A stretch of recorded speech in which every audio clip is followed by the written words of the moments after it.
Amidst the raging sea of fire, the goblin-like monster bared its fangs and roared, its cry tearing through the air. With lightning speed, its sinewy body shot forth, leaving a dazzling green streak against the fiery sky. 3 people witnessed the horrifying sight, their faces stunned. The blonde-haired warrior exclaimed, "That's insane! It crushed the dragon?" The giant dragon's corpse burned fiercely, shattered after just one blow. The goblin killed Sebarumus with a single blow? Is one monster attacking another?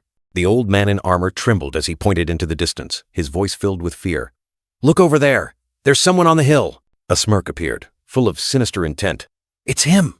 On the hilltop, the black-haired young man stood, his gaze sharp and cold. He's the one who summoned the goblin. Elsewhere, the black-haired worker, drenched in sweat, carried a bag of cement, his face tired.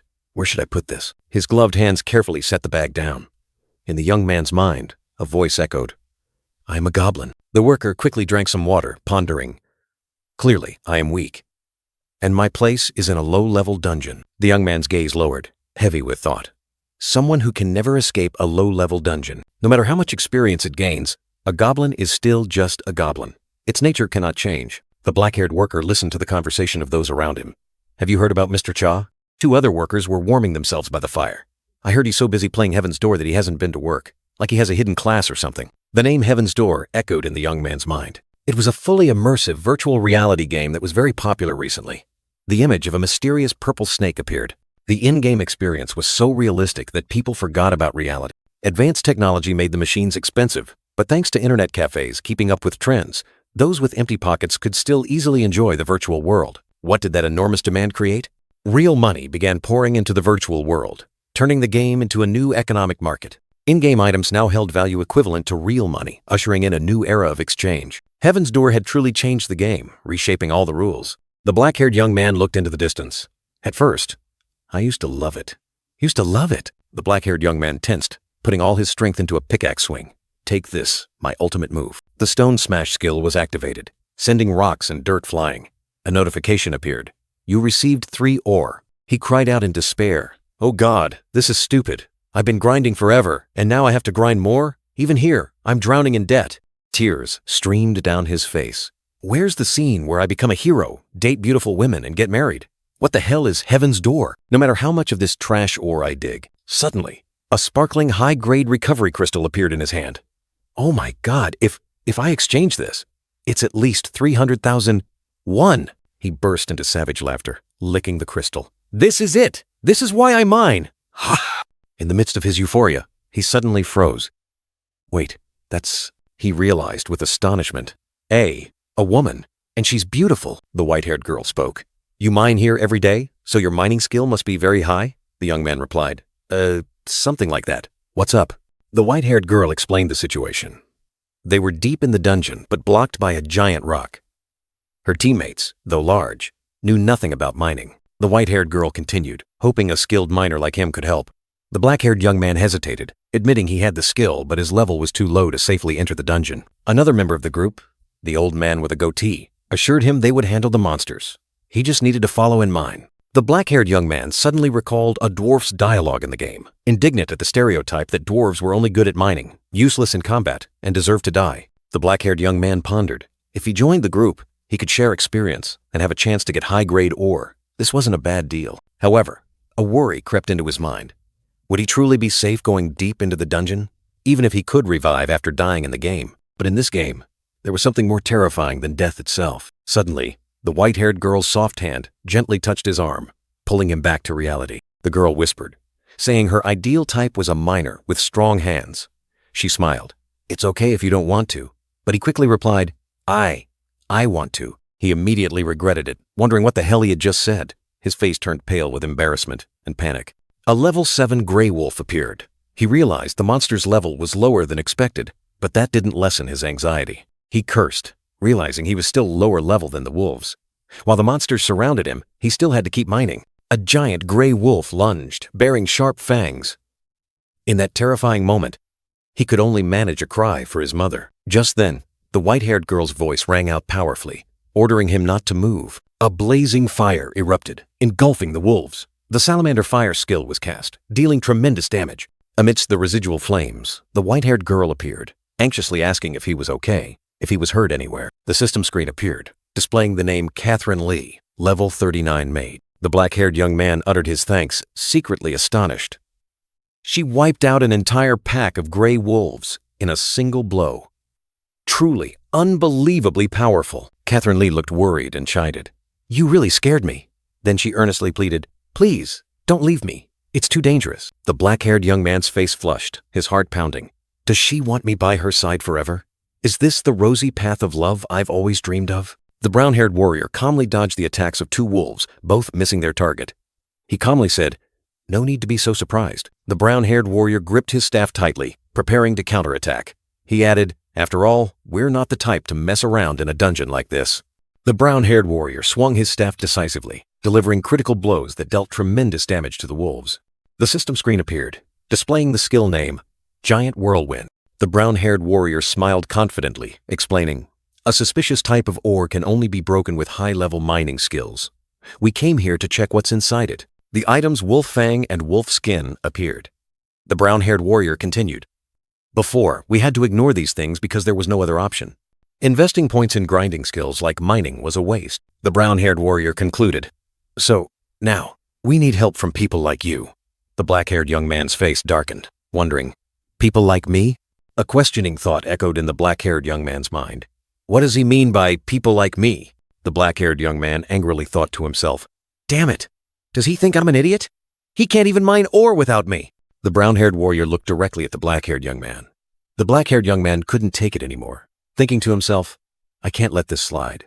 Do you think I have no combat skills? The black-haired young man growled, raising his pickaxe high, his eyes filled with rage. The black-haired young man put all his strength into it, slamming the pickaxe into the ground, creating a blinding flash of light. He snarled, I won't. The black-haired young man continued to dig, but only found dirt and rocks. He cried out in frustration, Damn it, there's nothing. A group of people appeared. The brown-haired young man asked the old man with the full beard, Anyway, are you sure the information you bought is correct? The brown-haired young man continued, his eyes sharp. If there's nothing but that ore, the losses will be huge. It better be right. Otherwise, you'll pay for wasting my time in this damn dungeon. The black-haired young man clutched his head, his anger flaring. He was so used to being looked down upon and risking his life for mere pennies that he no longer felt angry, and that's what drove him mad. He tried to calm himself, muttering, Calm down. Just finish the quest as usual, get the money, and leave. This is just another normal, boring day. He put his strength into it, and the pickaxe struck the ground again.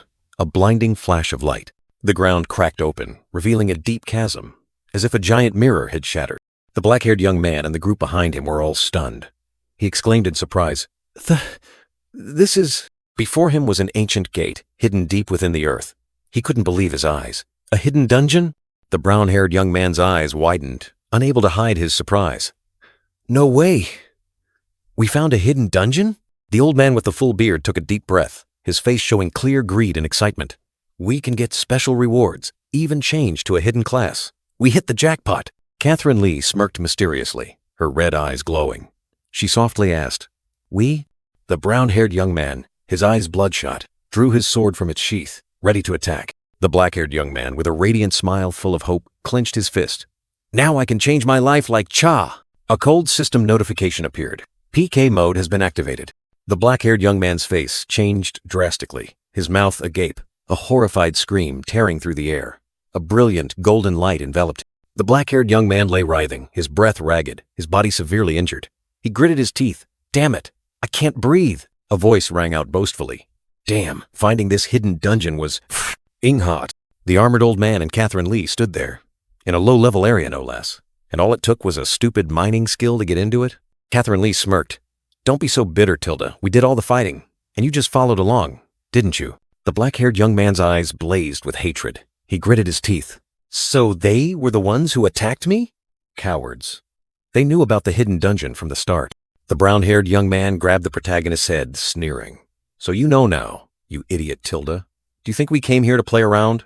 But you did help a little, so I'll finish you off quickly. A powerful blow sent the black-haired young man flying into the air, his figure disappearing into the darkness. He opened his eyes wide, a cry of pain escaping his throat. The black-haired young man woke up in a daze, drenched in sweat. I'm still in the dungeon? They didn't kill me? Maybe they had a shred of conscience. A high-grade revival crystal allows players to revive with 100% HP. The black-haired young man suddenly realized, wait, That's not it. I died and came back to life. My 300,001. You bastards, he roared in extreme anger, punching the ground. Damn it! My money! The black-haired young man stared at the dungeon gate, which was still open. The gate was still open, meaning the dungeon hadn't been cleared. He crawled to his feet, his eyes burning. You think I'll just leave after losing a revival crystal? Dream on! I'll crash your party and turn my life around. You bastards who look down on me. I'll be your worst nightmare. Just you wait. The black-haired young man plunged into the space, a hidden door appearing and opening. Hidden dungeon! His body fell freely, passing through a mysterious aura of light, descending deep into the earth. He crashed down onto a stone staircase, the impact echoing. What the hell, stairs? The painful landing sent the black-haired young man sprawling backward, his HP dropping sharply. Stairs right after the entrance? He looked up, his HP at only 20, but his eyes filled with determination. Did I really get in? This must be the hidden dungeon. Before him was a vast space, with a giant goblin statue on a throne. Hidden dungeon. Goblin temple. The black-haired young man sat down, astonished by the scale. It's F-I-N-G huge. What's this goblin statue doing, sitting on a throne? He began to ponder, doubting the nature of the dungeon. But a goblin temple? Are there only goblins here? His gaze swept across the vast space, and the black-haired young man still couldn't believe it. A hidden dungeon should be much harder than this, right? He felt disappointed, thinking the place was too easy. Is this really all there is to a low-level hidden dungeon? How boring. The space was eerily silent. The black-haired young man walked, searching for the others. It's too quiet. Where is everyone? Suddenly, his gloved hand touched something cold on the ground. The black-haired young man flinched, his eyes wide with astonishment. What is this? A horrifying sight met his eyes. A dwarf lying motionless in a pool of black blood. A piercing scream tore through the air. The black-haired young man panicked, recognizing the fallen person. That dwarf? From earlier? What the hell? The dwarf's face was full of pain, and a notification appeared. Can you use a revival skill? No such skill. The black-haired young man looked at the dead dwarf, pondering his greed. Did he intentionally not revive so he wouldn't miss the hidden dungeon? He's already flown back to the village. How greedy. Suddenly, a blazing red warning tore through the air. Warning. This is a high-difficulty dungeon far exceeding your level. Leave the dungeon immediately. The black-haired young man's eyes widened in terror. What? His piercing scream tore through the air, signaling a terrible calamity. The black-haired young man stared in horror at the blazing red notification. Warning. This is a high-difficulty dungeon, far exceeding your level. Leave the dungeon immediately. He trembled. That voice was. A giant hand squeezed the brown-haired man, crushing him. The black-haired young man witnessed the horrifying scene, a feeling of helplessness welling up. Catherine Lee, the white-haired girl, was also caught by the giant hand. She cried out in panic, "Isn't this the Goblin Temple?" Fear enveloped everyone. The giant monster Geiger, level 80, revealed itself. Long-bodied and blazing red, it exuded a deadly aura, plunging the space into horror. The black-haired young man turned around, staring at the monster. He trembled. What the hell is this? Extreme horror was evident on his face. The black-haired young man's eyes widened, filled with despair. Level 80? Are you kidding me? He couldn't believe what he was seeing. The Geiger monster's mouth gaped open, swallowing the brown-haired man whole. The brutal scene extinguished all hope. The monster's hand clenched, crushing the brown-haired man. Fresh blood splattered, staining the area red. A tragic death. The black-haired young man gagged, covering his mouth in disgust. He realized the worst-case scenario was unfolding.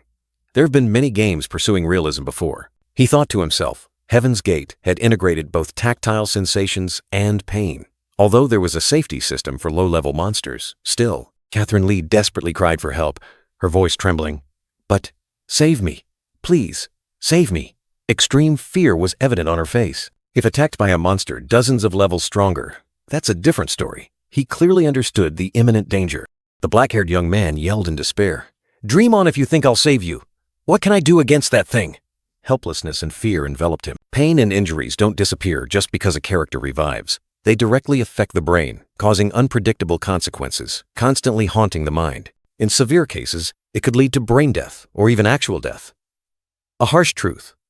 A chilling warning about the line between life and death. The most terrifying consequence is shock retirement.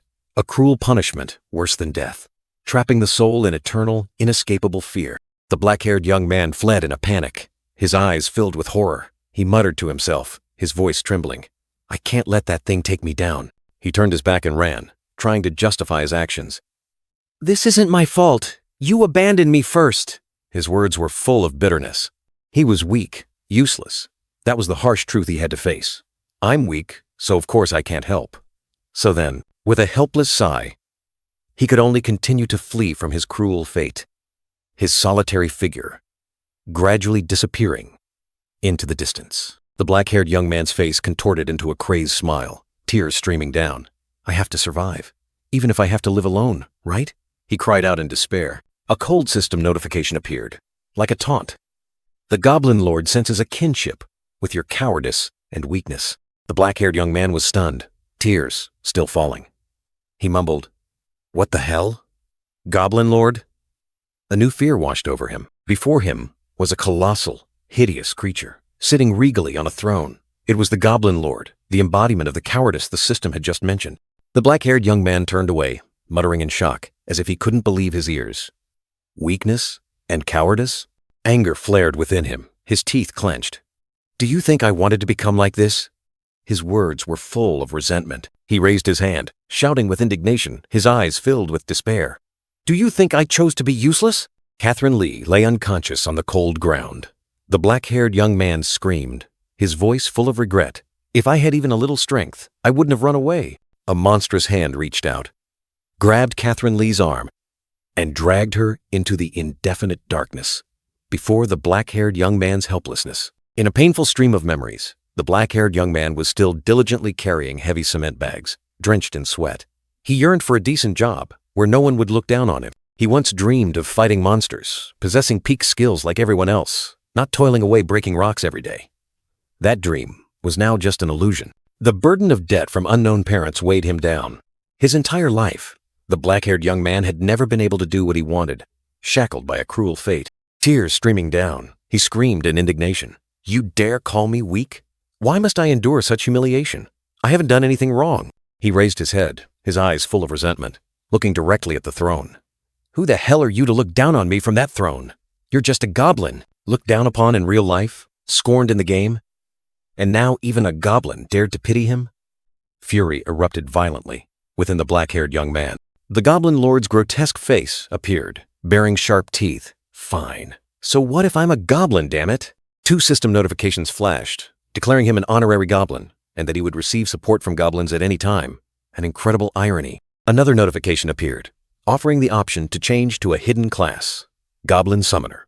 Fate was playing an unexpected trick on him. Nose bleeding, the black-haired young man stared in astonishment at the text. Hidden class, Goblin, Summoner?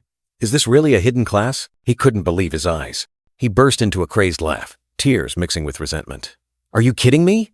I refuse! Damn it! His refusal echoed through the space. Despite his refusal, the system still displayed. You are now a goblin. Class change complete. He screamed in despair. I said no. A grotesque, glowing red entity, emitting a faint purplish-pink light, suddenly appeared behind the black-haired young man, bringing an ominous premonition. He was in extreme panic, cold sweat pouring out. It's too late. Running is useless. Damn it. There's no turning back. Helplessness enveloped him.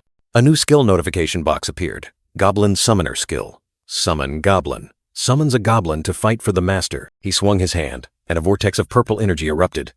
Go, Goblin. Don't appear with flashy dragon summoning effects. He had accepted his fate. The sickly green, weak-looking goblin, freshly summoned, let out a piercing shriek, ready to rush into battle. A weak goblin appeared. The black-haired young man smirked, secretly calculating. Anyway, I'll throw this guy in as a decoy and use that chance to escape. The black-haired young man's fingers swept up, giving a decisive command in the hazy mist. The black-haired young man's eyes flashed with cruelty, and he decisively ordered, Go, Goblin. The sickly green goblin swung its club, screaming in response to its master, Take him down! A glowing red tentacle, full of sharp teeth, lunged forward with terrifying speed, tearing through the air. The black-haired young man turned around, his smirk still present, and muttered to himself, Now, it's time for me to run. A dazzling burst of light erupted, a sign of an extremely powerful attack, shaking the ground. The small goblin was flung into the air, its face bewildered, not understanding what was happening. The black-haired young man was stunned, his face contorted in amazement, unable to believe what he had just witnessed. A sudden system notification appeared. Your experience has increased. A series of continuous experience notifications appeared, making the black-haired young man exclaim in horror. What? 2 new skills unexpectedly appeared on the screen. Feed Goblin and walk goblin. Amidst the dust and smoke, the goblin stood firm, and a notification appeared. Your summoned monster's experience has increased. The goblin grinned, its long tongue sticking out, while the experience notifications continued to increase. Its laughter echoed. The black-haired young man looked at the goblin with disbelief, muttering, "Damn it. This damn weak goblin." The black-haired young man was stunned, unable to believe that the weak goblin had reached maximum level. Suddenly, a colossal hand appeared from nowhere, grabbed the black-haired young man, and dragged him deep into the monster's mouth. Bone-piercing pain struck. His hand was crushed. Fresh red blood splattered in the death-tinged space. Catherine Lee's face changed color. Her red eyes filled with tears, and she let out a horrifying scream, tearing through the silent space. In the real world, Catherine Lee, wearing VR goggles, also burst into tears. Her terrified screams echoed through the room. The black-haired man rushed over, shaking Catherine Lee, who lay motionless in the device. "Miss, wake up, miss!" The black-haired man's hands trembled, clutching the VR device. His eyes filled with extreme anxiety. He gritted his teeth, his face extremely tense. "No, this is..."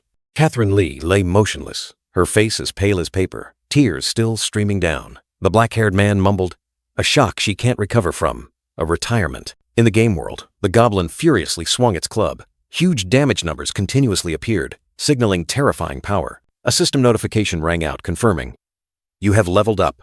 The goblin attacked relentlessly, each strike yielding tremendous experience, causing it to continuously receive level-up notifications. Level-up notifications continuously appeared, coming in like a storm, proving the goblin's power was skyrocketing non-stop. The goblin shrieked wildly, its eyes glowing red, continuing to attack and receive yet another level-up notification, its power seemingly limitless. The black-haired young man helplessly watched the goblin, muttering, "Hey, take a break, goblin." He picked up a low-grade mana stone. The black-haired young man sat amidst a pile of loot, grinning with delight. "I can't carry anymore." He had collected countless mana stones and wolf claws. The system displayed Skimshulsuz's status window. Z Kimshulsuz, Goblin Summoner, Level 31, Strength 4, Stamina 2, Agility 0, Intelligence 1, Luck 0. Status points, 26. Z Kimshulsuz pondered, recalling completing the hidden dungeon. "I cleared the hidden dungeon as soon as I caught Geiger, but all the party members who protected me died." The summoned goblin grinned, taking Skimshulsuz's hand. Skimshulsuz realized that the goblin had cleared the mine dungeon by itself without leveling up, while he had reached level 31. A system notification window appeared. Summoned monster goblin. Information not available. Z Kimshulsuz thought to himself, "I still haven't seen any information about it." Z Kimshulsuz stood amidst the pile of loot, wondering about the low-level goblin's unusual power. He wondered, is it reasonable for a low-level monster like this goblin to be so strong? Isn't this a game bug? Z Kimshulsuz's face contorted with wild excitement. He yelled, determined to fully exploit the goblin's power before the game could patch the bug. He continued to think about the bright future. "With this guy, I won't need to mine anymore, and I can become the best in Heaven's Door." The scene shifted to outside a large bank. A voice rang out. "Customer number 36. Inside the bank, a female employee announced that the total amount from Z Kimshulsuz's loot was 97,001. Z Kimshulsuz secretly thought about the game's influence, then asked, "No. Can I transfer the money to another account?" Z Kimshulsuz suddenly remembered he had many other items he wanted to sell. He listed more valuable items. Geiger's membrane, its heart.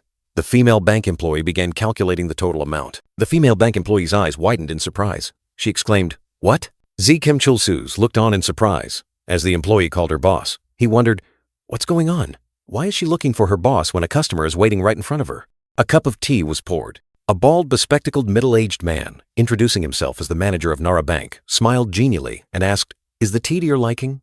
Z Kimshulsuz sat opposite him, took a sip and replied, "It's cold."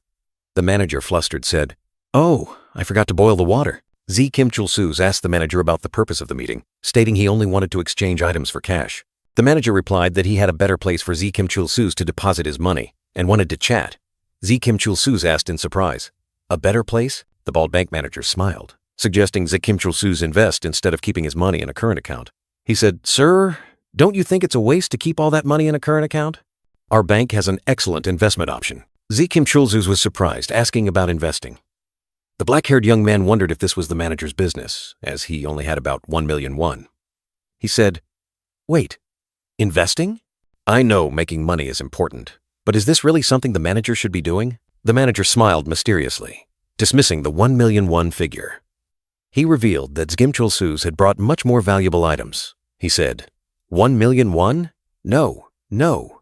I think you know the value of the items you brought. The bank manager revealed a shocking figure. Geiger's heart and membrane, at today's exchange rate, are valued at 230 million won. Zgimchulsuz's eyes widened, so astonished that he dropped his teacup. Zgimchulsuz was wildly excited, hugging the small goblin. He cheered. Goblin, thanks to you, I've paid off 10% of my debt. I didn't even call. And you came running to your dad? You cute little rascal. The goblin grinned. Zgimchulsuz initially praised the goblin as cute, but then told himself he couldn't lie. The black-haired young man decided, Who said goblins are ugly? You're so cute. Oh, damn it. I can't lie. At least when in town I should recall you. Zgimchulsuz tried to recall the goblin, but failed. A shrill cry rang out as the goblin clung tightly to him. Around them, townspeople began to notice this strange appearance. Zgimchulsuz panicked, wondering if the goblin would only disappear when it died. The black-haired young man felt all eyes on him. He was flustered as the goblin still clung to him. The townspeople whispered and chattered. A long-haired girl and a man commented, Hey look, there's a goblin in town. Did someone summon it? How unsightly. Zgimchulsuz stood amidst the jeering crowd. A man shouted, Look how ugly it is! Ha ha! Zgimchulsuz desperately retorted, I'm not the goblin! The small goblin swung its club, as if protecting Zgimchulsuz. Its characteristic cry echoed amidst the curious gazes. The crowd was astonished. The goblin looked around with a bewildered expression. A red-haired man angrily yelled, What is this? Why is a goblin walking around on the streets of this town? The goblin bowed its head in fear before a towering figure. Zgimchulsuz recognized the red-haired man's identity. Patton the Destroyer? The crowd buzzed, confirming it was Patton the Destroyer of the Evaton Guild. Zgimchulsuz curiously asked, The Destroyer? That's an incredible title. Is he famous? The crowd replied to Zgimchulsuz, No, he calls himself that.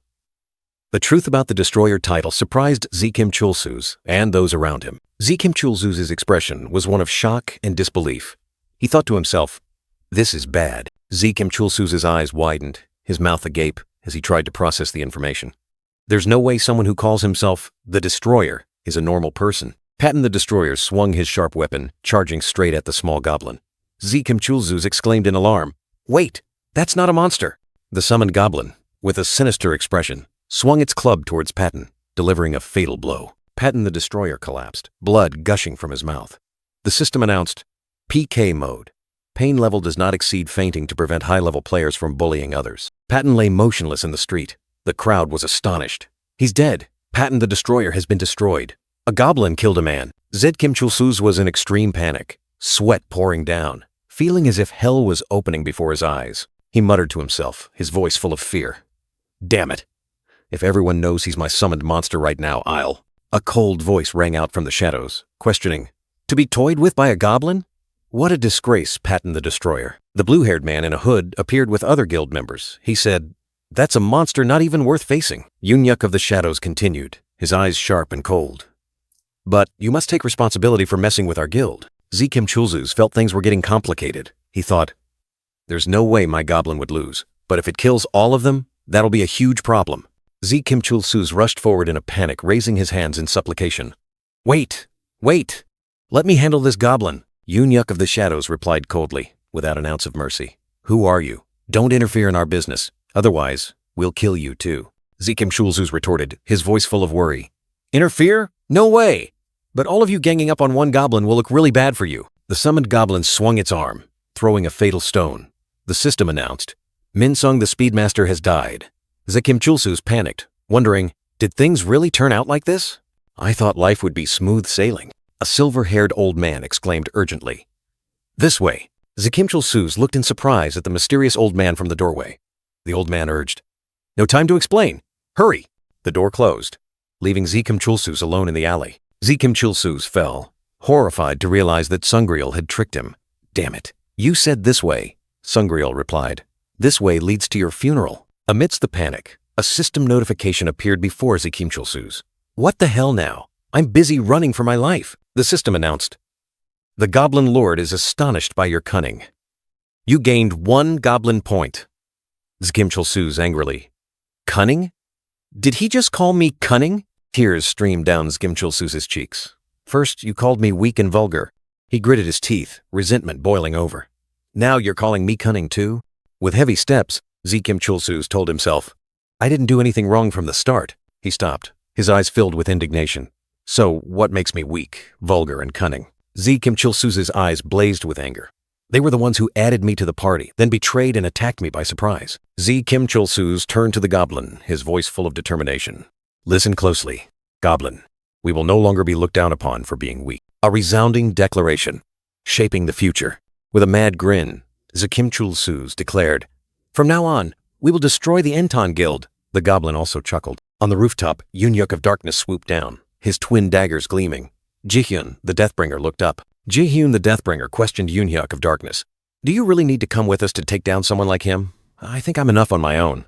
Jihyun the Deathbringer questioned Yunyuk of Darkness. Do you really need to come with us to take down someone like him? I think I'm enough on my own. Yunyuk replied, his eyes sharp. Don't let your guard down. That goblin. A horrifying scream tore through the air as Yunyuk plunged into battle, his figure gliding like a whirlwind. He was determined to face the lurking danger. Amidst the chaos, Sangreal, the Cunning, was flung into the air, his body crashing into debris. Yunyuk was stunned, calling out the old man's name in horror. Behind Yunyuk, the goblin's disgusting face appeared, its green eyes flashing with malice, a devilish, provocative grin spreading across its face. Yunyuk frantically swung his daggers, creating streaks of fiery red light that tore through the air. He poured all his strength into the attack, hoping to finish off the enemy. However, the goblin merely sneered, completely unharmed. Yunyuk was speechless, unable to believe his eyes. No way, no damage at all. Yunyuk was stunned by the truth, his eyes full of doubt. He questioned himself. So what happened back then? Wasn't my eyes playing tricks on me? A surge of fiery red energy enveloped him, signaling ill omen. Yunyuk felt death approaching, an extreme fear rising within him. In that life or death moment, Yunyuk reacted incredibly fast, his twin daggers forming a shield of light, blocking the goblin's fatal attack. Yunyuk stared at his enemy in disbelief. He thought to himself, did something block my attack? Confusion enveloped him. From above, Jihyun the Deathbringer urged, her voice sharp. What are you still standing there for? Are you going to let a goblin kill you? Yunyuk looked up at Jihyun, his face still stunned. He mumbled, I'm facing a goblin. This truth was still too hard to accept. The goblin stood there, swinging its club. Yunyuk pondered. How can a low-level monster like him deal millions of damage? They must have used some trick. Yunyuk decided not to hesitate any longer. A surge of dark red energy flared around him, activating the skill Assassin Skill, Extreme Malice. Yunyuk's eyes glowed red, the power of Extreme Malice flooding his body. This skill reduced speed by 90%, but all attacks became critical hits. Jihyun the Deathbringer questioned, full of confusion. What are you doing? You're just fighting a goblin. Why are you using that skill? Jihyun was still stunned, but Yunyuk assured her that the skill was no different from a passive ability. The blonde girl secretly thought about its cost. Yunyuk activated Reverse Dagger Stance, increasing damage but reducing critical hit rate. The blue-haired young man declared he would finish off the target with a single blow, then deal with the other. Jihyun sighed in agreement, urging Yunyuk to finish quickly before anyone saw them use such powerful moves. Jihyun activated Whirlwind Arrow. The blonde girl complained that she didn't want to be seen using this complex skill chain just to deal with a goblin. Jihyun's Whirlwind Arrow skill removed all movement speed reduction effects within its range. Yunyuk stood amidst the green energy, ready to act. All attacks were now critical hits, and speed reduction effects had been removed.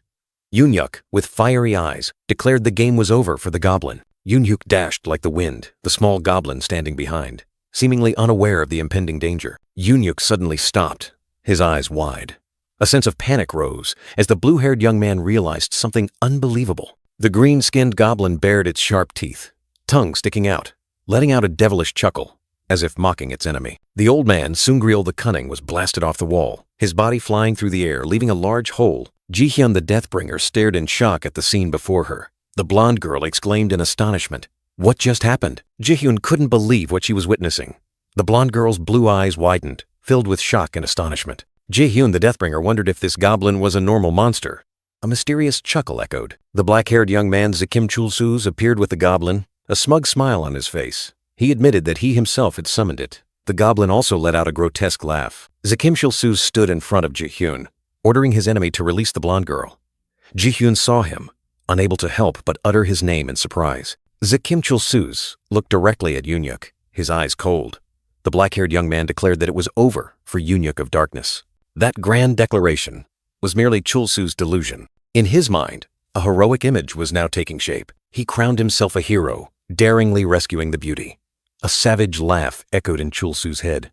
Chulsu imagined himself facing the monster, his eyes flashing with madness, pointing directly at the enemy. Back in reality, Chulsu coldly threatened Ji-hyun. The blonde girl was utterly terrified. "You don't want to die painfully like your comrades, do you? I won't kill you if you keep silent about me and this goblin." Ji-hyun trembled, her eyes welling up with tears, hastily agreeing to his words. "Okay, I promise I won't say anything." Chulsu smirked triumphantly. Everything was according to his plan. Good. After dealing with Ji-hyun, Chulsu turned to the small goblin, his eyes sharp. "Goblin!" He glared, his tone full of indignation, scolding the monster for daring to invade the village and cause suffering to the innocent villagers. Chulsu roared, his face contorted with rage, declaring he would not forgive the one who committed the crime. A goblin summoning skill was activated. The goblin was bound by a golden chain, its face contorted in fear. Chulsu gripped the chain tightly, dragging the poor goblin. Its pained cries echoed everywhere. "I will not forgive you." The goblin was pulled hard, surprised and in pain, unable to resist Chulsu's strength. Chulsu continued to pull, throwing the goblin away like a toy.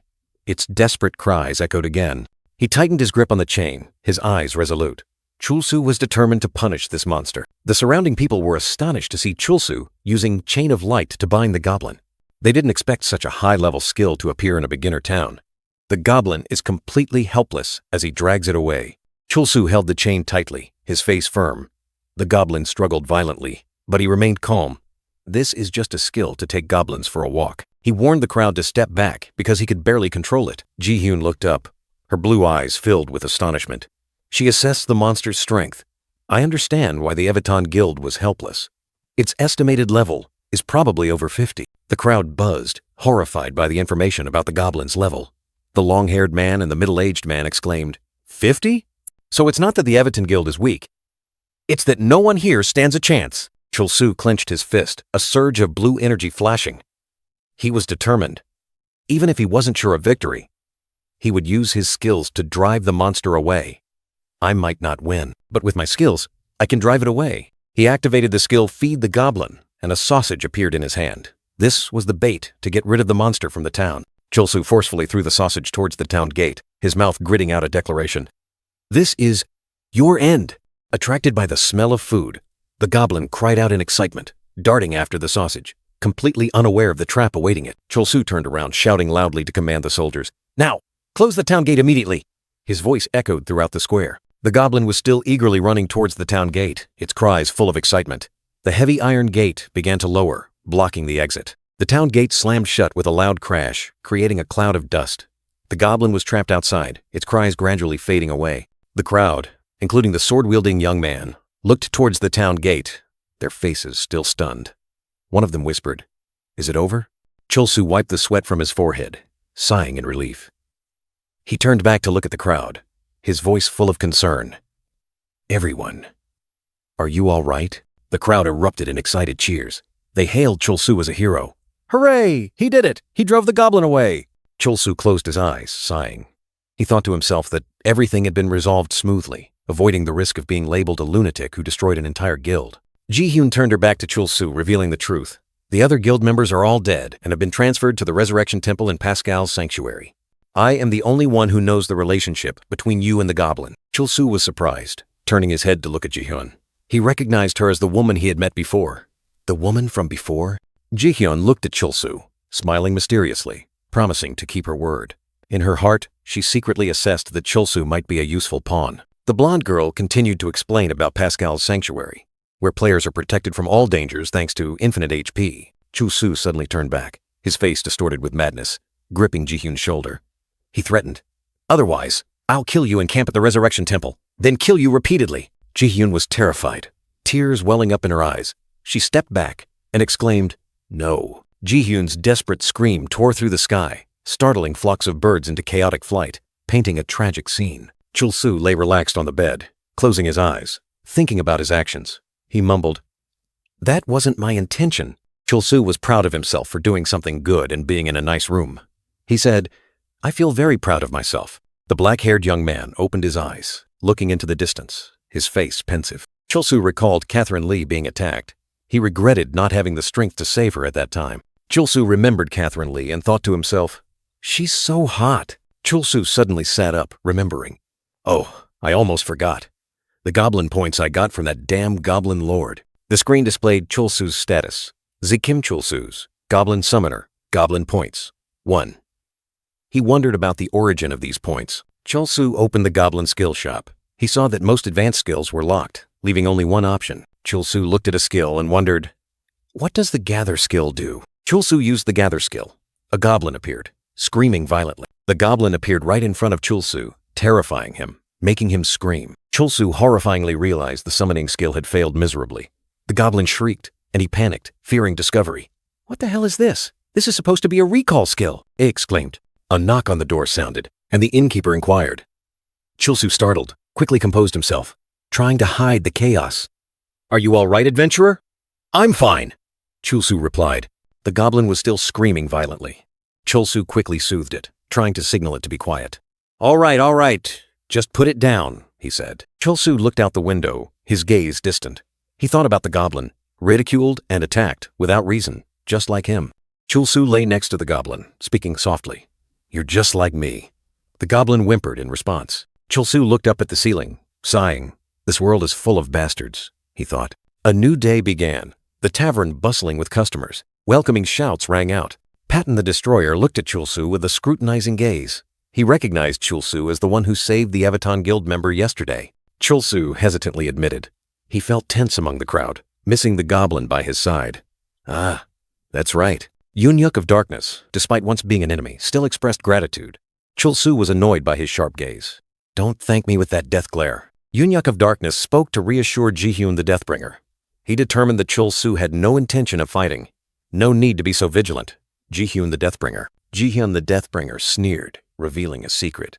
Of course, that goblin isn't here right now. She warned everyone that they were being deceived by Chulsu. Chulsu admitted that Jihyun's words were true. He explained that the reason he helped, even though they once wanted to kill him, was because he needed something. Yunyuk of Darkness pondered, then declared that the Avaton Guild would repay the favor. Whatever the reason, we owe you. He promised to help Chulsu to the best of his ability. Chulsu expressed his impatience. He had surpassed level 30, wanted to quickly move to a new area, and asked if they knew how. Yunyuk of Darkness understood Chulsu's intention, mentioning Fiorin. He knew who could help Chulsu achieve that. Amidst the tense atmosphere, Sungryul the Cunning calmly spoke up. That would be me. Zikim Chulsu stared at the old man in astonishment. Sungryul the Cunning confidently asserted. I'm quite familiar with how to get there. Zikim Chulsu suddenly grabbed Sungryul the Cunning's arm, quickly apologizing. I'm sorry. Truly. Sungryul the Cunning cleared his throat, then assessed. Considering how you dealt with that goblin alone, I'd say you must be very strong. Patton the Destroyer rubbed his forehead, thinking to himself that Zikim Chulsu might be even stronger than all of them. Zikim Chulsu broke into a sweat, quickly denying. Of course not. He thought to himself that if Yunyuk of Darkness had attacked yesterday, he would surely have died in a single blow, just as promised. The beginner area, known as Lev, consists of 5 regular dungeons. That is the grassland where slimes appear, mine dungeons, dark forests, and many other places. These dungeons, which can be entered at any time, are called field dungeons. But Sungryul the Cunning explained that to leave Lev, Zikim Chulsu needed to clear a raid dungeon. Zikim Chulsu, surprised, asked about the boss. Unlike field dungeons, raid dungeons have gates that open and close at fixed times. They are dungeons with limited time and attempts. As the final dungeon of an area, they should only be attempted after reaching a sufficient level. Yunyuk of Shadows revealed that Lev's raid dungeon only opens once a month. He said, the reason we've gathered here is to clear it. Chulsu was surprised, inferring from Yunyuk's words that their presence here meant. Yunyuk calmly affirmed, explaining that the dungeon had opened yesterday but the cursed goblin had ruined everything. Chulsu was stunned, realizing he would be stuck in Lev until the next raid.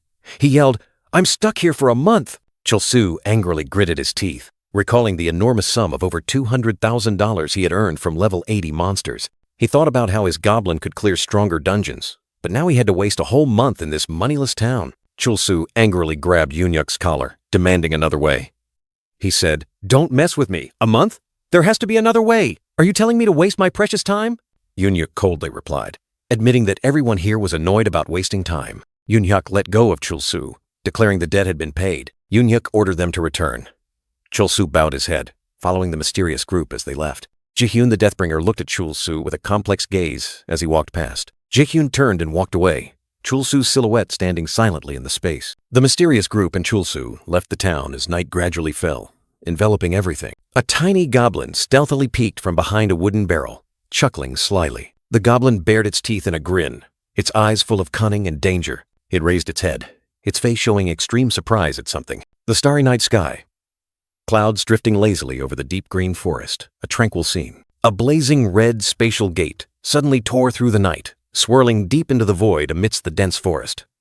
The system announcement rang out, cold and decisive.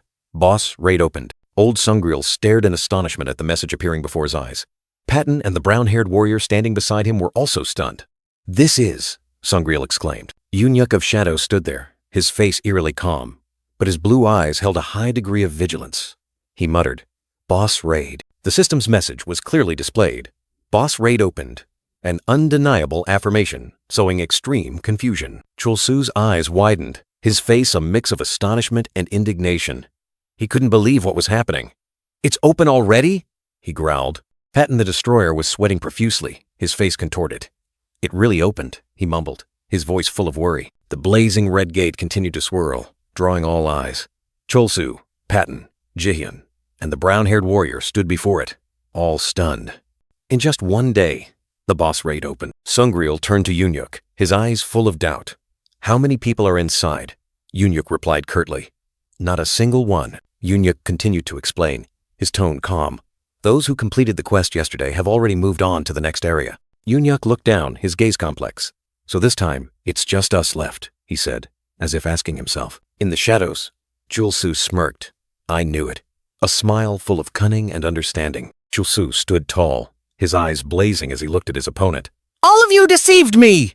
he growled, his anger flaring. "I should have realized it when you told me I had to wait a whole month!" Chulsu yelled, his face contorted with rage. "I was a fool to trust you again, after everything I've been through." Jihyun the Deathbringer panicked, trying to dispel the misunderstanding. "No, that's not it," she said, her face full of worry. "You're misunderstanding. We didn't." Yunya calmly cut her off. "It's fine." He turned to Chulsu. "So, are you going or not?" Chulsu pulled Yunyuk's shirt, replying, "Of course. I won't just sit here and watch you go in there and collect all the loot yourselves." Yunyuk looked at Chulsu, shaking his head slightly. "Honestly, you have a truly twisted personality." He turned back, his tone serious. "All right, let me explain quickly before we go in." Sungriel the Cunning confidently asserted that the mission wasn't too dangerous, as the target was below the group's level. "Of course, I don't think it will be that dangerous. After all, it's below our level." Nevertheless, old Sungriel didn't forget to remind his teammates to always be cautious. But it's better to be careful. Patton the Destroyer appeared, a self-satisfied smile on his face. He declared that even if their guild leader was absent, the power of the Everton Guild was still enough to crush everything. "Our guild leader might not be here, but the entire Everton Guild is." Patton emphatically stated that a mediocre boss would be annihilated by the Everton Guild in just 10 short seconds. Blazing red energy surged around the warriors. "A boss like this will only take us 10 seconds to defeat." Yunyuk of Shadows maintained his calm expression, his sharp eyes looking forward. The blazing red teleportation gate opened, and Yunyuk commanded, "Let's go, Evaton." The group began to step into the mysterious space. Chulsu turned to instruct the small goblin. "It would be troublesome if they realized you're with me, so wait here until I call you." The goblin chuckled in response. Chulsu recalled the painful memory of betrayal. "Anyone can betray me like that time. I won't let it happen again." He vowed not to repeat the mistake. Chulsu clutched the high-grade recovery stone in his hand. He suddenly thought, "Wait, I already used it, didn't I?" A confusing feeling arose within him. Chulsu dismissed all thoughts, angrily saying, "Whatever, it doesn't matter." He charged straight into the teleportation gate, determined not to hesitate any longer. Chulsu stepped out of the teleportation gate, his eyes cautiously scanning the unfamiliar space. The teleportation gate behind him was still blazing red. Chulsu exclaimed in surprise, "So this is a boss raid." He realized the serious nature of this mission. A level 40 steel giant roared, charging to attack. The Everton members had already begun the fight, confronting the colossal boss. Chulsu was stunned, realizing this was not a simple mission. What the hell is this? This is a hidden dungeon. He looked at the notification board, confirming the truth. Sungriel the Cunning frantically asked Yunyuk, "What the hell is going on?" Yunyuk calmly replied, "I don't know." The situation exceeded their expectation. Jihyun the Deathbringer frantically yelled at Chulsu, "Kim Chulsu! Don't just stand there! Run to the teleportation gate!" The situation became critical. Chul-Su smirked, a self-satisfied look on his face. He uttered sarcastically, "Are you guys kidding me?" Chul-Su was furious, growling. He couldn't believe his teammates wanted to run. "You guys want to run from a hidden dungeon? Don't you know what the rewards for a hidden dungeon are?" Chul-Su's rage erupted, dyeing the entire space purple. He yelled, "Everyone knows that!" Despite the colossal steel giant's presence, Chul-Su remained defiant. He believed, "It's just a level 40 guy. Things won't end with our characters dying if that thing hits us." Chul-Su pondered, his eyes glinting with calculation. He reassured himself, "But the difference is only 10 levels. It won't be bad enough to retire." He stared, resolute. Chul-Su emphasized the value of the hidden dungeon. "Do you guys think getting good rewards is easy? You don't know how amazing the rewards of a hidden dungeon are." Chul-Su sneered, turning his back on the approaching steel golem. He issued a challenge. "Oh, all right, you guys can run." As the others fled, Chul-Su declared smugly, his eyes gleaming with ambition. "I'll take all the rewards myself!" Chul-Su activated the Goblin Summon skill, his face crazed with determination. "Goblin, I choose you." A small goblin appeared, grinning mischievously under the moonlight, ready for battle. The goblin was surprised, staring at something ahead with a puzzled expression. "Kiek?" The steel golem struck the ground with a terrifying blow, creating a powerful tremor. Chul-Su still stood firm, facing the monster. Chul-Su roared in a frenzy, urging someone to appear for support. "I told you to come out, you bastard!" Patton the Destroyer looked down, stunned by Chul-Su's death. "Damn it, and that idiot is the same person who fought the goblin yesterday?" Yunyuk of Shadows remained calm, unconcerned by Chul-Su's fate. He said, "Who cares what happens to him?" More importantly, Yunyuk revealed a horrifying truth. The teleportation gate had closed. Sungryul the Cunning panicked. "What? Only raid dungeons close this early? This was supposed to be a hidden dungeon." Sungryul the Cunning mused, admitting they had underestimated this place. He explained that normal dungeons can transform, and a raid can also create a hidden dungeon. That's why they had to face a hidden boss raid. Before their eyes, a level 40 steel golem appeared, exuding a terrifying aura. Facing the colossal enemy, Sungryul the Cunning resolutely declared, "We have no other choice but to fight." In the real world, Chul-Su was still wearing VR goggles, motionless. In the game, Chul-Su cried out in pain, unable to believe he was killed in a single blow even though his level was over 30. Zikim Chul-Su's status window appeared. Level 30, 1. Weak strength. Chul-Su angrily realized he had forgotten to use his status points. Chul-Su despaired, unable to summon a goblin because the gate had closed. He yelled about the treasure right before his eyes and the rewards he was about to lose. Meanwhile, Yunyuk of Shadows, with glowing red eyes, declared, "Evaton, let the hunt begin." Chul-Su lay on the ground, stunned, not understanding what was happening. Jihyun the Deathbringer swung her bow, activating the Tailwind Arrow skill, creating a surrounding stream of green energy. This skill doubled the movement speed of all allies, including Yunyuk of Shadows and Minsung the Speedmaster. Sungryul the Cunning ordered Yunyuk and Minsung to attack first to find a weakness. Chul-Su lay there, wondering who the old man was muttering to. The steel golem was continuously attacked by two lightning-fast figures, creating scratches on its armor. The colossal monster roared fiercely, its sharp fangs exposed, showing extreme anger. Yunyuk of Shadows charged in, unleashing the Chain Slash skill, creating sharp slashes. Every monster has at least one weakness, and they must find it. Yunyuk of Shadows' Chain Slash skill created 16 slashes, totaling 32 wounds across the steel golem's body. They hoped to find the weakness from the deepest wound. The steel golem roared in anger. Yunyuk of Shadows reported in disappointment, "No, there's no damage at all. This skill is for finding weaknesses, but I always manage to inflict at least a little damage." Yunyuk of Shadows agreed, speculating thoughtfully. "Then there are only two possibilities. Either its defense is too high." The steel golem roared, its eyes glowing red. Another possibility was slowly revealing itself. Yunyuk of Shadows continued to attack, but his blade bounced off the steel golem's armor, causing no damage. Yunyuk of Shadows used the Peerless Sword skill, his blade emitting a brilliant purple light, ready for the next attack. Yunyuk of Shadows asserted, "That's not it. Smaller attacks won't work on it." The level 40 steel golem possessed the passive skill Hate the Weak, nullifying all attacks that deal less than 5% of its total HP. Patton the Destroyer shouted, calling out to Yunyuk of Shadows, "Hey, Yunyuk of Shadows! Only you can deal damage to a level 40 monster like that." Sungryul the Cunning shook his head. "No, he's not the one with the strongest ultimate attack here. Someone else can do better, depending on the conditions." Jihyun the Deathbringer appeared, preparing the ultimate Death Arrow skill.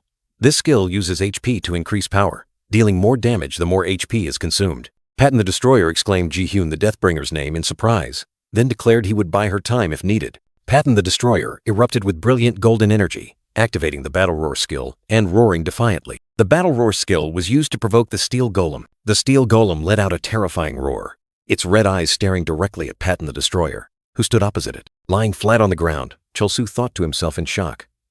That idiot! He's provoking the monster when he should be running away to save his life. The steel fist slammed down. The ground shattered, and dust flew everywhere. A terrifying explosion shook the entire area. Patton the Destroyer stood proudly, swinging his greatsword. He smugly declared, "Is that all you've got? I thought you were stronger than that." A brown-haired warrior warned Patton the Destroyer, "Don't let your guard down, Patton the Destroyer." Sungryul the Cunning swung his hammer, explaining the plan. "For this plan to succeed, we cannot afford to make any mistakes." The damage share skill was activated. Chulsu lay flat, his face skeptical. He thought to himself, "They're low level, not even a hidden class." Yunyuk of Shadows commanded the assassin squad, consisting of Minsung the Speedmaster, Suji, Hyunsung the Bloodthirsty, and Minsu the Red-Eyed. He said, "While the two warriors distract the monster, we, the assassin squad, will take down its defense with passive skills." The assassin's passive skill, Weakness Removal, was displayed, which can reduce an enemy's defense with a small chance upon attack. Chulsu was astonished, thinking to himself, "How are these guys so damn strong?" Jihin the Deathbringer mused, wondering, "Is this what a guild looks like?" Chulsu lay on the ground, clutching a resurrection stone, worried. "Damn it, they're going to finish off the boss. I can't get experience or rewards if I'm dead." The Steel Golem roared, its red eyes fixed on Patton the Destroyer. Patton the Destroyer sweated, his face surprised to see the monster turn its head. The Steel Golem growled, its red eyes locked onto a new target. He yelled, "You bastard! Why are you looking that way? I'm the one you should be fighting!" The monster's colossal foot slammed down, cracking the ground. Chulsu stood up, emitting green energy. He decided to act. I can't watch these losers fight anymore. I'll help, since I have the highest level among everyone." Chulsu smirked confidently. The Steel Golem had chosen Kim Chulsu as its target. The protagonist appears late. The Steel Giant unleashed the area of effect skill, Surface Crush, wiping out everything. Minsu the Red-Eyed, Suji, Hyunsung, and Minsung the Speedmaster all perished. Chulsu stood there, looking down at the devastated battlefield. He couldn't believe his eyes. Chulsu radiated blue energy, deciding to intervene. He couldn't stand by and watch these weaklings fall any longer. The Great Revival Stone, an item that can revive players to 100 HP, was in his hand. Chulsu smirked confidently, muttering to himself. The protagonist always arrives late. The Steel Giant had chosen him as its next target. The giant monster unleashed terrain destruction again, another area of effect skill, causing Minsu, Suji, Hyunsung, and Minsung to fall once more. Chulsu still stood there, looking down at the chaotic scene. He suddenly heard a scream. Yunyuk collapsed to the ground, his body severely damaged. His pained groans echoed. Patton stood tall amidst his fallen comrades, his eyes burning with rage. Patton roared furiously. "How dare you harm my allies?" Sungryul swung his hammer in warning. "No, don't let your guard down now." Patton erupted with energy, channeling power for the warrior's Giga-Slash skill. A colossal slash tore through the air, striking the Steel Giant directly, dealing 3,890 damage. Sungryul activated the Pain Dispersion skill, sharing the damage received, and fell with 2,456 damage. "My cunning." A notification appeared. "Patton the Destroyer and Sungryul the Cunning have died." Chulsu exclaimed in horror, "What is this?" Chulsu frantically defended himself. "This isn't my fault. I just revived myself." In the deep darkness, Yunyuk of Shadows crouched, ready to charge into battle with a sharp dagger in hand. Yunyuk of Shadows thought to himself, monsters always prioritize attacking healers and ranged damage dealers, ignoring tanks. However, a battle cry changed everything. The monster switched targets, aiming directly at Patton the Destroyer, their tank. The moment an unexpected player was revived, the monster's attention was reset. The assassins were killed instantly, unable to react. Even the tank was helpless. Jihyun the Deathbringer nervously drew her bowstring, her panicked eyes turning to Yunyuk of Shadows. "What should we do, Yunyuk of Shadows? Should I shoot?" In that life-or-death moment, Jihyun the Deathbringer's one-shot, one-kill bow skill appeared, but her HP was only 46%. Yunyuk of Shadows roared, trying to calm his teammate. "Calm down, Jihyun the Deathbringer. Shooting now means our entire plan will go down the drain." The Steel Giant growled ferociously. Yunyuk of Shadows knew that the assassin's passive skill, Weak Point Cut, wasn't strong enough to finish it in one blow. Without hesitation, Yunyuk of Shadows darted forward, deciding to draw the monster's attention himself. "I'll provoke it," Yunyuk of Shadows' voice echoed.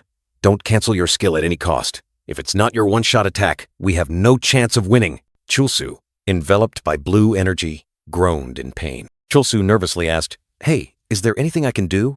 Jihyun the Deathbringer looked at Chulsu with angry eyes, questioning, "What can you do without your goblin?" Jihyun the Deathbringer coldly snapped, "Don't do anything. You're just a nuisance to us now." Chulsu looked up, his eyes skeptical. "Why are you looking at me like that? Is it because I don't have my goblin?" Chulsu yelled, blaming them. "Anyway, it's your fault. Because of you guys, I couldn't bring my goblin. You're the ones to blame." Chulsu smirked, his eyes full of contempt. He uttered challenging words. "Even though you're so weak?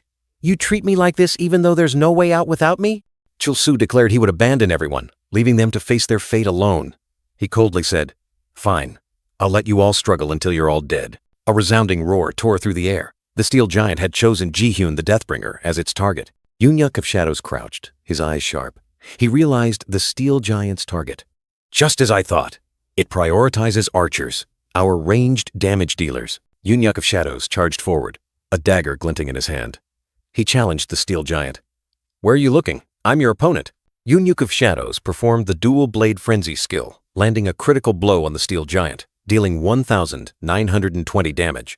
He judged this to be a risky move. The steel giant roared furiously after the attack. Yunyuk of Shadows jumped onto the wall, dodging the counterattack. He wasn't done yet. "It's not over!" Yunyuk of Shadows glided through the air, preparing for the next attack. He knew how to draw the enemy's attention. This is how you draw attention. Yunyuk of Shadows continued to unleash the dual blade frenzy skill, dealing an additional 1,908 damage. The blue-haired young man glided nimbly through the air, swinging his dagger to create sharp slashes. Yunyuk of Shadows' gaze was resolute, highly focused on the target. Yunyuk of Shadows unleashed another dual blade frenzy attack, dealing 1,912 damage. He explained, "Another way to draw attention is to deal the most damage." Yunyuk of Shadows looked at the steel giant with a challenging expression. He wondered, "So, only after 3 full-force attacks from me, do you consider me a threat?" The steel giant roared, switching its target to Yunyuk of Shadows. The steel giant displayed its level and HP information. Yunyuk of Shadows remarked, "Even though the weak point only has 3 layers, that attack should have compensated for it." Yunyuk of Shadows flashed a confident smile, deciding to buy time for his teammate. He provoked his opponent. "All that's left now is to buy her some time. What's wrong? Getting mad?" He activated the quick dodge skill, which could evade all physical attacks for 3 seconds. Yunyuk of Shadows confidently declared, "Your next 3 seconds are mine." But an unexpected notification appeared. "Your MP is insufficient." Yunyuk of Shadows' eyes widened in horror, unable to believe what was happening. What? Unable to react in time, Yunyuk of Shadows was struck by a critical blow from the steel giant, his body flung away in pain. Chulsu witnessed the horrifying scene, his eyes wide with shock.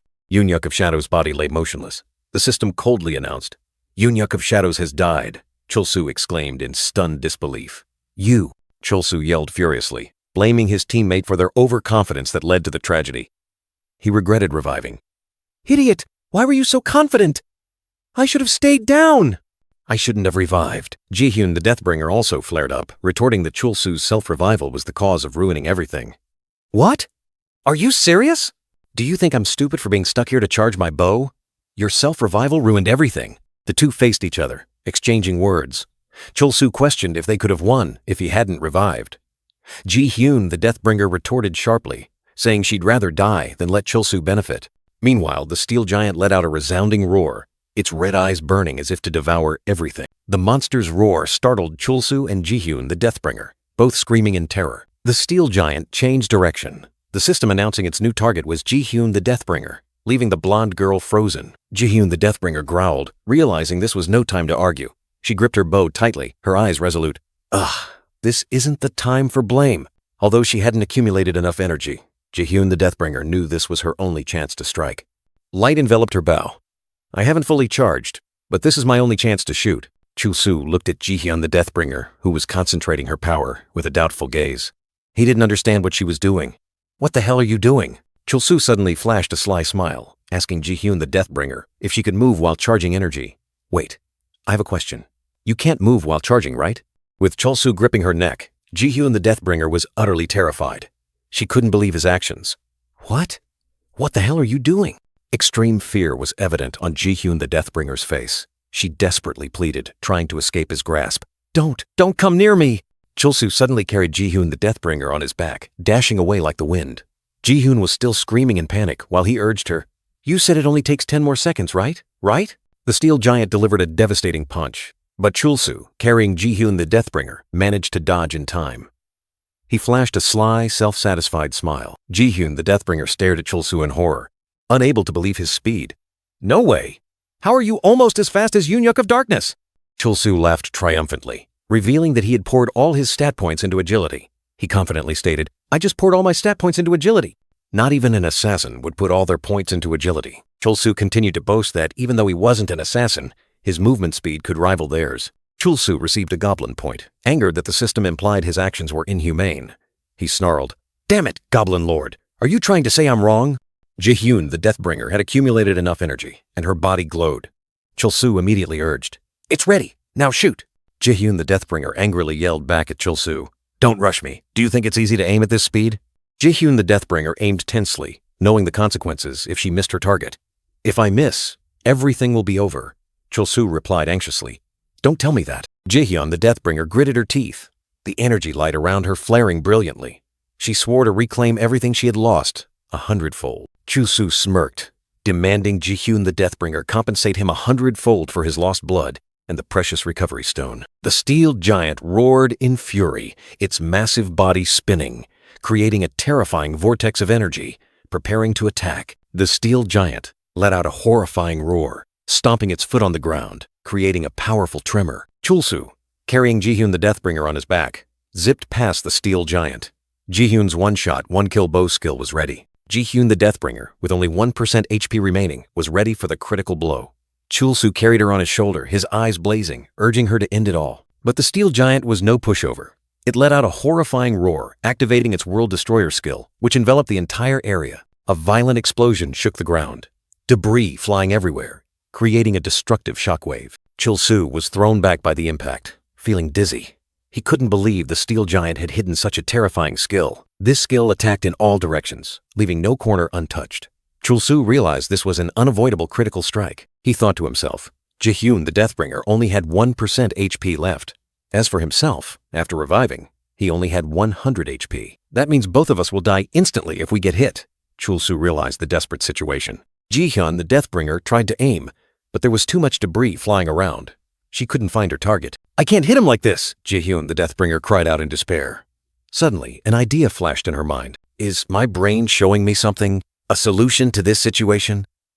Jihyun the Deathbringer wondered, but they were old memories. She recalled memories of playing with friends. Chulsu, hearing this, was startled. "That's your life flashing before your eyes!" In that life or death moment, Chulsu suddenly summoned a strange creature. A green clawed hand with sharp talons appeared from thin air. A ferocious, screaming goblin appeared right in front of them. Chulsu had used a summoning skill to escape danger. "A goblin?" Jihyun the Deathbringer exclaimed in surprise. Chulsu angrily yelled at the monster for arriving too late. "Hey, you bastard! What the hell took you so long?" Chulsu roared. He felt like a week had passed since he used Gather. Jihyun the Deathbringer witnessed the unbelievable sight.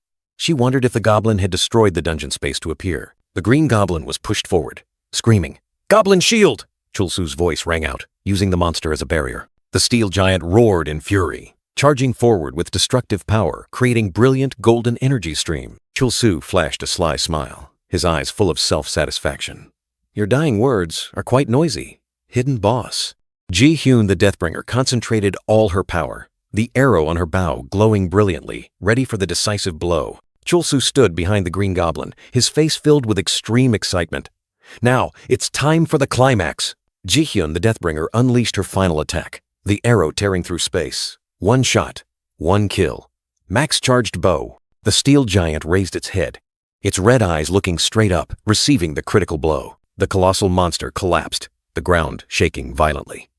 Chulsu and Jihyun stood firm on its head, victory within their grasp. A system notification appeared, confirming their victory.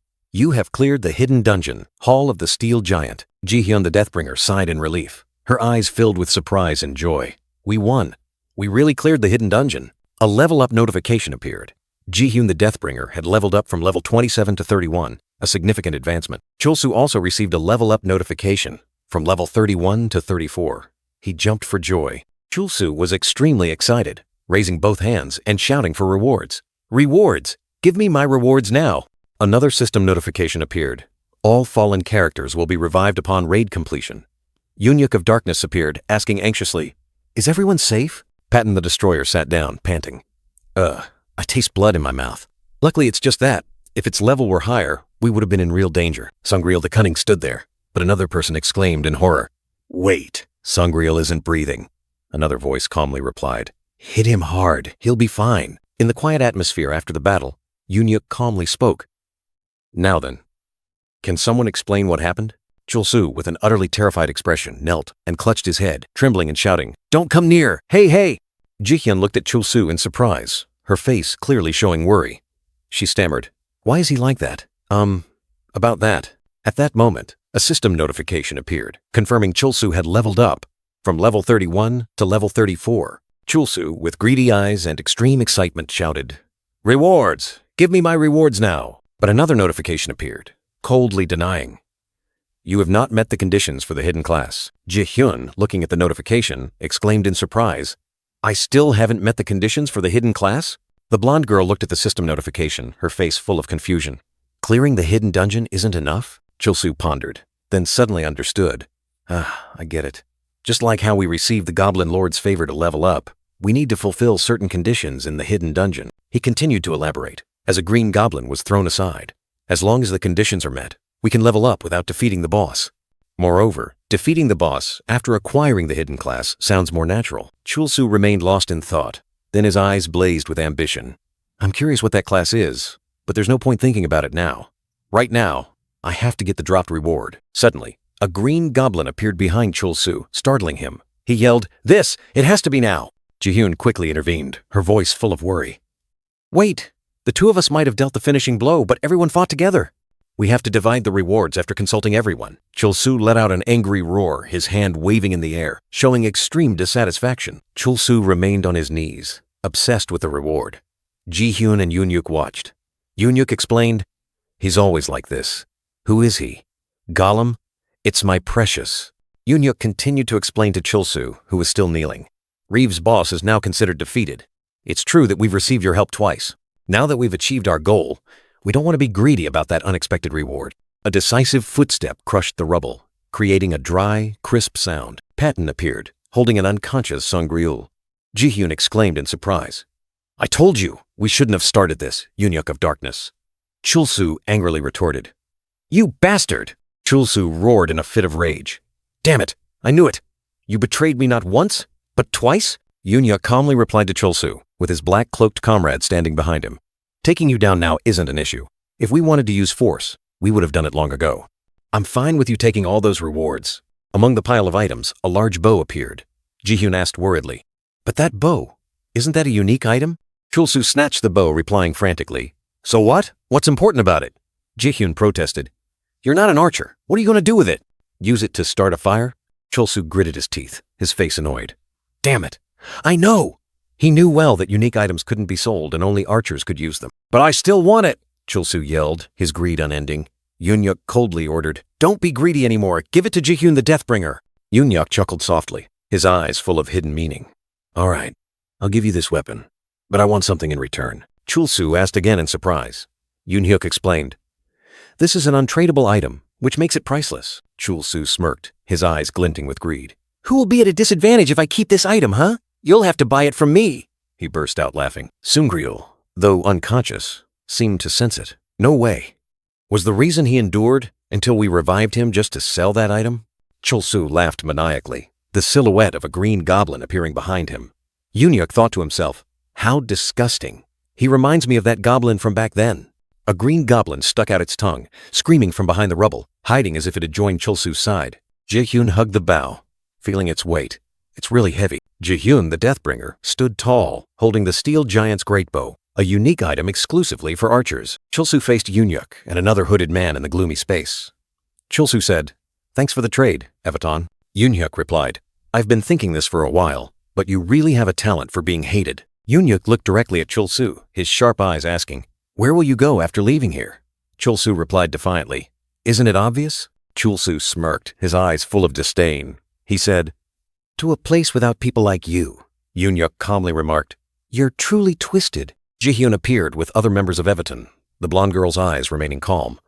Yoon-hyuk continued, "But that sounds like a good idea." Yoon-hyuk led the Evitan group, striding powerfully forward. He ordered, "Shall we go?" Jihyun turned back, giving a gentle smile, her blue eyes sparkling. The Evitan Guild had completed its mission. Chulsu stood in a different space, a green-skinned goblin screaming before him. Chulsu coldly, Goblin." The goblin was defeated, its pathetic cries echoing. The system screen displayed a victory message. Kim Chulsu's and the Evitan Guild had completed the hidden boss raid. Chulsu thought about the spoils, not regretting the unique bow. He thought, "It's a shame to lose the unique bow, but I couldn't use it anyway. In return, I got something else more useful." Chulsu was extremely excited, holding a sparkling block of material. He yelled, "But the greatest reward is truly this. It was a high-purity steel block." Chulsu laughed maniacally, his eyes full of greed and self-satisfaction. He thought, "Before, I was just a player specializing in mining. Those fools only focused on the unique weapon and didn't realize the true value of this thing. Forget unique weapons. This is all I need." The scene shifted to a large, bustling city with ancient buildings. This was Fiorindel, the Phoenix El Bazaar market. Chulsu stared in awe at the high-level players around him, their equipment sparkling. He exclaimed, "Whoa! So many high-level players! I've never seen anyone wearing those outfits before. I wonder how much they earn from grinding." Chulsu took a deep breath, his eyes gleaming as if he smelled money. He yelled, "I smell money!" Chulsu pondered, recalling his defeat, even though paying off his debt was important. He thought, "But first, while paying off debt is a good idea, I need to change my equipment first." Even if it was a hidden boss, dying in one hit to a monster 9 levels lower than me was shocking. Chulsu looked at his tattered armor, his face surprised and angry. He said, "But to be fair, I've been wearing this armor since I was level 3. Wait, why does it give negative defense stats?" Chulsu was frantically dragging the green goblin through the crowded square. The small monster shrieked miserably as it was pulled along, making Chulsu angrily ask, "What is it?" Chulsu turned his head, his face full of warning, growling at the goblin. "I swear, if you cause any more trouble in the village," he didn't want any more problem. Suddenly, a giant white shadow loomed. A white-furred monster with sharp fangs appeared. Chulsu was utterly terrified, yelling, "A monster!" Chulsu completely lost his composure, screaming in despair, "Damn it, why is there a boss-level monster here? Goblin, protect me!" The goblin also shrieked in fear. Amidst the chaos, a white-haired, long-eared girl appeared, her face showing pleasant surprise. She gently said, "Oh my, I've never seen anyone with a goblin as a summon before." The white-haired girl, Irene, sat casually on the back of the giant monster, smiling meaningfully. She asked Chulsu, "Is it your summoned monster?" Chulsu stared at Irene in shock. He mumbled, "Someone's riding it? So that means this monster is also a summon?" Irene reassured Chulsu not to worry. Michelle was very well behaved in the village. But Chulsu still pointed frantically at the drooling monster. "But, it's drooling a lot." Chulsu broke out in a cold sweat, his eyes full of tension. He thought to himself, "This person is very strong. I don't even need to fight to know that." Irene's powerful silhouette emerged in the green smoke. Chulsu realized that even large guilds like Evitan wouldn't stand a chance against this girl. Irene looked down at Chulsu, giving a gentle smile. She politely asked, "Hey, cute boy, could you tell me your name?" Chulsu quickly replied, "Kim Chulsu's." But then he corrected himself, pointing at the screaming goblin. "No, I'm talking about the child next to you. I heard you call it Goblin earlier." Irene looked at Chulsu with a slightly disappointed expression. She asked, "You still haven't named it?" Her eyes clearly showed concern. Chulsu angrily retorted, "Who cares? Who names their summoned monster anyway? And you call this thing cute?" The goblin also shrieked in protest. Irene chuckled softly, making a meaningful remark. "Foo-foo. One-sided relationships are often unstable, you know?" She told Chulsu to look at his summon. Irene observed Chulsu and the goblin from above. She pointed out that the goblin had shown aggressive protectiveness towards its master, even though Chulsu hadn't even named it after hearing the command, "Protect me." Irene chuckled softly, made a meaningful remark, then turned and left with Michelle. "I hope next time we meet, Kim Chulsu's won't be such an idiot anymore." Chulsu yelled back in protest, dragging the screaming green goblin along. He insisted that he and the goblin had no problems, despite Irene's advice. A middle-aged man suddenly appeared, looking at Chulsu with surprise. "Wait, your equipment." The burly man, Humphrey, bluntly criticized Chulsu's equipment as trash. Chulsu angrily retorted, explaining that he was here to buy new gear. Humphrey mocked Chulsu, then offered a sturdy steel breastplate for 350 gold. He claimed the item was decent enough for someone like Chulsu. Chulsu calculated the true value of the gold, then told himself that even with a max-level summon, he still needed armor to protect himself, because if he died, everything would end. Without hesitation, Chulsu pressed the BUY button on the screen, deciding to acquire the steel armor to enhance his defense. Humphrey smugly praised Chulsu for having good taste, then boasted that he used the highest quality steel to forge armor for fools like him. Chulsu secretly thought he was truly foul-mouthed. Chulsu tried on the armor, looking down in surprise. "Oh, this armor is quite..." He suddenly realized he couldn't move. Humphrey sneered, saying that people like Chulsu were best off not moving. He looked at his stats, realizing his strength was too low. Chulsu was annoyed. He had put all his points into agility to deal with the steel giant, and now he had to sell this armor back. Humphrey smirked, asking Chulsu if he wanted to sell back that junk. He offered 30 gold for the sturdy steel breastplate. Chulsu yelled in anger. He just sold it to him for 350 gold, and now he's buying it back for 30 gold? He felt like he was being blatantly scammed by an NPC. Chulsu pointed at the exclamation mark hovering above Humphrey's head, asking what it was. Humphrey looked around in confusion, seeing nothing. Humphrey frantically searched for something, making Chulsu even more confused. What the hell is he doing? Humphrey looked distraught, holding 2 small awls. "My hammer is gone. Without it, I can't forge anything." Humphrey continued to complain, holding 2 small awls. Chulsu, beside him, yelled in frustration. "It's not the same! I need my hammer back!" Humphrey growled, pointing directly at Chulsu. "That hammer is definitely in the undercurrent dungeon right at the village entrance. Go find it for me." A quest window unexpectedly appeared before Chulsu. Humphrey's trouble. Find Humphrey's smithing hammer. Reward. Allows you to process materials to create armor. Chulsu realized in surprise. "Ah, so it's a quest. It allows me to process materials into armor. A light bulb went off in Chulsu's head. He was stunned, asking himself, "Wait, is that why hidden boss material items are so expensive?" Chulsu pondered, looking at the valuable materials. "So that's why those materials are so expensive. If I process them into equipment." Chulsu flashed a sinister smile, muttering, "Undercurrent, you say?" Immediately, a notification appeared. Quest. Humphrey's trouble. You have accepted the quest. Chulsu crossed his arms, confidently declaring, "I don't need to worry about anyone else. Party members are just a burden." Which means, he flashed a smug smile. "I'll clear this easy dungeon in less than 30 minutes. What are you standing there for, you idiot?" Chulsu suddenly flinched, looking around blankly. A line of text quest conditions appeared. Humphrey appeared from behind, roaring angrily. "Go get my hammer now!" Another quest condition appeared. Quest will fail if Humphrey dies. Humphrey was still yelling, "Why are you following me?" Chulsu turned his head, looking in astonishment at Humphrey standing right behind him. "I'll fail the quest if that old man dies?" Chulsu thought in annoyance. "So I have to go with a level 13 burden? This is a completely unexpected variable." Humphrey urged, "Why are you just standing there staring at me? Hurry up and go." Chulsu smirked, thinking to himself, "No need to play along with that old man." Chulsu thought to himself, all his agility points had been invested, allowing him to move extremely fast. He intended to bypass the petty monsters and head straight for the boss. With a confident smile, Chulsu shot forward like an arrow. He was already too familiar with this type of quest. He calculated that annoying NPCs would follow, but if he went too far, they would stop. Chulsu decided to use this to leave Humphrey at the entrance. A system notification unexpectedly appeared. "Humphrey the Foul-Mouthed is under attack." Chulsu gasped in surprise. Humphrey roared amidst a swarm of mutated rat monsters and slimes. He yelled at them to stay away, but still fought confidently. Chulsu saw a goblin fleeing, and he realized it with anger. The green goblin, with long ears and a protruding tongue, hastily fled after causing trouble. Humphrey swung his hammer down hard, creating a shockwave. The goblin was pulled along, letting out a shrill cry. The goblin sneered, clutching a stolen bag of items, glancing back with a triumphant look. Humphrey smugly declared no one could rival him, but Chulsu grabbed him from behind, telling him to stay still. Humphrey frowned, realizing a terrifying presence was approaching. Humphrey charged towards that energy source, yelling loudly.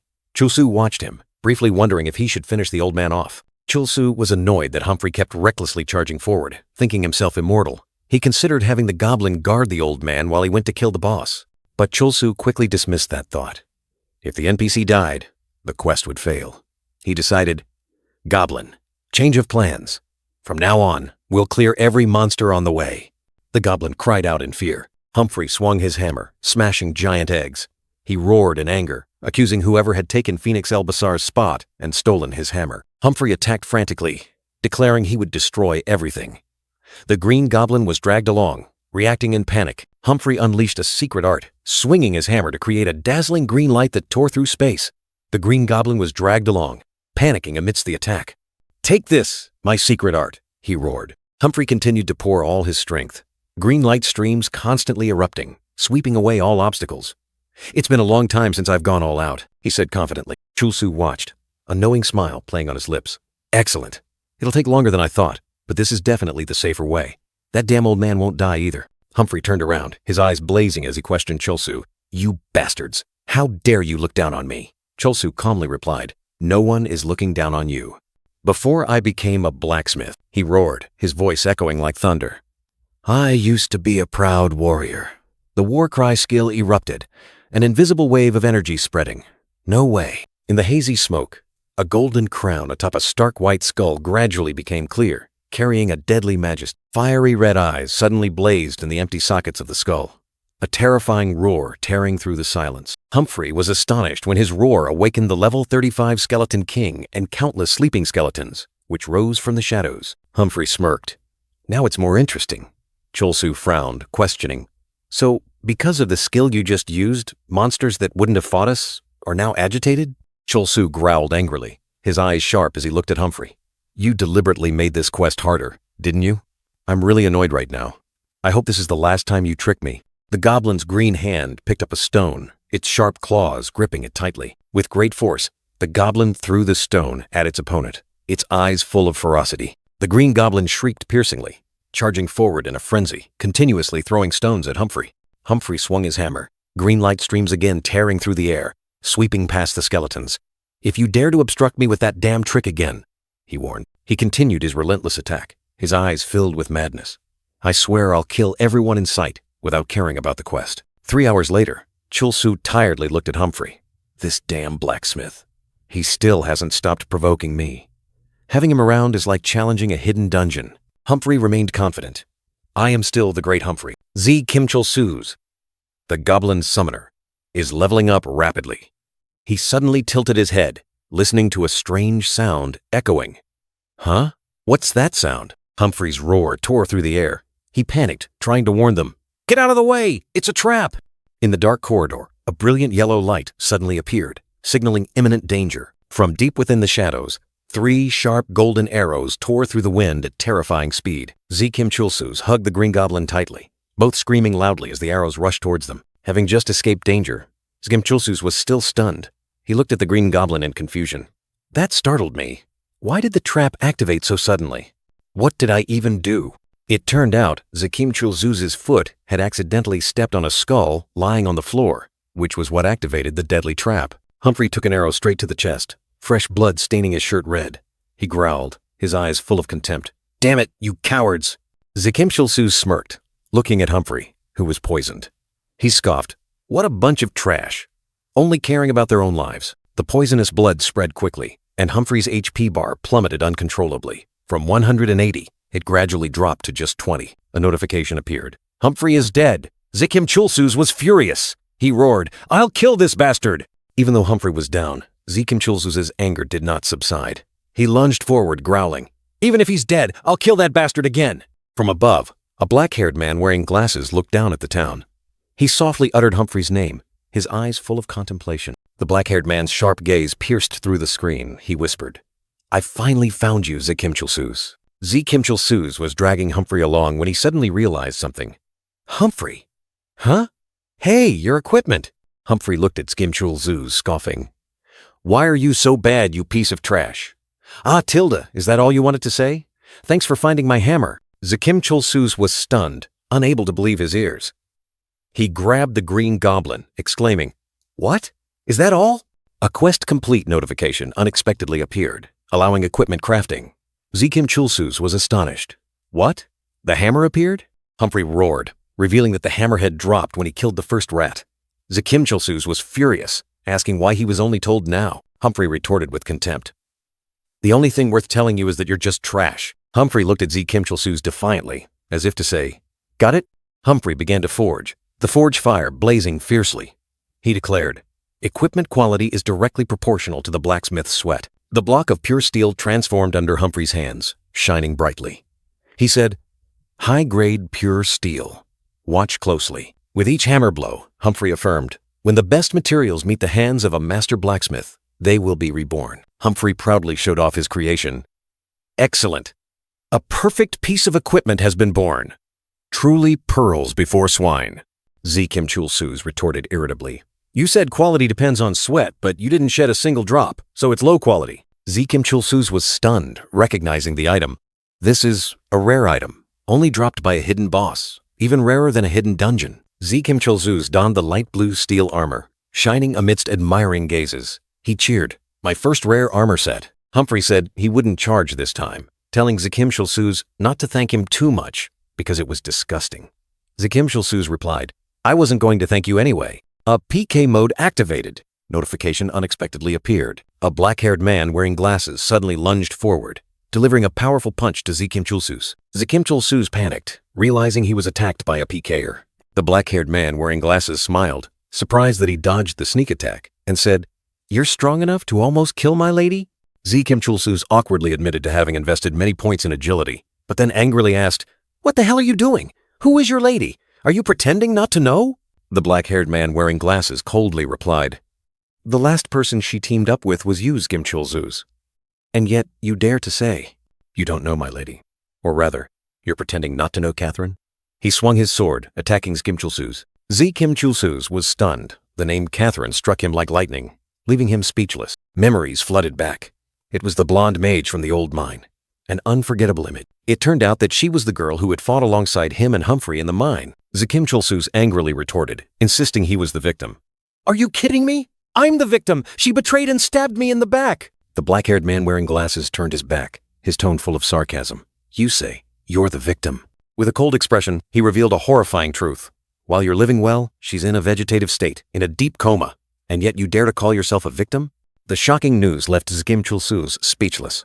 She became a vegetable? The black-haired young man pondered, knowing that Geiger's attack had caused severe damage. The image of Catherine falling appeared. Z Kim Chul-Soo's was annoyed, unable to accept being blamed for her condition. He yelled, blaming everything on Geiger.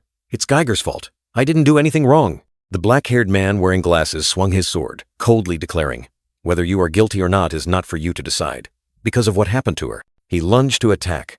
Z Kim Chul-Soo's was just a tiny dot. The inheritance rights of the Semyoung group have fallen into chaos. His attack caused no damage at all.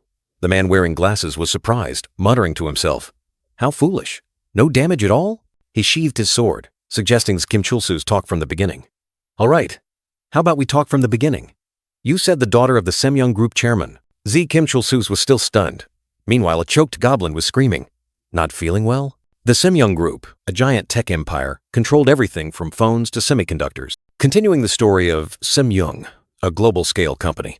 If you get accepted here, people will say you've won in life. However, the daughter of that renowned group's chairman was lying unconscious in a hospital bed just because she played a game with Chul-Soo. The black-haired man wearing glasses questioned, his eyes sharp. So she was attacked by a level 80 monster in a hidden dungeon? Chul-Soo scratched his head, forcing a laugh. Probably. It's probably one of those psychological shock cases or something like that. The black-haired man wearing glasses remained suspicious. But how did you escape? You said you were only level 3, right? The white-haired girl, nearly level 40, ended up in this state. He couldn't understand how Chul-Soo, a level 3 player, could escape unharmed. Chul-Soo hastily explained, his face beaming. What happened was, my class suddenly turned into a hidden class, so I escaped. I got lucky. She should have been the lucky one, though, Chul-Soo thought to himself, mocking fate. The white-haired girl was still unconscious, after all attempts to save her. If it were him, he would have surely died instantly. The black-haired man wearing glasses pondered, repeating Chul-Soo's words. A level 3 player escaped thanks to a hidden class. He knew a hidden class wasn't everything. Chul-Soo gave a dry laugh, asking about the girl's condition. Is her chance of waking up that low? The black-haired man wearing glasses coldly replied, Watch your words. She's still alive, just unconscious. The best doctors had tried, but all were helpless. We don't know why she won't wake up. It seemed they had given up. Chul-Soo pondered, then spoke. So, we can only wait for her to wake up? But Chul-Soo proposed a bold idea. She was injured in the game. Why don't we try to heal her right inside the game? The black-haired man wearing glasses adjusted his frames, his eyes glinting. Go on. Chul-Soo stammered, recounting a similar case in America. A player had to retire after falling unconscious in the game. The person's family was almost in despair, but then they miraculously woke up. Chul-soo vaguely remembered it that way. Chul-soo told himself that the story about the unconscious player in America was something he had completely fabricated. He thought to himself, the chances of that happening were extremely low, perhaps 9.9 million to 1. Chul-soo admitted to himself that he was lying to the man opposite him. Chul-soo looked at the black-haired man wearing glasses and questioned, "But don't you think trying something is still better than just waiting for a miracle?" He told himself he was lying because his woman had also deceived him. The black-haired man wearing glasses just silently observed, his gaze inscrutable. Chul-soo looked back, his eyes glinting with calculation, cold sweat running down his face. In the game world, a long, white-haired girl appeared, her body motionless. Chul-soo, in armor, stood next to a green goblin, surprised. He actually allowed it. They let an unconscious person log in. They must be truly desperate, he mused. If they found out he was lying, they would surely try to kill him. Chul-soo continued sarcastically. The idea of using the game to help the girl wake up was complete nonsense. That has never happened before. He smirked, telling himself, but at least, I'll be seen as the one who tried to save her. Chul-soo turned his back, and the green goblin let out a shrill cry. He thought that large corporation wouldn't be able to ignore someone who tried to save their successor. If she wakes up, great. If not, who cares? Chul-soo, in armor, approached the white-haired girl, flashing a charming smile. I'll do my best to act as if I'm saving. Chul-soo looked at the white-haired girl, his face full of thought. I think you might want to sit down for this. Chul-soo burst out laughing, declaring himself a genius. He needed to find a way to take the girl with him, but she couldn't walk on her own. Chul-soo dragged the white-haired girl with a goblin under the scrutinizing gaze of the crowd. He wondered if this method was acceptable. The crowd murmured, criticizing Chul-soo for using a goblin to drag a female player. They cursed him as the worst kind of person. Chul-soo yelled in despair. Clearly, this method was not acceptable at all. Someone in the crowd sneered, questioning Chul-soo about how he treated his close companion. Chul-soo was confused, not understanding what they meant. Chul-soo panicked, realizing the crowd had seriously misunderstood. This situation was exactly like last time. He was in trouble again. Amidst the chaos, an old man suddenly appeared, loudly calling out to Chul-soo, "Come here!" Chul-soo questioned the old man's identity. The old man urged that there was no time to explain, but Chul-soo insisted on an explanation if he wanted his cooperation. Chul-soo looked at the old man, his face thoughtful, surprised to meet this person again. Chul-soo realized the old man was Seung-ryul the Cunning. He deduced that it was he who had summoned the goblin. Although freed from trouble, Chul-soo still didn't trust Seung-ryul. He questioned him about the Everton Guild's plans. Seung-ryul denied it, explaining that they were only focused on a raid. The Everton Guild didn't usually act together. Chul-soo ignored the explanation, turning to the goblin, who was grinning slyly. He asked Seung-ryul if he was Everton's information officer. Chul-soo demanded useful information. Seung-ryul gestured for silence, saying that if he wanted to know about Furendel, he had to go somewhere else. Seung-ryul led the way.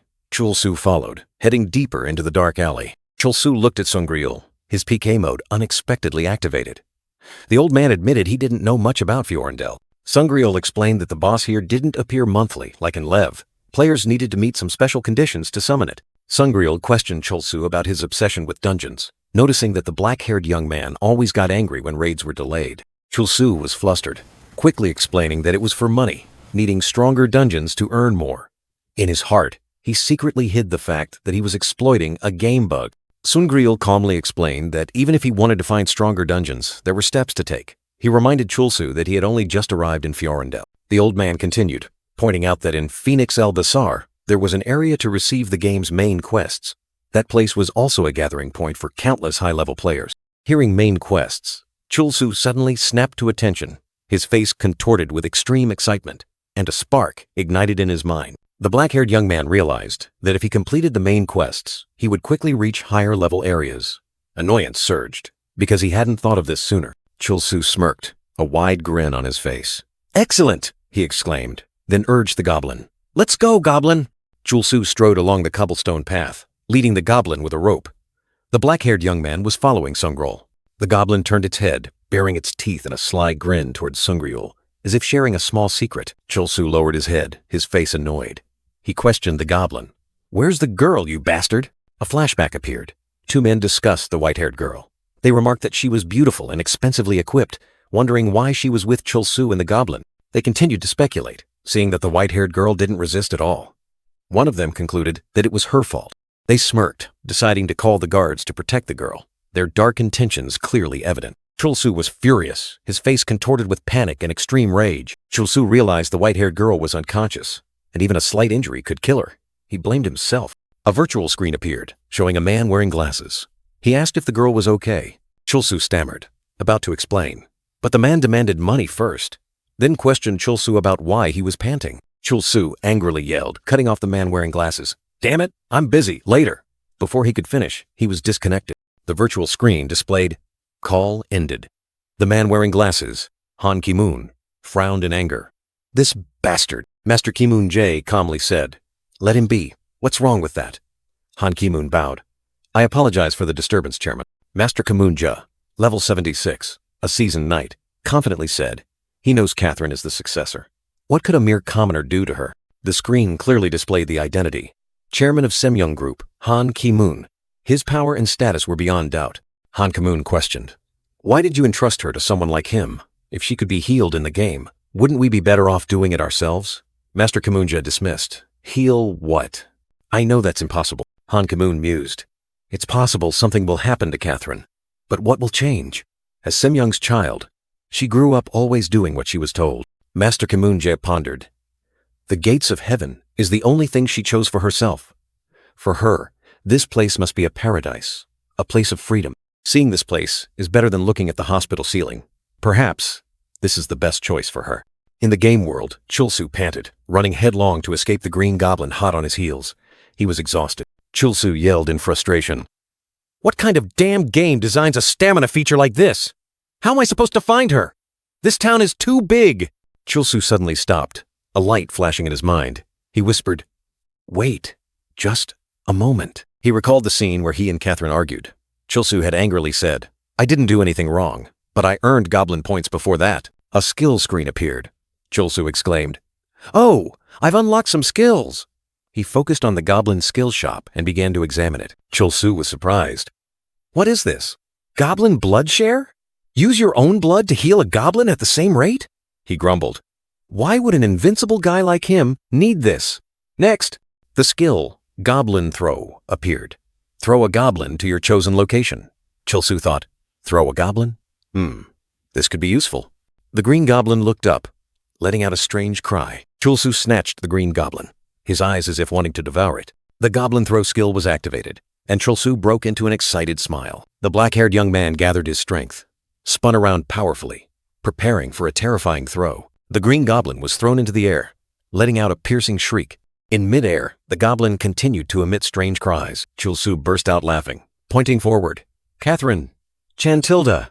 The black-haired young man shot through the alley like an arrow, his eyes fixed on one person. Chulsu laughed maniacally, his tongue sticking out. "Hey, Catherine! Chantilda! I'm here for you, Tilda. We'll be together forever." Catherine stood motionless between two strange men, one long-haired and one short-haired, her eyes vacant. The long-haired man looked at Chulsu with contempt. I wondered who it was. Turns out, it's that ugly bastard. "Haven't you given up yet?" Chulsu roared, his face contorted with rage. "So what? I'm not here to make her feel good. Who are you guys?" The long-haired man calmly replied, "We are two handsome men whose hobby is saving women in distress." He growled, "Now die." The two men charged to attack, unleashing kicks and punches towards Chulsu.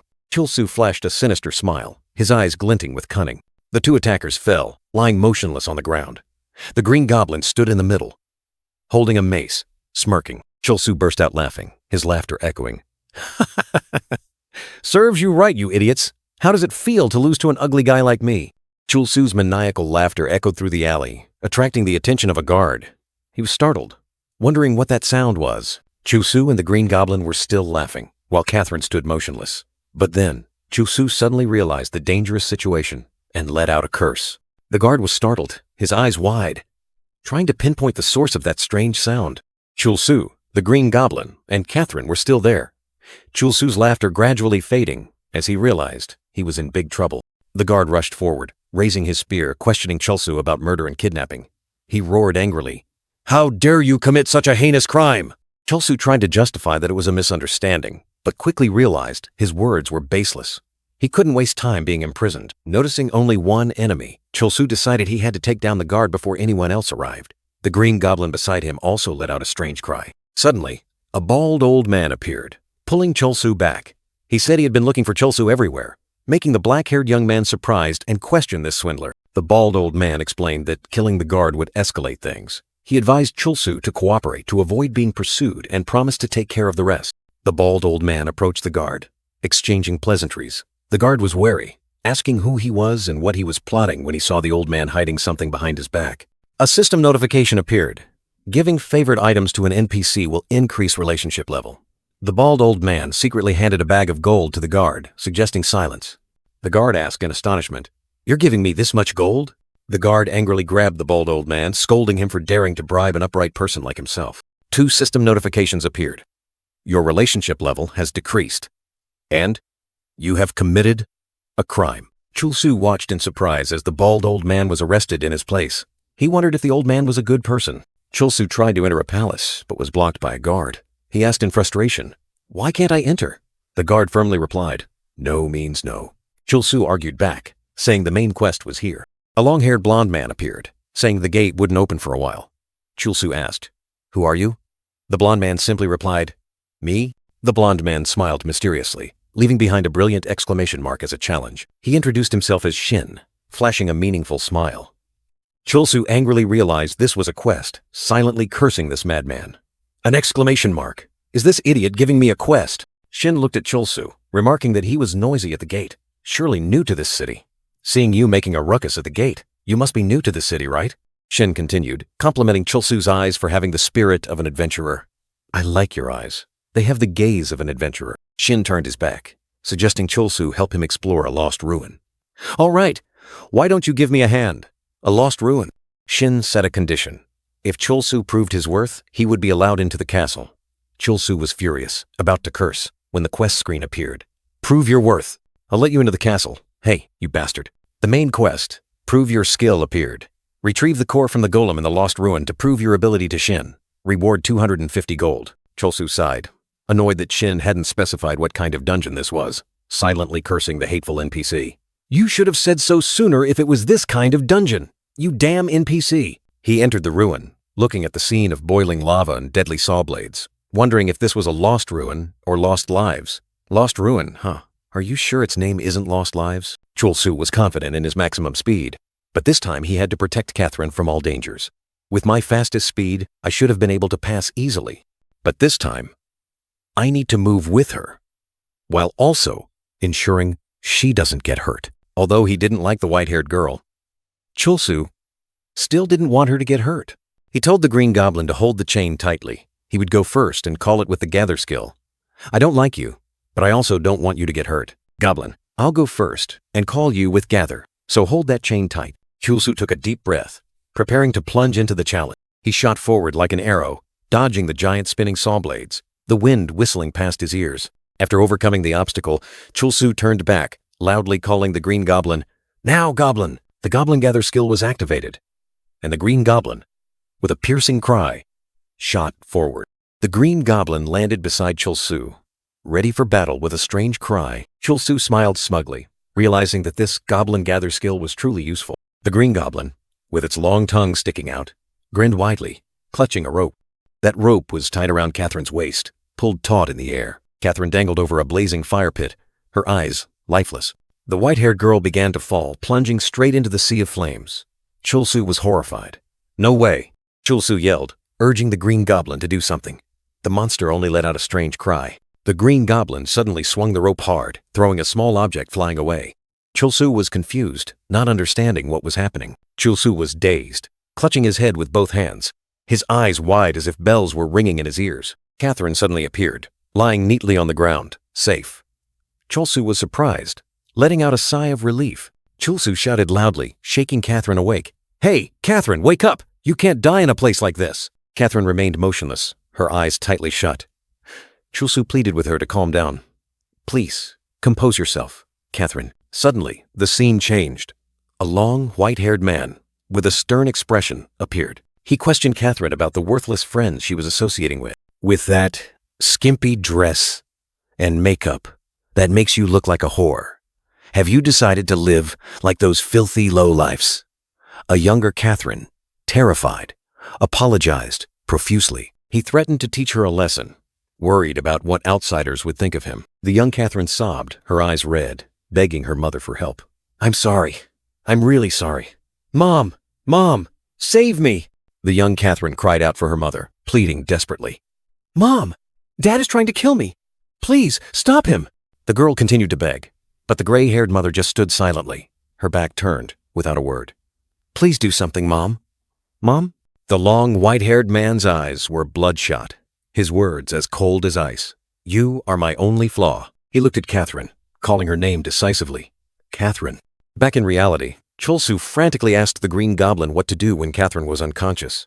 The Green Goblin laughed eerily, suggesting artificial respiration. Chulsu was shocked. Artificial respiration? Chulsu was stunned, telling himself this was just a game, and real artificial respiration couldn't be performed. Even with the sensation of touch, blowing air in is impossible. The black-haired young man realized everything had been impossible from the start, but still decided to try. She's already dead anyway, so let's just try it. Chulsu justified that there were rules like the Good Samaritan law, and a mental shock might wake the girl up. He reassured himself that he wasn't satisfying his desires, but doing the right thing. This isn't me satisfying my desires. I'm doing the right thing. Chulsu puffed out his cheeks, preparing for artificial respiration, but suddenly a voice echoed from the virtual screen. "How is that girl?" Chulsu was startled, realizing the man on the screen was the butler. He threatened to kill Chulsu. Chulsu quickly denied it. "No, I swear she's safe, not dead at all." The long, white-haired man calmly said he already knew she was fine. He was logging into the game for work, and the medical team was constantly updating her stats. He also asserted that Catherine's equipment was the best for her level. A magical white spider dress appeared, with high defense stats. He further explained that she wouldn't take critical damage unless Chulsu brought her into a hidden dungeon. Chulsu was surprised, his eyes wide. "She's not dead?" The long, white-haired man coldly stated that the purpose of the check was to ensure Chulsu didn't touch the unconscious girl. He ordered Chulsu to show Catherine's status, his finger pointing directly at the screen. The long, white-haired man silently looked at the screen, where the words, "Call disconnected," appeared.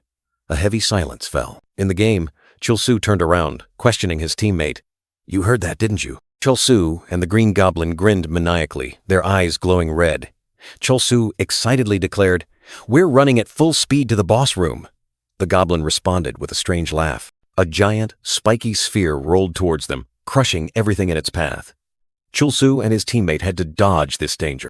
Chulsu used Catherine as a skateboard, gliding across the ground at dizzying speed. The Green Goblin also clung tightly to the girl's back. To cross the ruined bridge, Chulsu threw Catherine flying across the gap.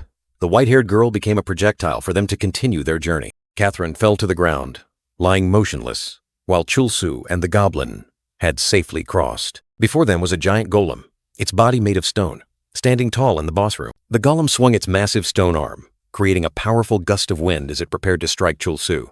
Chulsu suddenly flinched, his face changing with regret. He exclaimed, "Damn it, I got too excited and threw her like a projectile." A system notification appeared. "You have received 1 goblin point." Chulsu angrily looked at the golem. He roared, "Damn it! How dare you attack my multi-purpose trap-breaking device? Goblin, finish him off immediately!" The goblin responded with a cry. Catherine's hand, lying motionless on the ground, twitched slightly. An unexpected sign amidst the battle. The golem delivered a powerful punch, creating a violent impact sound. A huge explosion erupted, blinding light engulfing the room. The Green Goblin flew through the explosion, its face still maintaining an excited and crazed expression. The Green Goblin charged forward, swinging its weapon and striking the golem hard, sending shattered rock fragments scattering in the blinding light. It lowered itself, its eyes excitedly looking at its achievement, a strange smile clearly visible on its face. Chulsu smiled smugly, his eyes flashing with confidence. He thought to himself, it didn't faze me. Now I just need to get the golem's core. But then, a surge of purple energy erupted, and the giant golem reappeared, its body covered in terrifying lightning bolts. Chulsu stared in shock at the golem, now many times larger, its entire body emitting a brilliant purple light. He exclaimed, "What the hell is this? Why is it bigger? It even leveled up!" Angrily, Chulsu turned to the Green Goblin, ordering, "Forget it. Goblin, destroy it." The Green Goblin responded with a piercing cry. The Green Goblin, without hesitation, charged straight towards the giant golem. Its small body, a complete contrast to the stone monster. It swung its weapon, delivering a powerful blow to the golem, creating a violent impact that shattered fragments of stone. Chulsu smirked, a drop of sweat rolling down his temple. He thought, "Good. Finally, we."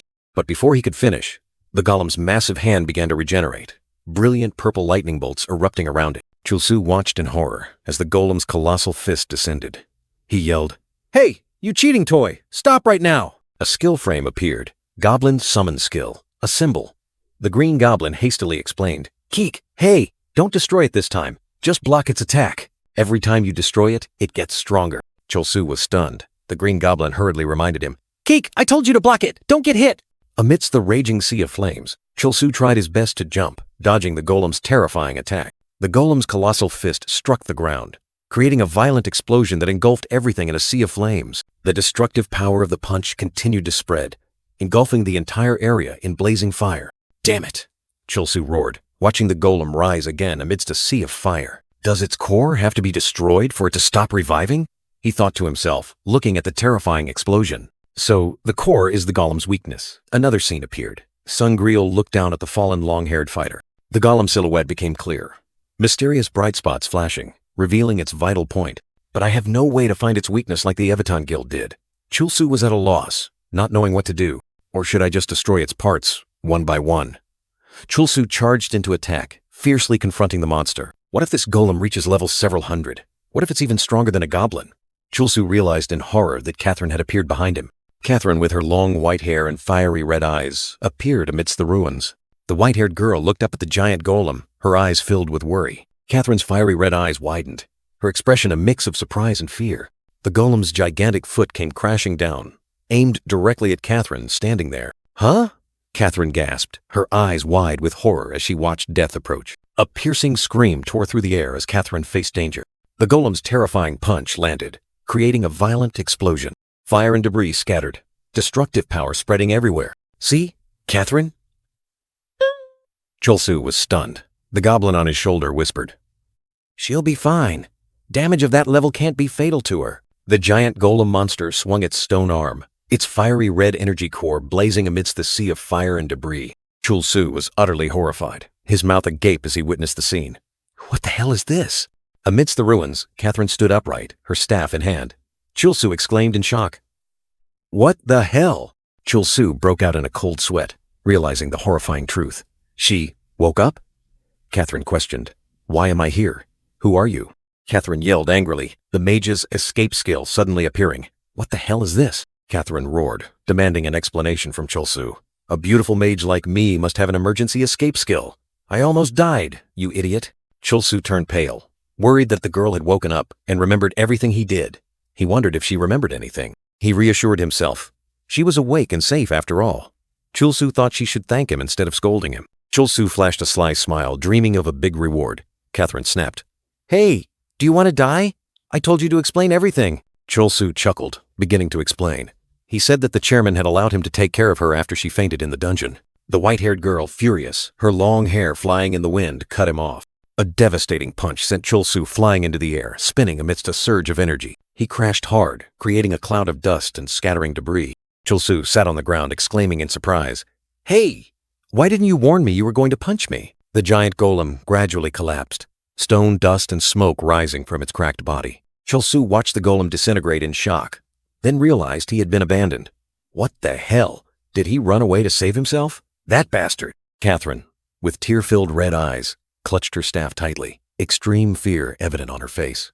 "I'm scared. I'm scared." Catherine's horror surged as she realized the consequences. "Father knows I used the gate of heaven. He could kill me."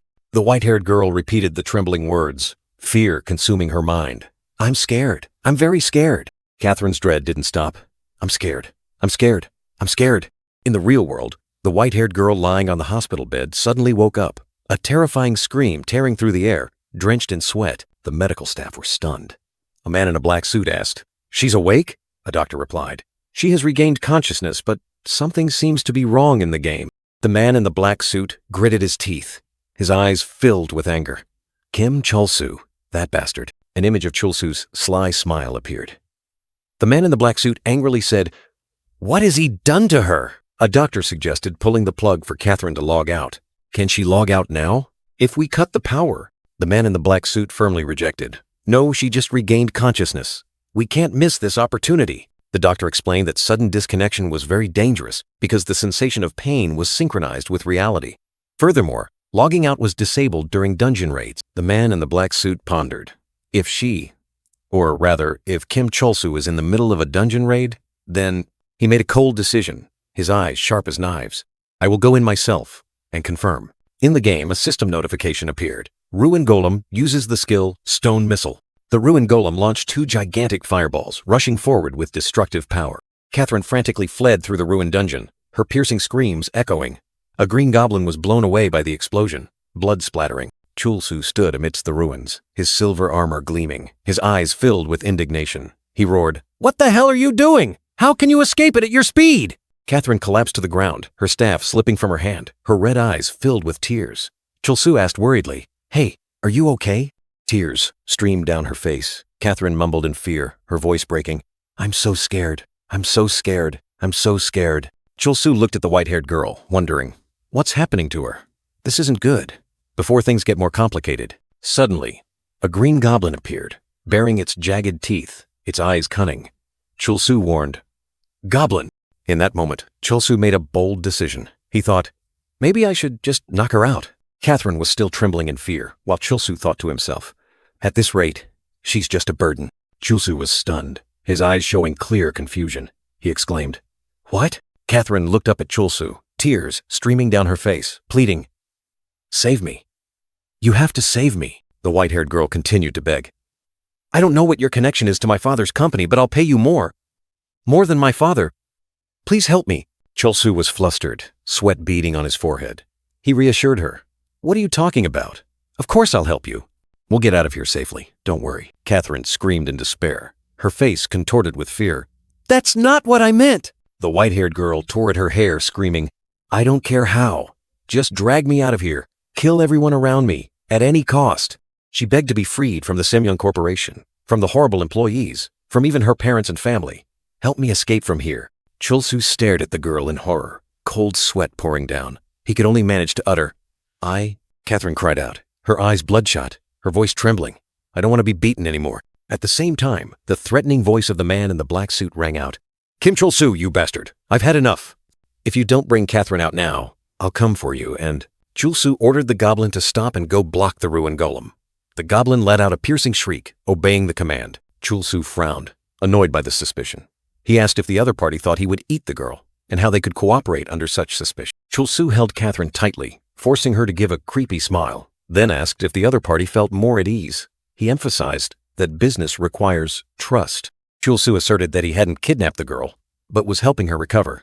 He even took a photo to prove she was fine, then smiled devilishly. The man in the black suit was stunned, not understanding what was happening. The man in the black suit realized Catherine in the photo was not conscious. He wondered if her previous reaction was just a seizure. The man in the black suit concluded there had been a misunderstanding.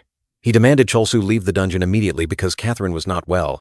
The man in the black suit declared the contract terminated and that he would take Catherine back. Chol-soo angrily protested, arguing that this was a crucial moment. A blinding blue light flashed past, signaling a sudden change. Chol-soo was surprised to see a girl appear. He said he couldn't let the other party unilaterally terminate the agreement. Chol-soo breathed a sigh of relief, admitting he had been scared. He frankly demanded that the other party keep their promise regarding money. Catherine burst into sobs, her eyes tearful, angrily exclaiming that it was a lie. Chol-soo explained that Catherine had misunderstood. He needed a lot of money. He threatened to reveal her awakening to the Semyong Corporation if she didn't pay. Catherine desperately begged Chol-soo to keep it a secret, promising to find a way to get the money, even if it meant selling all her expensive equipment. Catherine pleaded with Chol-soo to take all her belongings. Chol-soo angrily asked if she was joking, because selling everything wouldn't amount to much. Chol-soo decisively stated the figure of 100 million, then ordered the goblin to begin its action. As soon as Chol-soo gave the order, the goblin faced the colossal level 170 ruined golem. A terrifying roar echoed, stunning it. Chol-soo was horrified to see the ruined golem had 4 arms. He yelled at the goblin, "You're supposed to hold it off while I talk." The goblin could only shriek. Level 170, Chol-soo realized in horror. He knew well that just one blow from this monster would be enough to send him to his grave. Both of them hastily fled. Just as danger was imminent, a surge of icy energy erupted. The skill ice pillar burst flew in from somewhere, covering the ruined golem in a thick layer of ice. The ruined golem had stopped moving. Chol-soo and the goblin stared in shock at the scene before them. "What is this?" Chol-soo exclaimed, unable to believe his eyes. Catherine appeared, her staff glowing. She had cast the freeze skill, which could freeze targets, but its effectiveness would decrease against high-level enemies. Catherine roared, angrily looking at Chulsu and the goblin, who were dumbfounded. "Why are you two still standing there? Do you want to fight a level 170 monster?" "Run," Catherine urged, her face tense. She knew well that the ice wouldn't hold the ruined golem for long. All three hastily fled for their lives. Just as Catherine predicted, the ice began to crack. The ruined golem roared, preparing to break free from its shackles, creating an earth-shattering sound. 3 people, 3 figures, flew across the ruined ground. Heavy gasps echoed as they continuously fled from the lurking danger. Chulsu spotted the exit. He pointed towards the large door ahead, the last hope to escape this deadly place. "The exit is over there." A sturdy rope, tied to something, unexpectedly appeared in sight. The rope suddenly went taut, pulling hard backward, as if someone was using it as an obstacle. Unexpectedly, the rope wrapped around Catherine's neck. The white-haired girl was astonished, yanked backward, her face clearly showing shock. Catherine screamed in despair as the rope pulled her down. Chulsu and the goblin watched the horrifying scene in shock, unable to react in time. Chulsu turned his head, his horrified gaze fixed behind him. A desperate plea echoed. Catherine screamed, her face contorted with fear, reaching her hand forward, as if to cling to life. "Please, save me." Extreme fear was evident on Chulsu's face. Cold sweat streamed down, his eyes wide with shock. Catherine lay on the cold ground. Chulsu thought, "This time it's different. Last time I ran away because I was too weak." Chulsu gritted his teeth, his face filled with determination. "But now, I have to save her." Chulsu ran at full speed. He knew that if she fainted from a level 80 monster, a level 170 monster would definitely kill her. Tears streamed down Catherine's cheeks.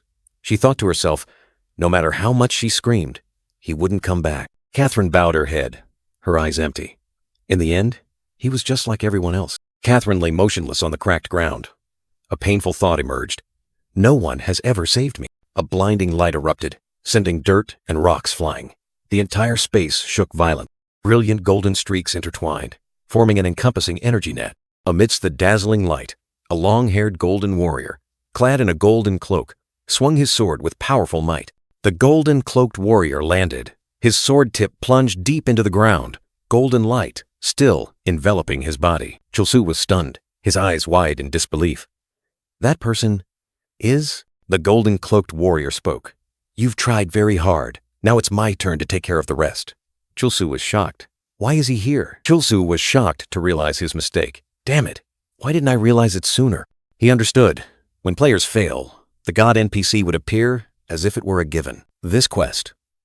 The Golden Armored Warrior, the god NPC, appeared with a smug smile. The Golden Armored Warrior declared, "From now on, I'll take over." Chulsu realized this was a mandatory failure quest from the start. There are quests designed for players to inevitably lose, no matter how hard they try. The golem's core probably never existed. If attacked recklessly, it would only grow infinitely stronger. If one fought without knowing anything and failed, the ruined golem would power up to level 170. The story would continue with the NPC's overwhelming victory, showcasing their absolute power. Chulsu recalled the level 50 attack that caused no pain. Perhaps it was an accident prevention system. The Golden Armored Warrior angrily said, "How dare you do that to my subordinate?" He told himself he would temporarily entrust it to the NPC. The Golden Armored Warrior charged at the golem, shouting, "Prepare to face it!" Chulsu secretly thought, "I'm counting on you, NPC." Chulsu stood watching the battle erupt, his eyes full of vigilance. Chulsu was surprised, exclaiming, "Huh?" The Golden Armored Warrior smugly said, It's not even worth warming up for." Chulsu wondered why he was so confident. The Golden Armored Warrior threw a powerful punch at the golem. This isn't even. The golem was sent flying, shattered rock fragments scattering everywhere. Chulsu was stunned to realize the Golden Armored Warrior was a level 70 NPC. He was still smugly claiming this was just a warm-up. The narrator explained that this quest was usually for players level 30 to 40. The ruined golem started at level 40, so even if a normal player could defeat it, they would still fail against a level 45 golem. Even if they won, the golem would return at level 50, ensuring the player's defeat. And that's when the high-level NPC would appear, easily finishing off the golem decisively. The goblin sneered, explaining that normally no one could raise the golem to level 170, so this situation shouldn't have happened. The Golden Armored Warrior repeated his smug words, while Chulsu realized the cutscene was stuck. Chulsu realized the Golden Armored Warrior was the quest-ending NPC. As long as the golem wasn't destroyed, he wouldn't die. When the god NPC appeared, the golem's core also manifested. This was its fatal weakness. Chulsu speculated that this might be the only chance to change the situation. The golden armored warrior remained arrogant, continuing his familiar words about warming up. He continued his smug remarks, but Chulsu quickly pointed, directing attention to another target. The goblin quickly unleashed its stone throw skill, aiming directly at the direction Chulsu had indicated. The giant golem was hit, its rough stone body shaking violently. The golden armored warrior remained smug, declaring he had saved everyone. Chulsu tiredly wondered if it was truly over. The golden armored warrior's voice echoed, full of smugness. Chulsu listened, his eyes full of doubt, a silent question weighing heavily in his mind. Safe? Amidst the rubble, a weak hand hung limp, shimmering pearls on the red dress. Catherine, the white-haired girl, lay there, motionless. Chulsu looked at the white-haired girl, an endless worry rising in his heart. Are we truly safe? The doubt remained, not yet dissipated. The golden armored warrior's decisive footsteps echoed as he turned and walked away. Chulsu and the white-haired girl stood there, silently watching his arrogant back. Suddenly, the golden armored warrior turned back, a displeased look on his face. He declared, "It seems I judged you correctly. Surviving that place is enough to prove your strength. Now we can get serious." Chulsu, sweating profusely, hastily broke the silence. "The Royal Knight's Vice Captain Alphonse knows us, but don't ask me anything about him because I have my own circumstances." The golden armored warrior was surprised by Chulsu's words. He secretly thought, "I didn't expect this chatterbox to say something useful." It's fortunate he eased the awkwardness. The golden armored warrior waved goodbye, his tone still full of arrogance. "All right then, see you. Don't dream of collaborating with me, for I am already in the clouds." The golden armored warrior's footsteps faded. He walked away, leaving behind puzzled gazes and a tense atmosphere. Chulsu secretly pouted. He really has a screw loose. A small goblin stuck out its tongue, emitting a gruesome hiss, looking towards the golden armored warrior. Chulsu turned to look at the white-haired girl still lying there, then looked back in the direction the golden armored warrior had just left, his eyes full of contemplation. Chulsu's hand clenched, his knuckles white. A new resolve, or suppressed anger, surged within the young man. Chulsu shouted, his voice full of remorse. "All right, what just happened was my fault." The young man seemed to be trying to defuse the situation. The golden armored warrior turned his head, his sharp gaze fixed on Chulsu, but his words were directed at the white-haired girl. "So, you've finally woken up, Catherine?" Chulsu was utterly astonished, his eyes wide. Who is he? A question echoed in his mind, full of surprise and confusion. Chulsu realized he has never before seen equipment, and that aura, he's on a completely different level. The young man wondered if he was a rich person or an unbeatable master. Catherine's eyes widened in shock. "Father." One word escaped, then another thought struck her. A king. Han Ki-moon's gaze was sharp, full of calculation. He secretly thought, "I knew you had woken up the moment you had a seizure." Catherine lowered her head, her bloodshot eyes hiding deep sorrow. Han Ki-moon continued, his tone full of feigned worry. "Father has worried day and night. Don't you know? I had hoped you would be better when you grew up, but you still play these mischievous games." Han Ki-moon gave a smug smile, turning to Chulsu. "Thank you for taking care of my beloved Catherine, young man," he continued, his tone arrogant.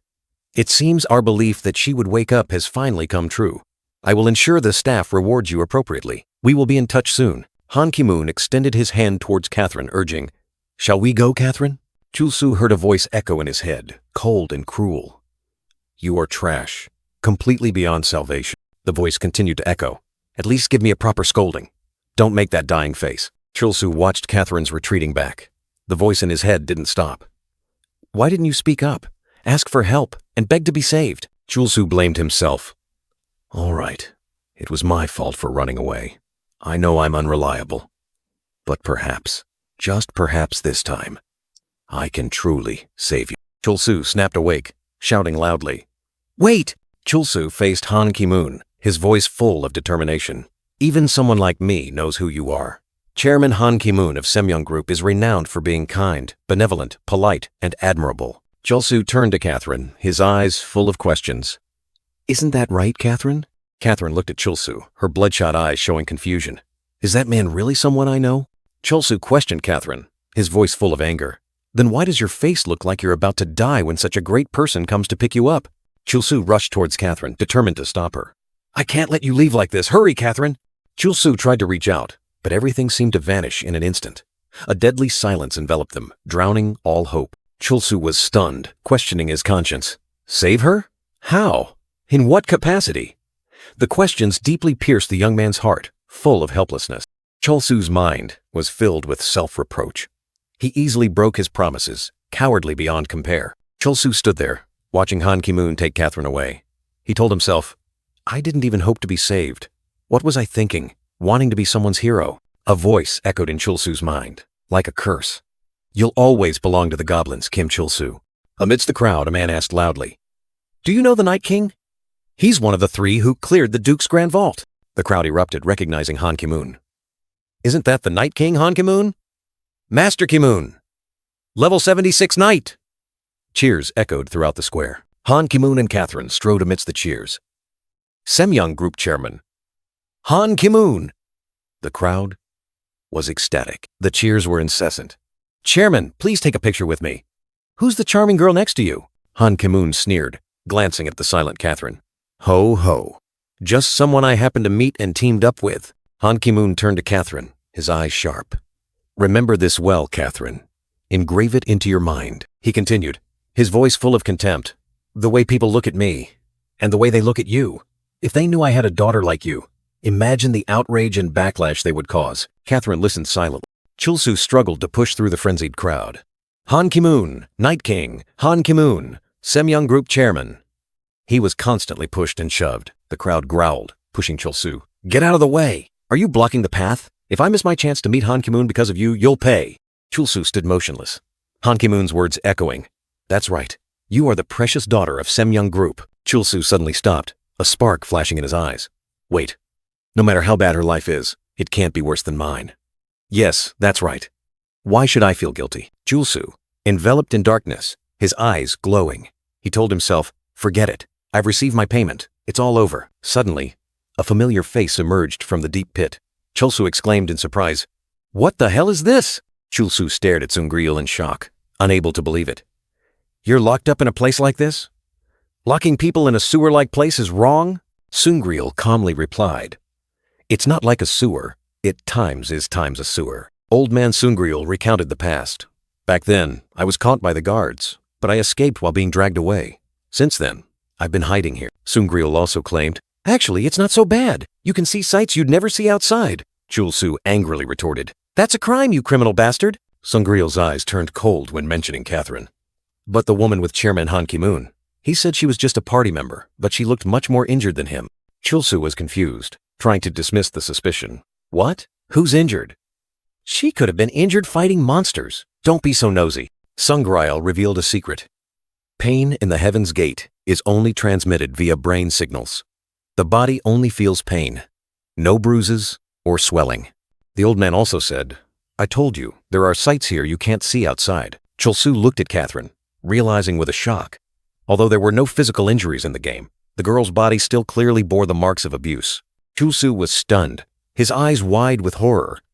The harsh truth was laid bare before him, making him unable to believe what he saw. Chulsu shouted loudly, his voice tearing through the air. Wait! Hold on! He couldn't let things happen like this. Chulsu stood blocking Han Ki-moon's path, extending his hand, his voice full of indignation. Stop right there, you piece of trash! Chulsu questioned Han Ki-moon, his voice full of resentment. Hey, old man, how dare you kidnap someone in broad daylight, in front of so many people? Have you no shame? Han Ki-moon sneered, his eyes full of contempt. Haha, I don't know what you're talking about, but please don't say such misleading things. Chulsu was furious, his voice trembling. Hey, old man, aren't you the chairman of a big company? Do people like you not have to follow the law? In a moment of outburst, Chulsu shouted loudly, his declaration shaking the entire square. That woman is my girlfriend! Chulsu's shocking declaration left Catherine utterly bewildered. In her mind, the unbelievably intimate implications of his words echoed, making her exclaim in astonishment. What? The crowd buzzed with chatter, doubting Chulsu's words. They thought this could be a major scandal, but also reassured themselves that large corporations were often slandered by baseless rumors. Han Ki-moon maintained a calm, emotionless expression. He sneered, denying Chulsu's claim and suggesting he was mistaken. Excuse me, but I'm in a hurry. He intended to leave. Someone in the crowd questioned Han Ki-moon, criticizing him as a weird old man for being with a scantily clad girl. If she's not your girlfriend, then what is she to you? The questioning ignited further suspicion in the crowd. They chattered excitedly, deeming it unusual, even wrong, for a young girl to be with an old man. Han Ki-moon maintained his arrogant expression, dismissing the questions. He declared those words unworthy of a reply, then turned to leave with Catherine. Chulsu rushed forward, blocking Han Ki-moon's path. He was panting, his eyes full of rage, determined not to let the chairman escape easily. Chulsu stood in front of Han Ki-moon, staring at him. He seemed to have understood something, his voice full of hidden meaning as he looked at the two. Suddenly, a bald old man in a black vest appeared, introducing himself as Patrick Sungryul, a senior butler of Semyong Group. He rushed here after hearing that Catherine had woken up. Patrick Sungryul knelt on the ground, showing absolute respect to Catherine. This action plunged the entire square into silence. He took Catherine's hand, looking at her with eyes full of hope and reverence. Ah, the future of Semyong Group. Right here. Catherine was bewildered, completely unaware of what was happening. She wondered what to do in this unexpected situation. Her eyes full of confusion. The crowd buzzed once again. They were surprised to learn that Catherine was Chairman Han Ki-moon's daughter, but also doubted her ability to run a large corporation. Another person retorted, recalling Han Ki-moon's previous statement that Catherine was only a temporary member. The truth about her identity remained a mystery. Whether Catherine was his daughter or a temporary member, the crowd all came to one conclusion. Han Ki-moon was in big trouble. Their eyes converged on. Chulsu angrily turned to Han Ki-moon, calling him a bastard. He demanded that Han Ki-moon honestly admit Catherine was his daughter, escalating the situation. Han Ki-moon calculated, thinking about admitting his failure in raising his daughter. He told himself that, despite a bit of noise, this was still a controllable scandal. Chulsu retorted, his eyes sharp. He threatened to expose Han Ki-moon if he dared to deny Catherine. I'll make sure it's clear that I must have been crazy. I mistook her for someone else, and I have no relationship with that woman. Chulsu didn't stop. He also threatened to expose the truth about Han Ki-moon's abuse of his daughter. Han Ki-moon was enraged, veins bulging. He couldn't accept threats from someone like Chulsu. What weight do the words of a brat like you carry, huh? Do you dare? A sound echoed as Han Ki-moon stomped his foot hard on the ground, showing his extreme fury. Han Ki-moon roared, trying to calm the crowd. He ordered them not to believe Chulsu's words. Everyone, don't be swayed by him. Don't believe a single word from this guy. Chulsu clutched his head, in pain. The sound Han Ki-moon emitted was not just a shout, but also a terrifying skill. What kind of skill is this? What kind of monstrous voice does this old man have?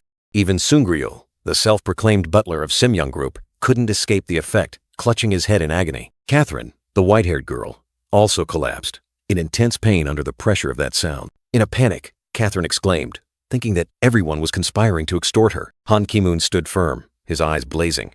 He declared he would never waver, because he was Semyong Group. I, Han Ki-moon, will never waver, because I am Semyong Group.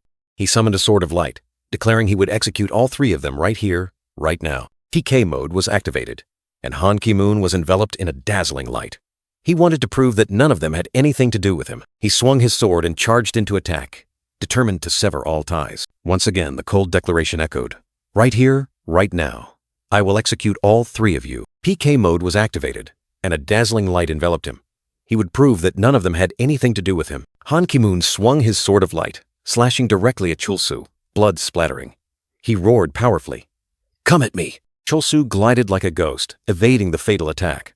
His terrifying speed tore through the air, leaving a blurry trail and a small explosion. Chulsu covered his ears, his face filled with extreme astonishment. He muttered in disbelief. Perfect timing. A small goblin rushed forward at dizzying speed as if controlled. Chulsu roared angrily. Well done, Gob! Don't come near me! Chulsu turned his back, watching the goblin run away. He exclaimed anxiously, If it's revealed that I'm on your side, we're screwed!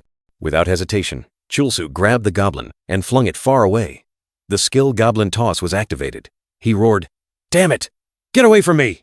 Chulsu stood there, looking up at the clear blue sky, his heart still reeling. He muttered to himself, I almost died. What the hell? I don't know who he is, but he just kept charging at me. Is he crazy? Amidst the crowd, two citizens whispered to each other. What's going on? The Night King was defeated in just one blow, and then he flew away. Chulsu clearly heard the citizens' whispers. He muttered, a wry smile on his lips. I'm the one who threw him, guys. In the chaotic square, Catherine was still kneeling in despair. Chulsu walked over, calling her name. Hey, Catherine. Chulsu took Catherine's hand, trying to pull her up. He said, Snap out of it. But she only replied, Let go. Catherine screamed in despair, tears streaming down her face. She questioned Chulsu, Let go! Who are you to do this? Catherine continued, You're not actually going to save me, are you? Just let me die. Chulsu merely smirked, his eyes unreadable. Chulsu replied coldly, Don't tell me what to do. Whether I care about you or abandon you is up to me. I don't know what shining knight in armor you're waiting for, but wake up. Only trash like me is waiting for you. Chulsu lifted Catherine's chin, forcing her to look him in the eyes. He commanded, "Open your eyes and look." Catherine's eyes widened, tears still falling. Chulsu said, "I don't know what evil things your father did every day, but coincidentally, he was just punished for his crimes. That means you also have a chance." Chulsu, in his shadowy form, looked at the surrounding shadows. He coldly declared, "The hyenas have smelled blood, and they're coming." Chulsu's shadow became clearer, his voice full of sarcasm. "You're good at stabbing others in the back, aren't you?" He continued to urge, his words like daggers. "Then stop kneeling there and stab your father directly in the back." Chulsu's face contorted into a demonic smile. He growled, "Like a goblin." Suddenly, Chulsu's expression shifted to extreme astonishment. He stepped back, realizing in confusion, "Huh? Oh no." Looking closely, "She's not my girlfriend." Chulsu quickly covered his mouth, letting out an awkward laugh. He made an excuse to leave. "Oh, how embarrassing. Haha. I think I forgot to turn off the stove at home. Haha. I'm leaving." The black-haired young man sped away like the wind, leaving a cloud of dust behind him, and Catherine standing dumbfounded. Just then, Sangreal appeared, politely asking Catherine, "So, young lady, if you wish to say anything, now is the most opportune time." The old man Sangreal gently took the white-haired girl's hand, his eyes full of hidden meaning. Amidst the whispers of the crowd, Catherine and Sangreal walked away, towards an uncertain future. The white-haired girl closed her eyes tightly, as if lost in deep thought. Then suddenly, Catherine's blazing red eyes opened wide, shining with a spark of determination. The white-haired girl parted her lips, a word escaping her throat, beginning a horrifying truth. Shocking news spread across the world. The two faces of Chairman Han Ki-moon, head of Semyoung Group, a gentleman in public, an abusive father at home. Chulsu, in the real world, silently watched the news report. Catherine had publicly revealed her identity as Han Ki-moon's daughter, exposing the domestic violence she had suffered since childhood. Initially, many were skeptical, but when Catherine released evidence on social media, all doubts vanished.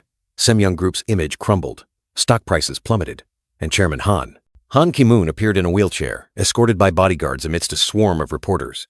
He claimed he had suddenly fallen ill, but everyone knew it was just a deceptive act. Chulsu smiled meaningfully, muttering to himself, "This must be a happy ending in the game world."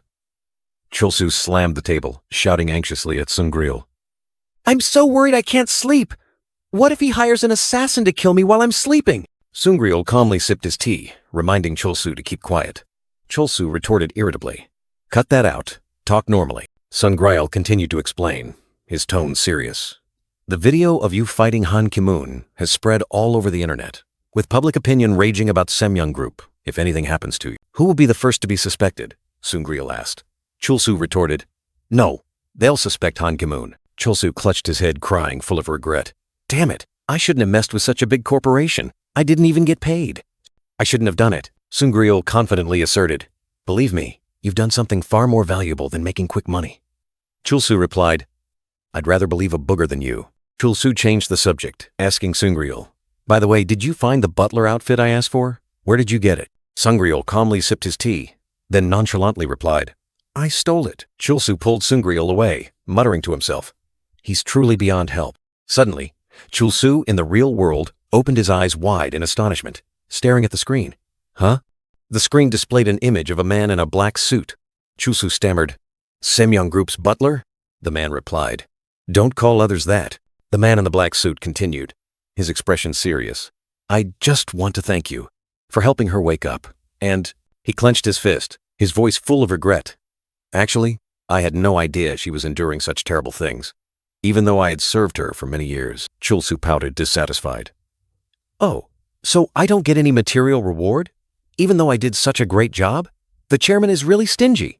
It's crazy that I'm being overlooked without a single penny just because of a misunderstanding." The Semyoung Group trader spoke up. He couldn't stay after what had happened. The other party sarcastically asked if he was unemployed. He admitted he couldn't sleep, worried about Catherine. Would she be safe now that he had left the company? He clenched his fist, asserting that everyone was worried about the girl's safety, especially since she had brought scandal upon her father. To protect her, he had brought Catherine here and started a live broadcast. He even enthusiastically thanked his followers. Chulsu was utterly surprised. The man in the black suit sneered, revealing he had spent all his money to set up a studio for Catherine. Chulsu couldn't believe it. The man in the black suit explained that fame would protect Catherine, The white-haired girl on the screen promised to dance for the viewers. He continued, no one would dare touch her while she was streaming. If one day she stopped streaming, that would be a sign of trouble. The man in the black suit remarked that Catherine wasn't truly enthusiastic yet. Chulsu yelled, astonished by her hidden potential. He solemnly declared that, even if belatedly, he would help the white-haired girl live a life she had never experienced. He turned to Chulsu, expressing deep gratitude. It's all thanks to you, Chulsu. Thank you. Chulsu blushed, flustered. He yelled, telling the man not to act weird, and if he was grateful, to send him money. He smirked, saying he had sent a gift to the mailbox. Not money, but a gift, Catherine prepared herself. Chulsu slammed the table, yelling for money. He hung up first, then turned to the screen, thanking Catherine's boyfriend for donating 3,000 balloons. He was astonished to see Catherine's lover donate 10,000 balloons. Catherine on stream asked if there was any dance the viewers wanted her to perform. He broke into a sweat, astonished when Catherine started dancing the bicycle dance. He wondered if this was how she performed it. Catherine smiled brightly, full of energy. The man in the black suit realized that perhaps she wasn't born to inherit the corporation, but to become a great streamer. Chulsu went to the post office, meeting Rachel, an NPC employee. He confidently demanded his mail, warning her to be careful because it surely contained valuable items. This is Rachel. How may I help you? I have mail. It must be something very expensive, like solid gold armor, so be careful. Rachel smiled brightly, reassuring Chulsu that his mail had been kept safe. Of course! I've kept Gim Chulsu's mail safe for you! She nimbly climbed the ladder, searching among hundreds of mail slots. Here's the item, wait a second. But when she touched the item, Rachel's smile vanished. Her eyes became vacant, and her hand gripped a leather whip. This item is cursed. Touching it almost drives one insane. Although, Rachel suddenly became aggressive, questioning Chulsu. He angrily yelled, demanding his rights. Who are you ordering around? What? You think you have rights to your mail? Of course I have rights to it. Chulsu was astonished when he saw the item's information. A rare whip made from bloodworm skin, but it was cursed. Is it a rare item? The curse stated, the user would receive random status effects, and summoned beasts would go berserk if not removed. Chulsu was furious, realizing he had been pranked by Catherine again. But what the hell is this curse? Will using it make me act like that NPC? Damn it, Catherine. Suddenly, a long-haired blonde man appeared, smirking, and gave Chulsu his next quest. Your next mission is to destroy a goblin village. Chulsu and the blonde man faced each other closely, sparks flying from their eyes. Chulsu looked annoyed, while the other maintained a challenging smile. A mischievous little goblin appeared behind Chulsu. He questioned the blonde man. Look here and say that again. What the hell did you just say? The blonde man repeated, destroy a goblin village. The blonde man explained it was a simple quest, not needing his help. He urged Chulsu to complete it quickly, as there were many other things to do. It's a simple quest to eliminate the wicked goblins harassing the villagers. Finish it quickly. We still have a lot to do. Chulsu sighed, accepting his fate to fight goblins. He turned to the small goblin beside him, intending to ask for its opinion. The inevitable has come. You can do it, right, Gob? The goblin responded with a squeak. Chulsu was surprised, then angry, when he realized the goblin had just snorted in his face. It just snorted in my face? Meanwhile, elsewhere, a merchant pulled a carriage with a giant bird, confusedly wondering where his horse had gone. Where's my horse? Chulsu gripped the goblin's hand, his expression serious. Let's talk, goblin. The goblin looked bewildered, letting out a squeak. Chulsu sat down, gently stroking the goblin's head, his face full of thought. The goblin let out a small squeak. Chulsu exploded, yelling in frustration. Hey, why are you causing such a ruckus? I really have no choice but to throw you away. Or do you want everyone to know we're allies? The green goblin squeaked in bewilderment. Chulsu continued to vent his anger. You never listen, always causing trouble. Damn it, I hate you too. Chulsu continued to yell, Catherine's image appearing in his mind. Someone like you. Such a one-sided relationship is so fragile. Chulsu was utterly annoyed, sighing. Tsk. Whatever. A curse echoed from somewhere, hauntingly. Chulsu roared, his patience exhausted. Damn it, I've had enough. The goblin at his feet continued to sneer. Chulsu's eyes widened, gleaming with astonishment mixed with extreme anger. The green goblin charged straight at Chulsu, its eerie laughter echoing throughout the room. Chulsu was stunned, unable to believe his eyes. What the hell is this? Chulsu roared, his patience exhausted. Damn it, I've had enough. The goblin at his feet continued to sneer. Chulsu's eyes widened, gleaming with astonishment mixed with extreme anger. The green goblin charged straight at Chulsu with eerie laughter. Chulsu was stunned, unable to believe his eyes. What the hell is this? Chulsu grabbed the goblin's leg, yelling in a panic. Kill it, goblin! Mataja startled and turned his head, a strange noise having just shaken the carriage. What was that sound? Chulsu watched in horror as two goblins fought chaotically. "What are you doing, goblin? It's still alive!" Chulsu shrieked as another goblin lunged to attack. The goblin unexpectedly swung its arm, delivering a strong blow to Chulsu's face. The goblin on his head kept striking, causing Chulsu intense pain. He yelled, trying to resist. "Damn it! Goblin, do something!" The goblin on Chulsu's head continued to scratch frantically. He gritted his teeth, trying to push it off his face. "Damn it! Get off!" From behind, the club-wielding goblin charged, raising its weapon high, preparing to deliver a fatal blow. Its piercing shriek echoed. Chulsu watched in horror as the club-wielding goblin swung. He desperately screamed, "No! Don't swing with all your might, you bastards!" A blinding flash tore through the air, accompanied by a deafening explosion, signaling a shot had been fired. Matajias, the carriage driver, suddenly appeared, pointing a gun forward. Chulsu realized in astonishment. The NPC driver? The goblin on his head continued to scratch. Chulsu painfully yelled, "A monster! It climbed up here!" Matajias saw the chaotic scene, wondering, "What's happening here, adventurer?" He realized, "So that really is a goblin. It must be because we're near the goblin village." Matajias commanded, his voice resolute, "Stand still. I'll finish it with one shot." Chulsu hastily yelled, pointing at the club-wielding goblin charging forward. "Wait! Shoot the one in front," Matajias replied curtly. "All right." A shot rang out, but instead of the club-wielding goblin, the goblin on Chulsu's head was hit. Chulsu shrieked in horror, "No, not me! Damn it!" The shot goblin was flung back, crashing straight into the club-wielding goblin, causing both to tumble down. Lying flat on the ground, Chulsu, tears streaming down his face, angrily yelled at the goblins. "Hey, you damn goblins! Why do you keep following me? Please help me!" Chulsu lifted his head, his eyes confused and astonished, not understanding what was happening. "Huh?" The green goblin, helped up by Chulsu, began to plead. "Spare me. I just thought a fellow goblin was captured, so I came to rescue it." Chulsu was utterly stunned, his eyes wide, and he yelled in terror. "Oh my God, this goblin can talk!" The carriage sped away, kicking up clouds of dust on the forest road. Chulsu was still stunned, wondering if his ability to summon goblins was why he could communicate with them. He muttered, "Could it be that I've turned into a goblin?" The green goblin shrieked, begging for its life. It explained that it only wanted to save its kin, but Chulsu angrily roared, "Do you want to die? Then why did you bite my head?" Chulsu grabbed the goblin's head, his eyes filled with murderous intent. He coldly declared that he would enter the goblin village and destroy them all. Matajias calmly announced their arrival, while Chulsu looked outside, his eyes full of doubt about the location. Before them was a path leading into a dark cave, with a sign clearly stating, "Entrance to Goblin Village." Chulsu stepped out of the carriage, the heavy footsteps of his armor echoing on the ground. Chulsu grimaced, looking at the road ahead. He muttered that they had to walk from here, even though the carriage could go further. It was too troublesome. Chulsu watched the carriage disappear into the distance, the clatter of its wheels fading away. Chulsu looked at the two tied-up goblins, smirking. "The monster village is surely full of traps. Luckily, I kept this one." The goblin exclaimed in horror. "You spared me just for that?"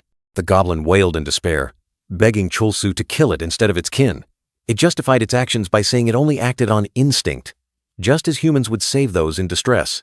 Chulsu gripped the goblin's ear tightly, pulling it up forcefully. Chulsu gave a chilling laugh, coldly replying, "No, I won't do that." The goblin screamed in terror. The goblin struggled, indignantly explaining that the goblin tribe didn't hate humans. It was humans who constantly bothered them. Chulsu pondered, suddenly realizing that he only killed goblins for quests, with no personal vendetta. He had also never seen them do anything truly evil. He told himself that he simply assumed goblins were evil, and killing them was obvious. After all, no one would mourn a dead goblin. Chulsu was holding a goblin tightly. Behind him, two other goblins appeared, one large and one small, looking at him with confusion. A faint call rang out. "Lover?" Chulsu froze, his expression shifting from surprise to shock. He muttered, unable to believe his ears. "Lo? Ver?" The goblin in Chulsu's hand shrieked miserably, desperately calling out names. "Tina! Mason! Forget about me! Just run!" Chulsu yelled loudly, pointing forward. "Silence! Goblin! Throw a rock in that direction!" The goblin shrieked in protest. "No!" The smaller goblin, with an expression of extreme fear, reluctantly picked up a rock. Its terrified cry echoed. The goblin's pale hand trembled, throwing the rock forcefully in the direction Chulsu had indicated. The rock whizzed through the air, flying straight towards the two standing goblins. A shriek rang out. The other two goblins' eyes widened in horror. They couldn't react in time as the rock flew closer. Chulsu's tall shadow stretched over the trembling goblin at his feet, creating an oppressive scene. The goblin's face was contorted with pain and anger, its teeth clenched tightly. The small goblin panicked and ran, trying to escape this terrifying situation. The rock hit the running goblin directly on the head, causing it to stumble and fall to the ground. The goblin lay motionless, the other two terrified. Chulsu coldly declared, "I've had enough." Chulsu stood there, his eyes indifferently looking down at the fallen goblin. The remaining goblin asked in astonishment, What? Chulsu continued. "There are humans," Chulsu mused, "who beat their own children just to save themselves. Yet you used your body to protect your wife and children. I cannot call you evil. No way." The two goblins embraced their injured kin, wailing miserably. "Lover! Dad!" Chulsu thought to himself, "Are you kidding me, Goblin Lord? You call me Goblin, but these guys are much better than me." A goblin with a sinister smile, its tongue hanging out, welcomed them with open arms. Behind it was a goblin village with small caves, creating a strange scene. "Welcome to Goblin Village." Two large goblins, with displeased expressions, stared at a small goblin standing in the middle. A tense atmosphere enveloped them, as if they were on guard. Chulsu looked up, his face clearly showing annoyance and fatigue. "Damn it," he muttered. "Now they're starting to be wary of humans again." Chulsu was surrounded by a group of small goblins who teased him. "Hey goblin, where did you come from? You're ugly and disgusting. Tease him." Chulsu was confused. "What? They seem calm? I'm not a goblin." The goblin Chulsu had hit burst out laughing, saying, "Don't worry. Before getting on the carriage, I thought about it a lot. No one would think that face belongs to a human." Chulsu gritted his teeth, regretting, "I should have just killed it back then." Chulsu broke out in a cold sweat, asking, "Hey, can I leave now? Because I'm worried." The goblin replied, "Oh my! I told you not to worry." Chulsu growled, "No, I'm worried I'll kill all of you." The chubby goblin put its hands on its hips, grinning. "Seriously," it said. "How many times do I have to tell you that you can't leave? I injured you, adventurer, so if I don't treat you to a meal, I'll lose face." In the dark cave, 3 squares glowed brightly, illuminating a part of the space, creating a mystical and noisy scene. Before Chulsu was a wooden bowl containing a bizarre dish called goblin poison soup. He was horrified. "It even has poison in its name." A large goblin carried a bowl of soup, reminding the chaotic young goblins, "Hey kids, don't run around when we have guests." Chulsu looked at them with annoyance, and a young goblin replied, "Stop." "Don't want to." Chulsu held the spoon, staring at the bowl of soup. He thought to himself, "Good thing I can't taste anything in the game. What the hell am I doing eating with these monsters?" Chulsu scooped a spoonful of poison soup, and purple liquid splattered out. Beside him, a small goblin grinned, its face full of delight. Chulsu's face turned beet red, contorted with extreme pain. He opened his mouth and let out a miserable scream, as if he had just experienced a nightmare. The goblin Chulsu had hit snickered, slamming its hand on the table. Chulsu roared, "Stop laughing, you bastard!" 2 goblins burst out laughing, slamming their hands on the table. Chulsu shrieked, "I told you bastards to stop laughing right now!" One goblin asked, "By the way, how did you two end up together? I've never seen a human and a goblin get along." Chulsu wiped his mouth with a cloth, his face annoyed. "Get along? Dream on," he explained. "Do you know what that thing is? It's my summoned creature. Just a subordinate." The pink-bowed goblin was bewildered by the concept of a summoned creature, but then its eyes suddenly lit up. "If I could travel the world with an adventurer, I'd be the most successful goblin in history." The pink-bowed goblin looked at Chulsu with admiration, then suddenly slumped. "I envy you. My family and all the goblins in this village will probably never escape this place." It continued to lament, its voice full of pessimism. "Everyone knows we're just trash, destined to be stuck in low-level dungeons forever. Never able to get out." The pink-bowed goblin patted its kin on the shoulder, trying to dispel the gloomy atmosphere. "Come on, don't be so pessimistic. I'll go get some snacks. You wait here." The pink-bowed goblin turned to Chulsu, seeing him deep in thought. "Why are you so sad? Even as a goblin, you still have a sweet wife." Chulsu looked up, his eyes complex. "I'm human, but I don't have a wife, or even a single friend." He continued, his voice full of self-pity. "I also don't have the courage or selflessness to rush into danger like you. I'm just a pathetic person, always suspicious of my own kind." The pink-bowed goblin looked at Chulsu, its gaze firm. "Someone like you, who is better than me, can surely do what I, a human, can do." Chulsu flashed a radiant smile, giving a thumbs up. "Cheer up, goblin. We're all the same, after all." The pink-bowed goblin jumped off the table, its eyes welling up. Thank you for those kind words. Chulsu smiled, while the pink-bowed goblin attacked something on the table. A status window appeared, reminding that evasion rate is affected by agility. Chulsu suddenly flinched, his surprised gaze fixed on a spot. What is this? The pink-bowed goblin's face changed color, its eyes wide with terror. Even the other goblin showed extreme fear. Chulsu cried out in disgust upon seeing a cockroach on the table. The pink-bowed goblin was trying to stab it with a knife, screaming in terror, "Are you doing all this for me?" The pink-bowed goblin continued to frantically attack the cockroach, while the other goblin had fallen to the floor, trembling. Almost. It's not dead yet. Chulsu lay sprawled on the table, looking at the cockroach with disgust. The pink-bowed goblin frantically swung its knife, yelling, "This damn cockroach!" Chulsu looked at the stabbed cockroach, still feeling uncomfortable. "What is this? I feel something strange." Chulsu stood up, looking at the two goblins lying flat on the ground. He told himself he had to return immediately. Although he wanted to stay, the situation was urgent. The two goblins looked at each other anxiously. The pink-bowed goblin wondered, "What should I do?" The other replied, "What do you mean, do what?" The two goblins knelt down, clasping their hands in prayer. Their voices rang out earnestly. "Please be safe, adventurer." Chulsu looked back. The pink-bowed goblin was sniffling and crying. "Goblins turn out to be good monsters. Tell the children I'm sorry I didn't get to say goodbye." Their heartbreaking cries tore through him. Chulsu turned his back and walked away, his voice calm. "All right, I'm leaving now." A figure suddenly appeared. The orange-haired young man stood next to a goblin's corpse, a sinister smile on his face. "Aha! I knew you'd be here, Tilda." The orange-haired young man swung his sword, his eyes sharp as he looked at Chulsu. He said, "Found another goblin, Tilda." Chulsu continued to walk, not looking back, his voice cold. "All right, I'm leaving now." The orange-haired young man still stood there, beside the dead goblin's corpse. He sneered. "Aha! I knew you'd be here, Tilda." He still held his sword, his eyes fixed on Chulsu with a predatory gaze. "Found another goblin, Tilda." Chulsu suddenly stopped, his eyes wide with surprise, staring intently at something. Chulsu looked down at the bloody goblin corpse. A heart-wrenching pain was evident on his face. "James! He always cooked for me." The orange-haired young man looked at Chulsu in surprise. "You can talk? Are you a player? Then what are you doing here?" Hordes of goblins appeared from the shadows. The orange-haired young man sneered. You must be here to hunt these two. They're crawling all over the place." The orange-haired young man, Minchul, held his sword to Chulsu, asking in a teasing tone, "Need any help?" Chulsu suddenly flared with killing intent, his eyes glowing with a deadly purple light. "You dare touch my friend?" PK mode activated, signaling a merciless battle. Chulsu issued a decisive command, pointing directly at the frightened goblins. "Go, goblin!" The two goblins looked at each other blankly, one crying out in surprise. "Huh? You want me to go?" The goblin, commanded by Chulsu, charged straight towards Minchul, its battle cry echoing. Minchul swung his sword and swiftly cut it down. The poor goblin collapsed with a cry of pain. The goblin lay sprawled, its final curse escaping its lips. Chulsu roared in fury. "Hey, you bastard!" Chulsu angrily scolded the remaining goblin. "You fool! I told times to attack, not times him asterisk!"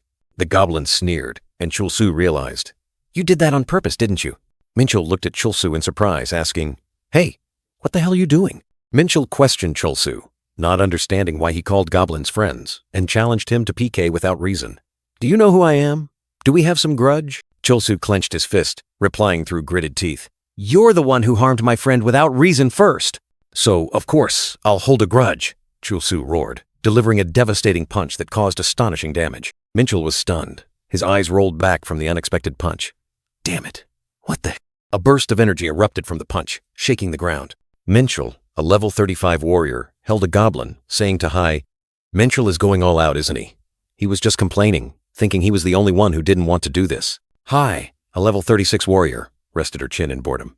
"Aren't there any stronger goblins? They all die in one hit. This quest is so boring." Chulsu just wanted to end the game and go home, but a sudden fall pushed him into a perilous situation.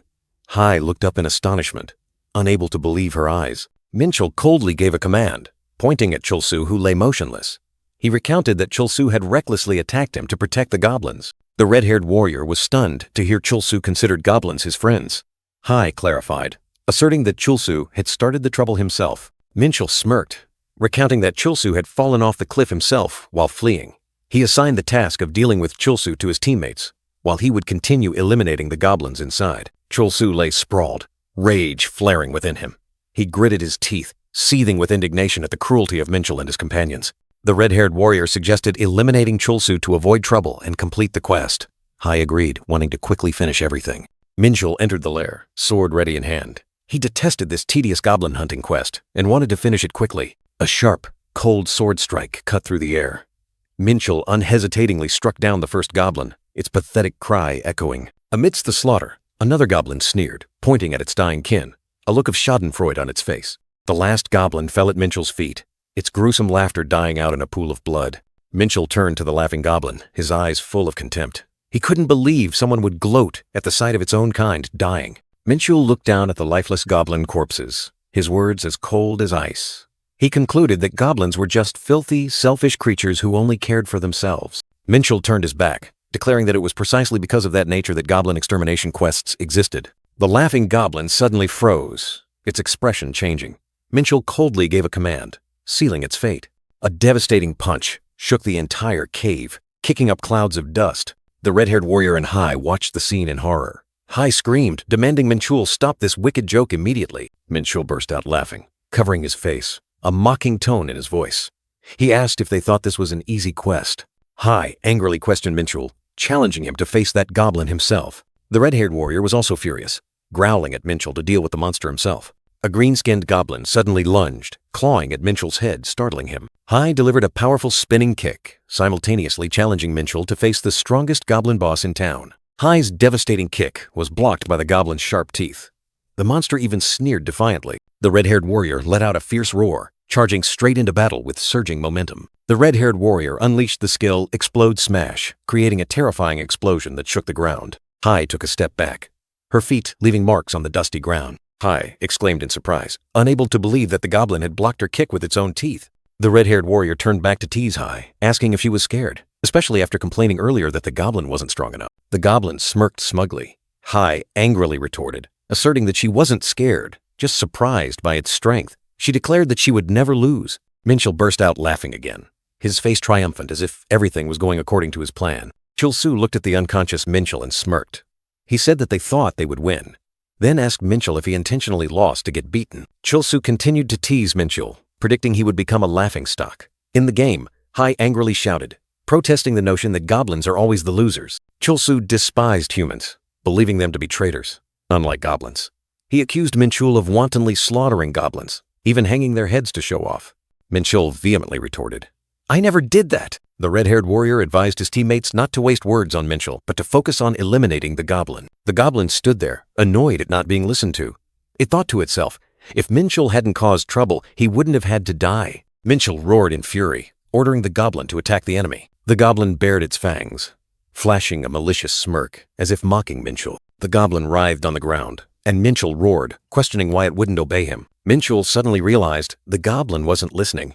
He wondered if he should try speaking more gently. Chulsu, Hai, and the red-haired warrior simultaneously charged at Minchul, giving him no time to react. Minchul was sent flying, his heavy body crashing hard onto the ground with a loud thud. Minchul lay flattened at the goblin's feet, begging it to save his life. He pleaded with the goblin to act, or he would die. The goblin looked up at the sky, bursting into triumphant laughter, enjoying the sight of Minchul on his knees. Minchul felt humiliated having to kneel before the goblin. He told himself, if the goblin wouldn't listen, he couldn't do anything. And what good was honor at a time like this? The goblin let out a strange cry, showing annoyance and unwillingness to endure any longer. Minchul prostrated himself, apologizing to the goblin for ordering it around. He promised never to command it again, even offering it the best portion of food. Chulsu mocked Minchul, who had just called the goblin his friend, but was now prostrating himself. Hai was astonished. The red-haired warrior warned them to get out of the way. The red-haired warrior swung his axe, creating a powerful gust of wind. Hai flinched and dodged. Hai stared at the red-haired warrior, realizing he had been influenced by Minchul's words. Chulsu bowed his head, his hands clasped tightly together, his eyes full of hidden meaning. He whispered, by my prayers. A system notification appeared. The Goblin Lord is very pleased with your lack of pride. You have received 1 goblin point. Chulsu maintained his praying posture. A goblin standing next to him smirked. Chulsu said, Gobmin. The black-haired girl Hai screamed in horror, her face pale with fear. Hey, Co Jongmin, don't mess with me. This isn't funny at all. The red-haired warrior collapsed to the ground, his muscular body exhausted, seemingly having taken a fatal blow. Chulsu's eyes widened in extreme astonishment. What? What's happening? Did Jongmin die from a single goblin attack? Chulsu's face was covered in blood, his eyes filled with pain and shock. No way! It's so unfair to have a monster like this in a goblin extermination quest. Chulsu looked down at the wound on his shoulder. Blood still oozing out. He whispered in despair. We can't win. Hai dashed away like an arrow, determined to escape the encirclement. She thought, I should regroup when they respawn in town. Chulsu gave a sarcastic smirk, watching Hai's retreating back. Oh my Tilda, you think you can just run away after charging in to kill us? A goblin swung its club from behind, aiming directly at the fleeing Hai. The black-haired girl Hai fell face down onto the ground, her body aching after the sudden attack. Chulsu raised his hands high, his face triumphant, delivering a speech to the goblin horde. Now, my comrades, we will no longer be oppressed because of our race. He continued his speech, emphasizing liberation. There will never be another filthy quest that causes people to annihilate our entire species. Chulsu declared passionately, with goblins lying defeated around Hai. And we will never again need to live in such a cramped cave. The goblin horde cheered wildly as Chulsu concluded his rallying cry. Do not be afraid, for our Savior has arrived, right here, on this land. He has descended, Chulsu roared, his words echoing with indignation. I hear his words. Humans are the traitors. Chulsu's eyes blazed with murderous intent, and he gritted his teeth, uttering, Annihilate them all. Hai sat silently, her eyes dark. Chulsu commanded, Now then, lead all the goblins to the town. Surrounded by goblins, Hai remained motionless. Chulsu declared, It's time for our uprising. The majestic Phoenix Elbasar city gate stood tall, concealing a vast world within. On the city wall, two guards chatted. One asked, What do you think about goblins? The other replied, Goblins? Fuck you, you bastard. The guard turned back, his face puzzled, and asked, Huh? What was that? Suddenly, a strange rift appeared in the sky, like a giant scar tearing through space. From the rift in the air, countless goblins poured down, forming a ferocious green wave. The guard's eyes widened, and he exclaimed in horror, That's... Thousands of goblins growled, advancing towards the city, their chaotic sounds echoing. Chulsu stood amidst the sea of goblins, spreading his arms wide, passionately calling out, Everyone, listen, my great comrades! With a triumphant smile, Chulsu pointed directly at the city. We will overthrow the city of humans. 3 hours earlier, Chulsu's eyes were still filled with hatred, and he repeated, Kill them all. Hai sat silently, her gaze unfocused. Chulsu's words echoed, Now then, lead all the goblins to the town. Hai sat amidst the goblin horde, her eyes lifeless. The moment of uprising had arrived. A furious rebellion was about to erupt. The goblins roared excitedly, bloodlust flaring in their grayish-green eyes. Kill! Annihilate them all! A cold voice rang out, and Chulsu's footsteps halted. Stop! Don't kill that woman! Chulsu smirked, his eyes full of cunning. He couldn't let the one who had slaughtered his kind escape so easily just by dying. He explained that Hai's teammates had fallen, and even in real life they were unconscious. They can't even press the revive button right now. Chulsu leaned down, his cruel eyes asking Hai, who was writhing on the ground, You don't want to suffer the same pain as them, do you? Chulsu sneered, his gaze sweeping over Hai with disgusting lust. Oh, I see you have a truly wonderful body. Hai was utterly horrified. Chulsu's sick words like a death sentence. I want to ride you. As time passed, a horrifying change was taking place. Chulsu rode on Hai's back, laughing maniacally. He ordered the goblins, Annihilate all humans! He warned Hai not to even think about escaping the game, because all her assets and weapons were in his hand. Hai pleaded desperately, but Chulsu only sneered, declaring he would turn her into his pet when the age of goblins arrived. The girl screamed in horror. A man in a brown vest rushed in, reporting urgent news. Goblins are invading! Gather the adventurers! In the Adventurers Guild Hall, the shocking news spread rapidly. A warrior in black armor scoffed. Goblins? They're just weak monsters. The man in the brown vest frantically confirmed that tons of goblins were pouring in. A bald man standing nearby was also stunned. The long-eared, white-haired girl sat amidst the crowd, her face surprised. She questioned, So what? Why can't the guards handle them? Goblins? Horace Philliver and Charlotte Stone calmly leaned against the wall. He sneered, Perhaps this is some kind of event? Sounds fun. Charlotte Stone sternly warned, Don't even think about it. Getting involved in this could affect our plans for the next dungeon. Horace Philliver turned away, still stubborn. No need to be so cold. I mean, self-defense level is fine, right? Huh? What did you say? The window shattered, dazzling light from outside pouring in, signaling an approaching threat. A ferocious goblin, wielding a club, leaped through the broken window frame, charging straight inside. Horace Philliver swiftly raised his gun, aimed directly at the charging goblin, and pulled the trigger. Horace Philliver stood upright, his gun still smoking. He exclaimed in surprise, "Whoa, there really are goblins." Charlotte Stone was also stunned. A black-haired man in a black shirt turned his back, his expression puzzled. He wondered, does he have eyes in the back of his head? The warrior in black armor stood in the middle of the hall, his face arrogant. He exclaimed, "Damn, I thought it was a joke, but they're really attacking?" Screams erupted as the black-haired man in the black shirt was surrounded. Swarms of goblins poured in from the broken windows, attacking relentlessly. The warrior in black armor unleashed his power, brilliant flames engulfing him. The surrounding goblins were incinerated, vanishing in a sea of fire. The warrior in black armor leaped high, swinging his flaming sword in a blazing arc, sweeping away all enemies. The warrior in black armor stood amidst the sea of fire, his face triumphant. "Ha ha ha, piece of cake. I expected more since this is a special event. But even 100 of these puny monsters aren't enough to make things interesting." Jaimini, the small man, stood in the middle of the hall, his face utterly terrified. He stammered, "Not 100. There are tens of thousands, perhaps." Jaimini looked up, horrified to see countless goblins swarming. He yelled, "Even more than that! What the hell is this? What is that legion?" Piercing screams tore through the air as countless players were engulfed in waves of green goblins, turning the town into a living hell.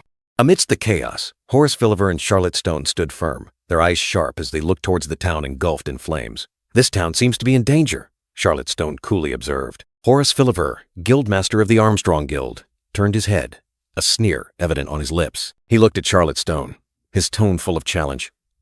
"You're not going to tell me to just sit back and watch, are you?" Charlotte Stone, the vice guildmaster, replied with a resolute gaze. "Yes, that's exactly what I want you to do." She remained unfazed by the eruption of the battlefield. Upon hearing this, Horace Philliver could only curse under his breath. No way, damn it. Charlotte Stone's order was clearly a huge challenge. Michelle, the long-eared girl, walked decisively. She commented on the rampaging goblins. Unlike the child last time, these goblins aren't cute at all. With a flash of magic in her hand, Michelle was ready to fight. She told herself, "Let's go." Michelle. Heavy rain poured down, as if weeping for the fate of the town being trampled by the Goblin Legion. Amidst the scene of destruction, a giant white cat appeared, roaring to the heavens, shattering the remaining structures. Chusu laughed maniacally, his eyes full of triumph. He grabbed the trembling Hai, declaring grandly, "We'll give them a taste of their own medicine." Horrified screams echoed as panicked players fled, trying to escape the pursuit of the bloodthirsty goblin. Jisoo, the brown-haired girl, was utterly terrified. She ran, screaming, "No, don't come near me," as the goblins clung close behind. Suddenly, Jisoo struck down a goblin. She looked at the monster's corpse in surprise, exclaiming, "Huh? Are they that weak?" Jisoo and two friends looked at the numerous goblins. "There are so many," the brown-haired girl said. Then the hooded young man continued, "But goblins are just weak monsters." A goblin with a contemptuous look spoke, "Keek, how dare these filthy goblins?" Without hesitation, Jisoo and her two comrades simultaneously unleashed blazing fireballs, determined to wipe out the monsters. The blazing fireballs engulfed the goblins, their agonizing screams echoing across the battlefield. The fire incinerated them, turning them to ash in an instant. The bald man sneered, ordering, "They're as weak as snails. The highest level is only 20. Just sweep them away." Blue bullets whizzed, piercing through the monster formation. The man in black armor's eyes widened in horror, yelling, "Damn it! How dare humans counterattack? He couldn't believe the sight before him." The goblins panicked and scattered, their fighting spirit collapsing. A goblin turned its head, reporting, "Oh, great goblin! Our morale is declining!" The man in black armor desperately screamed, pleading, "Please, show your power." He placed all his hope in the supreme leader. Hai stared at the screen, her eyes lifeless. A thought suddenly flashed, "I should just quit this game." The goblin leader sneered, his face full of self-satisfaction. He looked down at the chaotic battlefield, unfazed by the initial defeat. The goblin leader's pale hand gripped the rough club tightly, ready for a new confrontation. Power was gathering within it. Jisoo and her two comrades stood tall amidst the flames, their shadows long. One of them cheered, "Kia ha ha ha! It's great for stress relief." The bald man was laughing gleefully as he swept away the goblins, but his smile suddenly vanished. A goblin unexpectedly charged, engulfed in flames. The bald man was stunned, his eyes wide open. He couldn't understand what was happening. Huh? A goblin suddenly unleashed a powerful attack. Behind them, Jisoo and her two comrades watched the scene unfold in astonishment. The goblin's skinny legs stomped hard on the ground, creating a spreading shockwave. Unexpected power erupted. The goblin leader appeared, its face sinister, tongue sticking out. It gripped its club tightly, eyes full of murderous intent, ready to finish off its enemies. Jisoo, the hooded young man, and the shirtless comrade all lay slumped in pools of blood. Death came unexpectedly. No one had time to react. The man in black armor and Hai trembled. The goblin leader laughed loudly. "Ha ha ha ha! Foolish humans! This is the price for despising goblins!" Hai stammered. "Is that really a goblin?" The goblins howled wildly, their shrill cries echoing everywhere, like bloodthirsty cannibals reveling in victory. Amidst the foul-smelling pool of blood, the long-haired warrior lay motionless, his vacant eyes staring blankly into nothingness. Death had come for him, but the goblins were still not satisfied. They furiously dealt final blows to the lifeless body, the gruesome sound of clubs striking, echoing. From behind, the bald man ordered, his voice full of contempt. "Come on, he's dead. Go attack the other humans." The goblins, with their blood-stained weapons and bloodshot eyes, screamed excitedly, ready to rush into a new rampage. The bald man signaled again, like a beast tamer. "That's enough, kids. Stop." A long-haired, red-headed girl was dragged away by the goblins, her terrified screams tearing through the air, pleading for help in vain. Chul-Soo, the black-haired young man, suddenly fell to his knees, a fatal blow having just struck him, leaving him dazed. Without hesitation, Chul-Soo rushed forward, grabbing a goblin that was dragging the long-haired, red-headed girl, determined not to let her be pulled away. The goblin opened its mouth wide, revealing sharp teeth and a protruding tongue, its ferocious expression full of defiance. A mighty punch from Chul-Soo sent the goblin flying, its pained cry echoing. The man in black armor and Chul-Soo were both stunned. Chul-Soo exclaimed, "These crazy bastards!" The long-haired, red-headed girl lay surrounded by the goblins, her desperate eyes looking up, blood splattered on the ground. 4 disgusting goblins surrounded her, dragging the long-haired, red-headed girl, her screams tearing through the night. They dragged her away, the long-haired, red-headed girl's terrified cries echoing. A horrifyingly brutal sight. Amidst the chaos, a steady foot stepped forward, carrying unshakable determination. Amidst the goblin encirclement, the black-haired young man Chul-Soo darted like an arrow, determined to wipe out the monsters cheering as they attacked. The long-haired, red-headed girl lay motionless amidst the ferocious goblins, her eyes filled with extreme horror as Chul-Soo's sword swung up. A resounding slash echoed. Blood splattered as Chul-Soo struck down 2 goblins, leaving their dark forms collapsed on the ground. Chul-Soo turned his head, his eyes filled with extreme surprise as he recognized a familiar face. You are!" The blond man Shin appeared, sword in hand, his gaze sharp and cold. "Shin? That's strange. Why would goblins come to a place like this?" Shin looked at Chul-Soo with suspicion, asking about the unusual appearance of the goblins. "Do you know anything about this?" Chul-Soo quickly denied. "Not at all. I don't know anything." The blond man Shin frowned, sweat trickling down his temples. What a nuisance. In the chaotic battle, the adventurers still resisted bravely, but the overwhelming number of goblins gradually exhausted them. Though only minor injuries, the continuous attacks meant the adventurers couldn't hold out forever. Chul-Soo gripped his sword hilt tightly, his eyes full of worry. This battle, the longer it drags on, the worse things will get for us. Chul-Soo charged forward, determined to end the battle, but Shin suddenly held his arm back. "I'll end it in one blow, wait!" Chul-Soo turned back, looking at Shin with a puzzled expression. Shin explained, "Perhaps the goblins just couldn't take it anymore." In a flashback, a long-haired blonde man smiled meaningfully, speaking. "You know, you keep giving out quests to kill innocent goblins." He continued to stroke his chest, his eyes cunning. "The next quest is to destroy a goblin village. Evil monsters. That has become their definition. Can't you understand how they feel when they're hunted by people they've never met?" Chul-Soo gritted his teeth, his eyes flaring with rage. "Goblins have to die? Because they're evil demons? Damn it!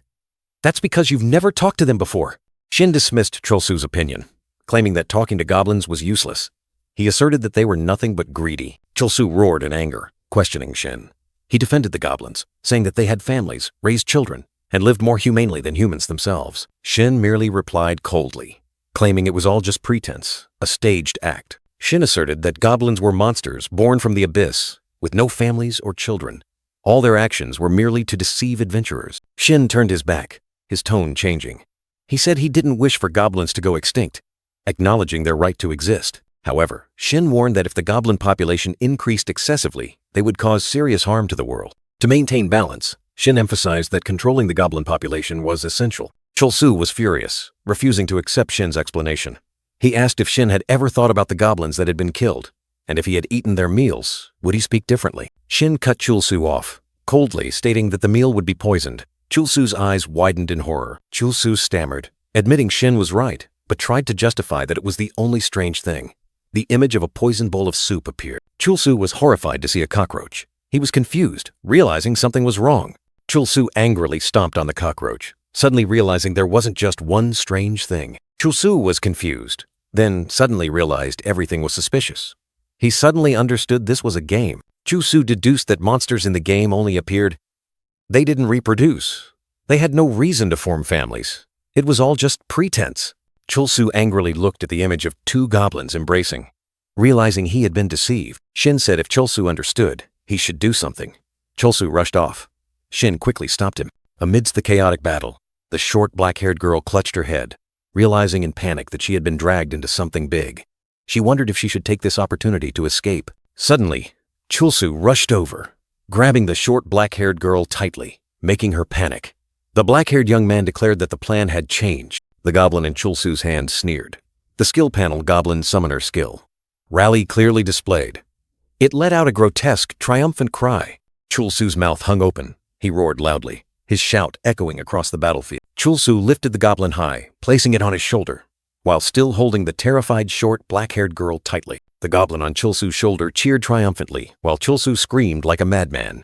The goblin's narration echoed, "The Savior has spoken!" The bald man lay sprawled on the ground, covered in blood, surrounded by ferocious goblins. Chulsu yelled, ordering them to stop fighting. A goblin raised its club, striking a powerful blow down on the bald man, disregarding Chulsu's order. Chulsu's eyes widened in horror, realizing the goblins weren't obeying him. They continued their brutal attack. The goblins continued to brutally attack the bald man, blood splattering everywhere. Chulsu exclaimed in panic, "Damn it! What the hell is happening to them?" Chulsu realized in horror that he could no longer control the goblins as before. They had broken free from his command. Chulsu was still holding the goblin high, trying to order the goblins to stop. Suddenly, a black-haired man in brown armor appeared and questioned Chulsu about his actions. Chulsu broke out in a cold sweat, flustered, realizing this was the worst possible moment. He stammered, explaining he was just preparing for this move. Chulsu quickly threw the goblin forcefully to the ground, creating a massive impact that shook the earth. The man with black hair and brown armor, with a calm expression, praised Chulsu's throw. He said he almost thought Chulsu was behind this incident. Chulsu secretly thought this person guessed correctly, even if he was just a supporting character. The goblin was thrown far away, and Chulsu breathed a sigh of relief, telling himself that things had almost gone terribly wrong. The goblin was still screaming, telling Chulsu to go kill many more goblins. The goblin lay on the ground, gasping. Chulsu looked at it in surprise, not understanding what was happening. Suddenly, the goblin sprang up, screaming hysterically, its hands raised as if begging for something. It was in extreme panic. Chulsu's face went pale as he hastily explained, "Wait, I didn't throw you down, I just slipped and fell backward." The goblin didn't bother listening. Its greenish hand quickly grabbed a rock from the ground. It lunged forward, striking Chulsu with the rock. Chulsu screamed, cursing in a panic. In that critical moment, Chulsu unexpectedly grabbed the arm of the black-haired girl in the orange shirt standing nearby. Chulsu used the girl as a shield, simultaneously throwing the goblin far away. He yelled loudly, as if executing a crazy tactic. Chulsu looked at the black-haired girl in the orange shirt with a pained expression, uttering a tragic thank you. "I won't forget your sacrifice." Goblin number 2. The goblin, thrown far away, was furious, yelling and questioning Chulsu. "You bastard! How dare you throw a rock at me? How can a mere grunt dare?" Chulsu turned his back, his eyes resolute, and drew his sword from its sheath. He muttered, "This isn't good. You." The goblin was surprised. Chulsu coldly declared, "Need to be taught a lesson." In the night sky, a strange object tore through the darkness, soaring high, leaving a faint trail of light. The white-haired, long-eared girl looked up at the strange object, exclaiming in surprise, "A rock?" The white-haired, long-eared girl's blue eyes gleamed with a sharp, thoughtful look as she gazed at the sky. The white-haired, long-eared girl watched Chulsu fighting the goblin, wondering, "Is that the child's form from before? What is he doing?" The white-haired, long-eared girl suddenly realized something, her eyes widening. She angrily called Chulsu, "That idiot!" Chulsu swung the blood whip, unaware of the terrible curse it contained. The curse would drive the struck target insane and inflict detrimental effects on the user. The goblin behind him was utterly terrified. Chulsu roared in a frenzy, surrounded by crimson energy. He suddenly understood Catherine's intention in giving him this item. Now I get it. It was made to beat you to a pulp. Chulsu frantically swung the whip, its crimson streaks tearing through the air towards the terrified goblin. Michelle and the giant cat behind were also stunned by this sight. An earth-shattering explosion erupted, engulfing everything in a sea of fire and smoke. Amidst the pile of charred goblin corpses, the black and red armored warrior stood tall, his fiery sword glowing brightly. He laughed loudly. These trash monsters are quite fun to kill when they swarm like this, the black-haired manager anxiously reminded him. Now is not the time for jokes. Your recovery ability has reached its limit, and many adventurers and guild members have died because of them. The black and red armored warrior roared contemptuously. Dying to those guys serves them right. Anyone who dies at the hands of a goblin will be kicked out of the guild. Horace Philliver took action, his two pistols roaring, tearing through the air with dazzling streams of fiery bullets. Silhouettes of pitch-black goblins, their eyes glowing brightly in the night, charged forward like bloodthirsty specters. Horace Philliver stood amidst a sea of blood, his two guns still smoking. He coldly declared, "The 100th headshot." Horace Philliver turned to Charlotte Stone, saying, "I think I've practiced enough with pistols." Charlotte coldly replied, "Don't misunderstand." Charlotte Stone sternly held a clipboard, reminding Horace, "There were 100 shots, and you killed 99 monsters. Don't think I don't count just because they're trash." Horace Philliver raised an eyebrow, pointing. "I don't doubt your skills, but are you sure you didn't forget to count that one?" Charlotte Stone turned her head in horror. A goblin had sneaked up behind her. A critical blow struck the goblin's head directly, fresh blood splattering everywhere. Horace Philliver raised the blood umbrella high, standing over the dead goblin's corpse. He turned back to Charlotte Stone, smiling. "Tada, Charlotte, this blood fountain is for you." Horace Philliver's blood umbrella was held high, dripping onto the floor. He was triumphant, awaiting Charlotte's reaction. Horace Philliver spread his arms wide, declaring the blood fountain was for Charlotte Stone.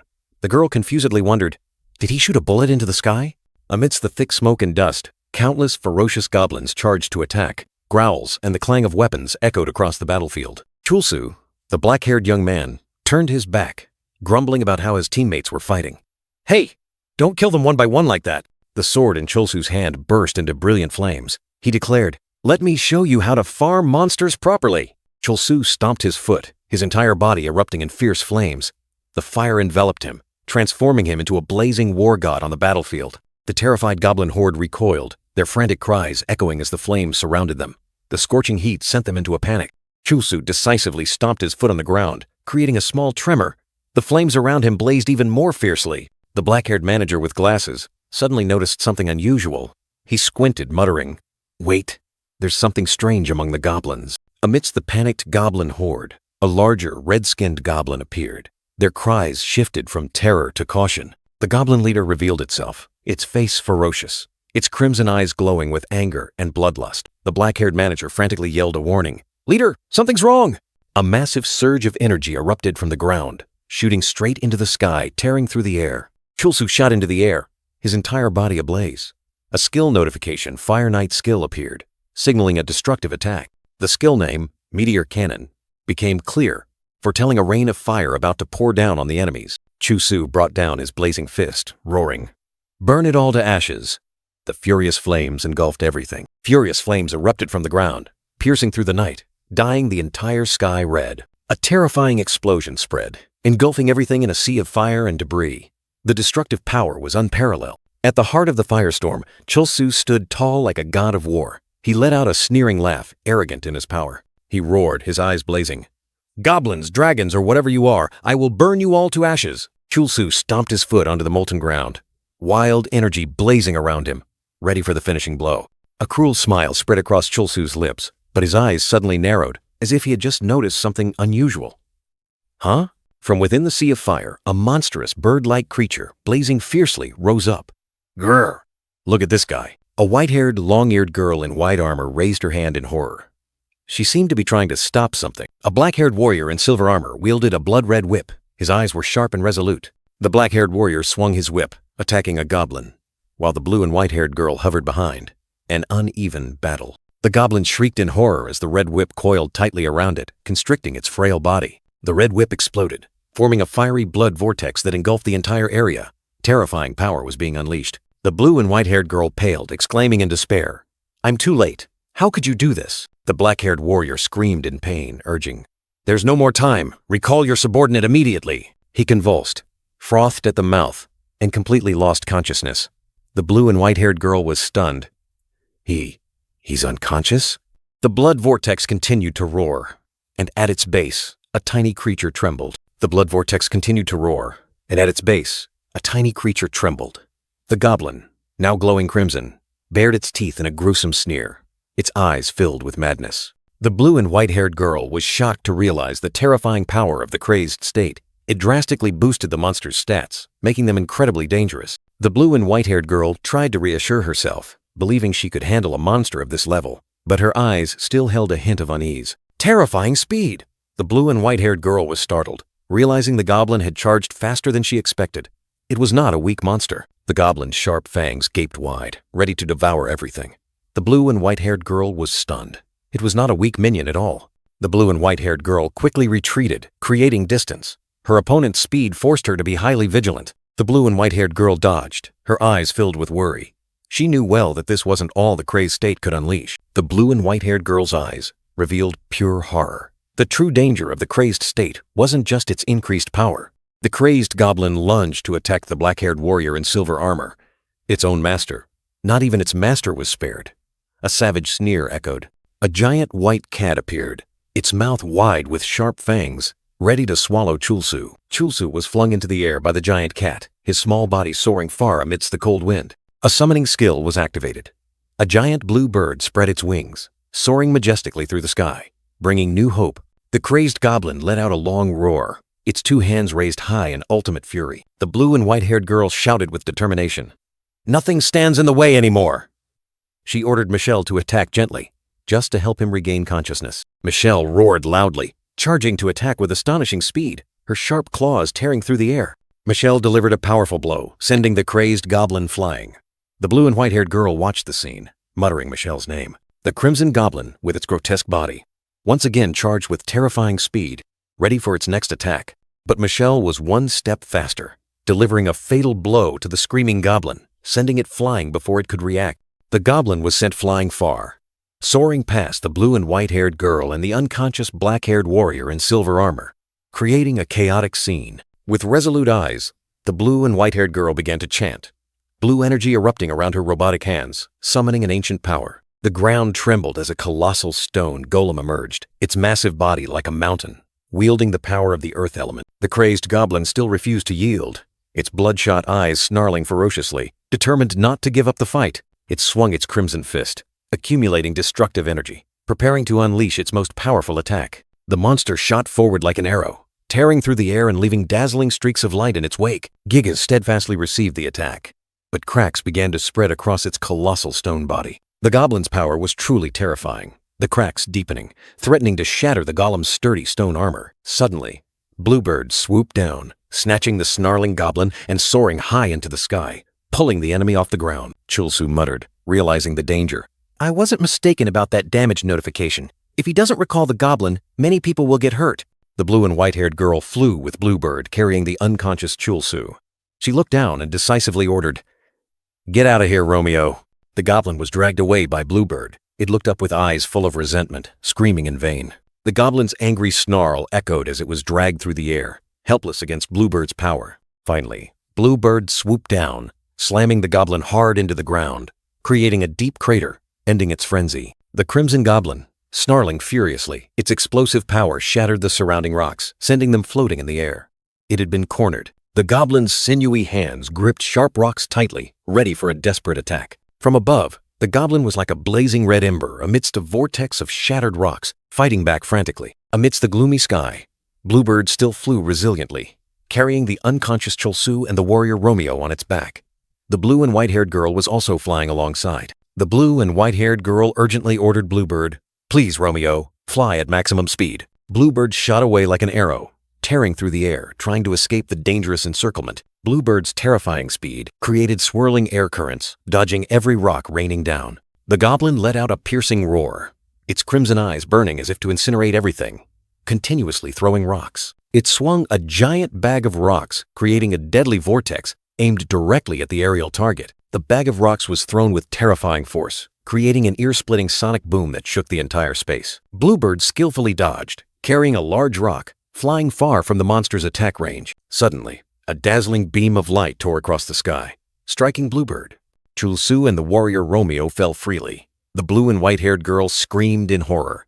"Romeo!" The warrior Romeo plunged through the air, a curse escaping his lips, helplessness evident on his face. The blue and white-haired girl was also falling, her eyes filled with worry. She said, "I told you I hoped you wouldn't be as boring as a man the next time we meet." In mid-air, a robotic hand reached out, searching for a foothold. Another hand responded. Two robotic hands clasped tightly together amidst the deep blue sky, a glimmer of hope appearing. The blue and white-haired girl fell freely through the air, her silvery hair flowing like a waterfall, her small figure gradually sinking into the endless void. On the ground, an earth-shattering explosion erupted, tearing through the silence, sending fragments of rock and dust flying into the air. A red-skinned goblin, with blazing red eyes, snarled ferociously, gripping a crude rock, ready to charge into battle. The grotesque silhouette of the goblin dragged the rock, its heavy footsteps imprinted on the ground, signaling a brutal attack. The black-haired man, clad in fiery red armor, smirked smugly, his sharp eyes seeming to pierce through everything. The red-skinned goblin suddenly burst into flames, growling in pain. The man in red armor looked at it with contempt. The Flame Knight's skill was activated, and the black and red armored warrior charged like a whirlwind of fire, ready to devour everything. "Eternal flame!" he roared, unleashing a destructive torrent of fire, the flames surging, as if to incinerate the entire world. The man in glasses watched the scene in horror, hastily calling out to his leader. "Leader, that monster!" he shouted, his voice filled with worry. "It withstood your meteor strike without a scratch. It's not like the enemies we faced before." The man in red armor roared, his eyes blazing. "Shut up and stand there and watch, like you always do!" The man in glasses was stunned. Then his eyes turned to rage, his leader's words like a knife piercing his heart. He gritted his teeth. "The reason a genius with an IQ of 160 like me hasn't done anything is because you always tell me to stay out of it." The black and red armored warrior unleashed a powerful fiery sweep, the blazing flame seeming to tear through space. The red-skinned goblin was sent flying, its body smoking, lying prostrate on the ground, its fiery red eyes filled with hatred. A blinding explosion of light erupted, spreading across the battlefield, engulfing everything in a sea of fire and chaos. A blinding explosion of light erupted, spreading across the battlefield, engulfing everything in a sea of fire and chaos. The terrifying destructive power tore through space, leaving behind a desolate void. The soldiers standing nearby were stunned. The muscular man exclaimed in astonishment, "Hey, did you see that?" Horace Philliver and Charlotte Stone were also stunned. Charlotte Stone replied, "Yes, I saw it too." The man in glasses stood in the middle of the battlefield, his eyes filled with horror. He whispered, "Maximum damage." The red-skinned goblin lay prostrate, its body smoking. The man in glasses explained that when damage exceeds the limit, players will retreat because they cannot withstand the pain signals. In despair, the man in glasses screamed, tears streaming down his face. "Guildmaster." An armored hand rested on his shoulder. The man in red armor spoke confidently. "Hey, don't act like I've lost." The man in red armor stood tall, his sword slung over his shoulder, looking down at the sniffling man in glasses. "Stop crying." The man in glasses snapped his head up, his eyes wide with astonishment. "What? How are you still alive?" The man in red armor smirked challengingly. "Hey, genius, you were just talking about some strategy, weren't you?" He pointed his sword towards the red-skinned goblin lying prostrate in the distance. "Do you have any ideas on how to defeat a monster that deals maximum damage with every attack?" The man in glasses pondered, pushing up his spectacles. "Normally, the strategy would be to run away," he continued, his gaze more resolute. "Victory is impossible, but perhaps we can land a blow." The man in red armor stared straight ahead, his eyes sharp, his tone questioning. "Victory is impossible? Yet you say we can land a blow on it, huh?" He crouched low, his sword blazing, his resolute declaration echoing. "Then, in just one blow, I will kill it." The man in red armor shot forward, leaving a blazing trail of fire, heading straight for the prostrate goblin with terrifying speed. Jaminite urged, his voice full of tension. He looked towards the blazing fire, where the goblin still lay, and commanded, "Please wait for my signal. We cannot attack first at any cost." Jaminite analyzed the situation, his eyes narrowing. The master's attacks caused no damage. Conversely, every hit from that monster dealt maximum damage, he exclaimed while running, his astonishment evident. "How terrifying is that thing that we can't even measure its level?" The master's enhancement skill, Eternal Flame, appeared in Jaimini's mind, a powerful surge of energy enveloping him. This was the ultimate skill that could give them a chance, because it ignored the target's defense and dealt a direct attack. However, they only had one chance to unleash this attack. The burning goblin raised its head, letting out a gruesome cry, its bloodshot eyes filled with ferocity. Its arm slammed heavily onto the ground, creating menacing growling sounds, preparing to counterattack. It let out a terrifying roar, charging straight forward at dizzying speed, its eyes blazing. The man in red armor glanced back, a smirk on his lips. He thought to himself that fighting this monster was foolish, but that arrogant guy wouldn't give up until he returned what he had received. Gemini looked towards the man in red armor, his gaze resolute. A beep sound rang out as he said, "Just make sure to give up if your attack has no effect." A skill of the professor was activated, and a mysterious device on the ground began to glow brightly. Light from the device flared up, spreading throughout the area, signaling that something was about to happen. From the ground, the small device suddenly shot upwards, transforming into a sturdy pillar, emitting energy. A series of other pillars rose, forming an encompassing green barrier. Gemini stood in the center, activating territory expansion. "Professor's laboratory," Gemini declared, his voice full of authority. "Everything in my laboratory obeys my command." The goblin was frozen in midair. The halt skill activated, stopping all target movement for 8 seconds. Gemini roared, urging the enemy to attack the frozen goblin. "Attack! Now!"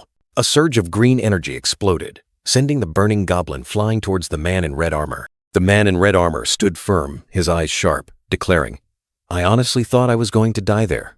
I admit you're strong," he continued, his voice full of mystery. However, a skill panel appeared, revealing he could survive a fatal blow with 1 HP. He smirked, his eyes full of confidence. "I'm stronger." A second skill panel showed his attack power increasing when his HP was low. With terrifying power, the man in red armor unleashed a blazing red punch, striking the goblin directly, dealing immense damage. The goblin was sent flying into the air, its body fiercely burning, its painful screams tearing through the night. It writhed in the flames, its face contorted in agony, its tongue lolling out in despair. Gemini was stunned, angrily gritting his teeth. "It's moving? It hasn't even been 2 seconds." Another surge of green energy shot out from Gemini, striking the goblin, sending it flying further away. Gemini activated the recalibrate skill, teleporting the man in red armor out of his attack range. Gemini roared, warning the man in red armor, "The level difference is too great! You'll only die if you continue this fight!" The crowd of players behind them stirred. One player exclaimed, "What kind of idiot would take such risks in a stupid game like this?" A black-haired man in brown armor and a black-haired man in a black shirt argued, "Exactly, you all saw it! He's perfectly fine after taking 300,000 damage." The long-haired blonde man added, "Damn it, why participate when you can be retired?" Many other players began to disappear into green particles, deciding to leave the dangerous battle. "I'm logging out. Me too. Something will happen when I come back next time. I'm out of here too." Horace Philliver looked at Charlotte Stone, making a decision. "We should leave too. That thing can't be defeated by us." Charlotte Stone agreed. "You're finally right for once." Gemini, the man wearing glasses, stood amidst a sea of fire, his body glowing as if dissolving. He thought to himself, "Of course, I won't allow you to do that even if you try to resist." A blue light enveloped Gemini, his body gradually fading, dissolving into soulless eyes. Horace Philliver stared in astonishment at Gemini, the blonde man who was smiling brightly. Gemini calmly declared, "That's right, I lied." A system notification appeared, explaining that to prevent server overload, logged-out players would not be able to log back in for 10 minutes. Gemini continued to dissolve, his body falling through the air. He called back, "Just wait 10 minutes. Horace, I will."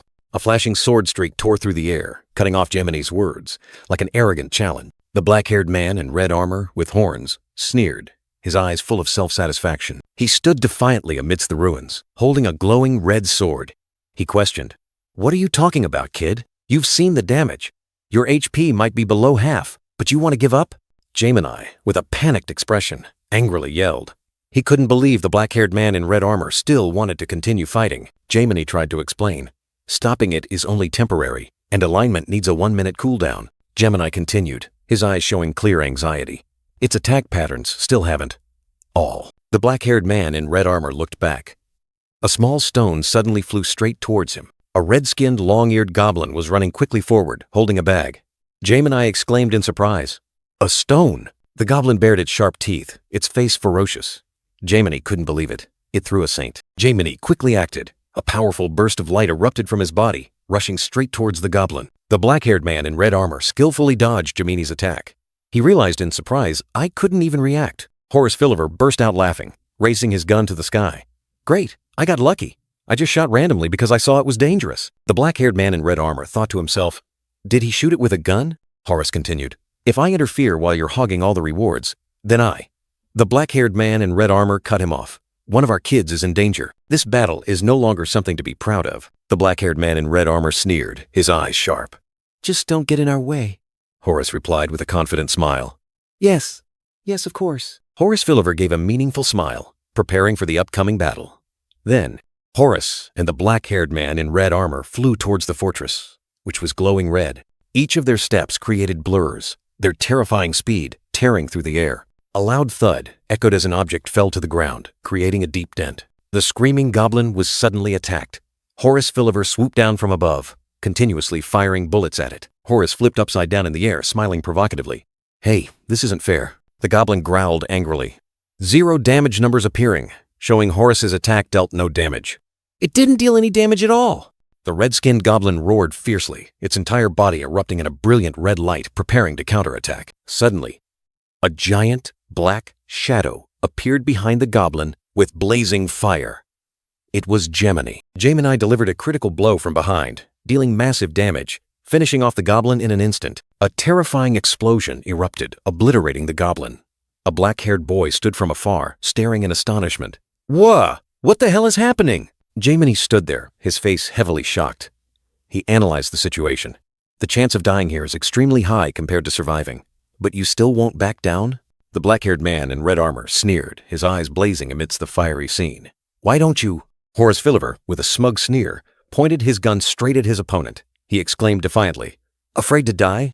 A tiny goblin was engulfed in the fiery explosion, its form dissolving amidst the terrifying energy. The goblin's terrifying screams echoed, its body violently ablaze. A tragic death. Gemini's eyes widened, his face contorted in horror, his shrill scream tearing through the air. Chulsu lay sprawled on the desolate ground, clutching his head in pain. He mumbled, my head. What just happened? Chulsu's eyes widened, his gaze full of shock as he tried to reorient himself after the impact. Chulsu's armored hand clenched something soft and green. He wondered, what is this soft thing? Chulsu delightedly squeezed 2 green goblins, which shrieked miserably. He laughed gleefully. Squeezing them feels so good, tilde, tilde, tilde, tilde. The blue and white-haired girl stood behind him, her face annoyed. Chulsu still cried out in pain from the fall, while the blue and white-haired girl looked down, her tone cold. It seems you've woken up, unfortunately, Chulsu. Chulsu looked up, surprised to recognize the girl. He asked, huh? You're the one with the king cat. The girl angrily yelled, stop squeezing them! The blue and white-haired girl stood upright, looking at the sitting Chulsu. She questioned, where is the goblin child that was with you? Summon it back immediately. Chulsu was surprised, his eyes puzzled. He asked back, huh? Why? The blue and white-haired girl angrily, loudly asked Chulsu, don't you know what you did? You whipped it with a bloodworm whip without removing the curse, didn't you? Chulsu was silent, his eyes thoughtful. The girl continued, you probably don't remember because you were unconscious, but that child is going berserk, destroying everything it sees. The blue and white-haired girl was stern, questioning Chulsu. Have you ever thought about the pain it must be enduring, harming everything unintentionally? The blue and white-haired girl looked at Chulsu, her tone urgent. For its sake, and for all other players, please unsummon it. The blue and white-haired girl was surprised, looking at Chulsu. I don't know. Chulsu replied in shock. What? Chulsu roared, his anger exploding. I don't know how to unsummon it. There's no unsummon button, and it never existed. The blue and white-haired girl questioned, her tone disbelieving. What do you mean? Aren't you the summoner? If you summoned it, why can't you unsummon it? Chulsu yelled, his helplessness and indignation evident. I want to unsummon it more than anyone. Why would I pretend I can't do it? The blue and white-haired girl was angry, warning. Why would you? Your words might hurt it. Chulsu sneered, his eyes sharp. Hurt? You told me to name it, and you keep interfering in my business. Chulsu continued, his tone full of sarcasm. So what if it hurts others unintentionally? Isn't hurting others intentionally even worse? The black-haired man in silver armor roared, his eyes blazing red. They are all people who have hurt me, or will hurt me. So what if a few of them get their comeuppance? Chulsu warned, his tone harsh. You should worry about yourself more. It's the kind of creature that, Chulsu yelled loudly, revealing a horrifying secret, doesn't suffer any physical or mental damage. Chulsu suddenly turned his head, his eyes panicked as he looked behind him. Amidst the blazing sea of fire, the red-skinned goblin shrieked in pain, a colossal damage number appearing. The black-haired man in red armor appeared, sword in hand, his sharp eyes fixed on Chul-Su. The black-haired man in red armor smirked, his tone full of hidden meaning. "So you were hiding this?" Chul-Su stared at the burning goblin, muttering in astonishment. A goblin? The red-skinned goblin was engulfed by flames, its body dissolving in a blinding light, disappearing without a trace. Amidst the desolate ruins, the old church stood like a curse, while resentful flames still blazed on the horizon. A pink-skinned goblin darted forward, its small body and fierce eyes like an arrow tearing through the wind. The black-haired man in black armor unleashed eternal flame on the cowering goblin. He smirked and asked, "Are you still not satisfied?" The black-haired man's blazing sword tore through the air, but a cold notification appeared. "You have run out of magic points." He stared in astonishment, his facial muscles twitching. A startled shout burst out. "What?" In that unexpected moment, the pink-skinned goblin lunged like a ghost, aiming directly at its enemy. The blazing sword slipped from his hand, falling to the cold ground, signaling a dangerous loss of control. The goblin's sharp claws reached out, ready to tear apart the face of the black-haired man in black armor. Death was imminent. Suddenly, a blue light enveloped him. The black-haired man in black armor's body was regenerated, like a miracle on the battlefield. He roared in anger, his face contorted with helplessness. "What the hell are you doing?" The black-haired boy looked up at the black-haired man in black armor, his voice full of reproach. "You said you'd win, so why are you putting your sword down now?" A small punch landed on the armor. The black-haired boy roared. "Fight until everything is resolved." The black-haired boy continued to punch, his voice full of resentment. "You should have won like always," clinging tightly to the black-haired man in black armor's leg. The black-haired boy sobbed. "If you can't win, at least survive." The black-haired boy's voice choked up. "You know, sometimes you look like you just want to rush straight into death." Tears streaming down his face. The black-haired boy sobbed. "Let's just run away from here. Who would trade their life for a game?" The black-haired man in black armor looked up at the gloomy sky, his face pensive. The black-haired man's armored hand covered the black-haired boy's mouth, silencing his frightened cries. He coldly reminded him, "Shut up, kid. I told you. Screaming like that only makes us look like we've lost." The black-haired man turned to Horace Philliver, his voice firm. "Hey, gunslinger, we're getting out of here. Stay if you want, but I won't be responsible if you die." Horace Philliver smiled mysteriously, his eyes on the blazing fire. "No, I'll finish things here too. They seem more troublesome than interesting now." The black-haired man looked up at Horace Philliver, his face puzzled. "They? What do you mean?" A terrifying explosion suddenly erupted in the distance, forming a colossal white smoke column reaching for the sky. The black-haired man ran frantically, with a swarm of green goblins in pursuit. He let out a curse. He looked up at the sky, his face utterly astonished. A goblin took damage? Not only that, it took over 700,000 damage? The black-haired man bit his finger, his eyes full of worry. "Damn it, isn't that too dangerous? If it dies, my life is over. My life will fall into the abyss once again." The black-haired man turned his back to the blue and white-haired girl. "Call it back first. I'll use rally."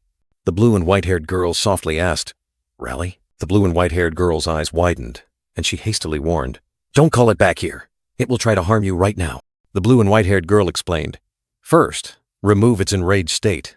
Summoning it back isn't the only way." The black-haired man asked in surprise, "There's another way?" The blue and white-haired girl looked towards the explosion. "That explosion just now. The only one who could do that in this town is the Hellfire Guildmaster." The blue and white-haired girl continued to explain. "When a subordinate's HP reaches 0, they are automatically dispelled. Status effects, like rage, will also be nullified." The black-haired man shouted in astonishment. "So I have to let it die at the hands of the Hellfire Guild? And if it dies, can I summon it back?" The blue and white-haired girl calmly replied, "Subordinates don't die. They just fall asleep and then wake up. They have no concept of death." The blue and white-haired girl continued, explaining that those were the usual rules, but in the black-haired man's case, if his goblin couldn't be summoned back, then those rules might no longer apply. The black-haired man flinched, his eyes wide with astonishment. He couldn't believe what the blue and white-haired girl had just said, that he had to bet his entire life on it. Fear surged. He repeated the question, as if to confirm this cruel truth for himself. Was his life worth exchanging? The black-haired man screamed in despair, clenching his fists. That goblin was his reason for living, his everything.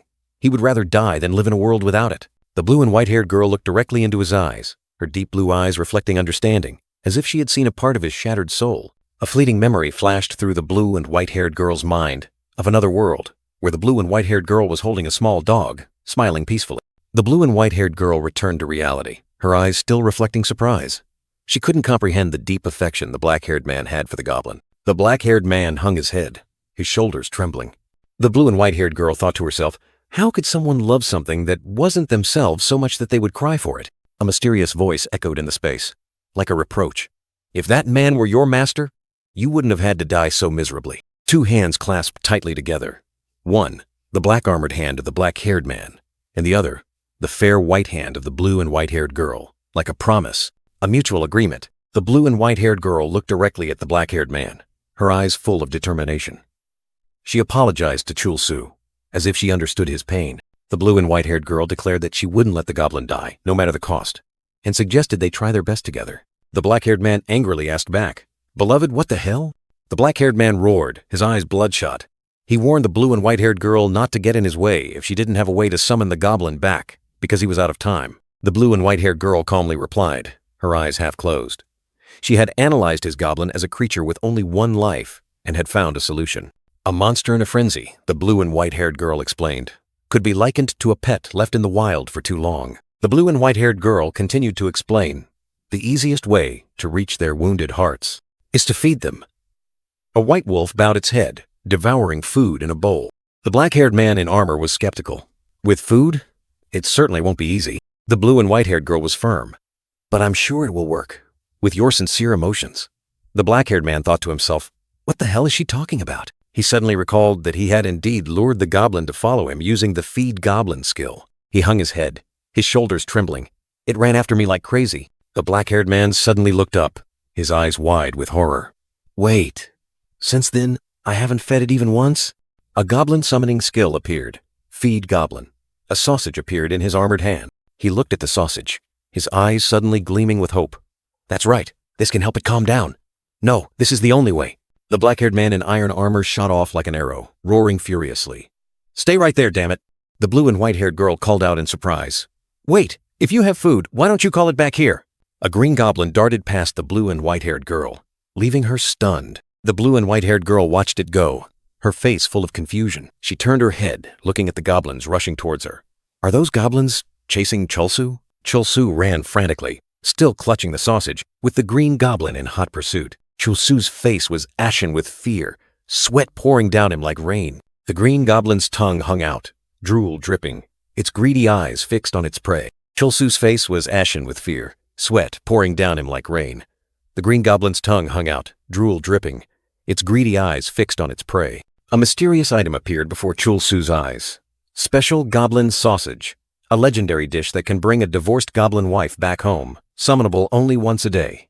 Chul-Su was astonished. Chul-Su let out a horrified roar, running for his life, leaving the screaming goblins in pursuit behind him. He continued to run, his legs feeling like they would detach from his body, his desperate screams tearing through the air, despair engulfing him. The black-haired man in black armor stood from a distance, his eyes suspiciously watching Chul-Su and the approaching goblins. The blue and white-haired girl smiled mysteriously, explaining, they must have smelled something delicious. It'll be big trouble if we don't leave quickly. Both of them shot off like arrows, leaving Chul-Su running for his life behind them.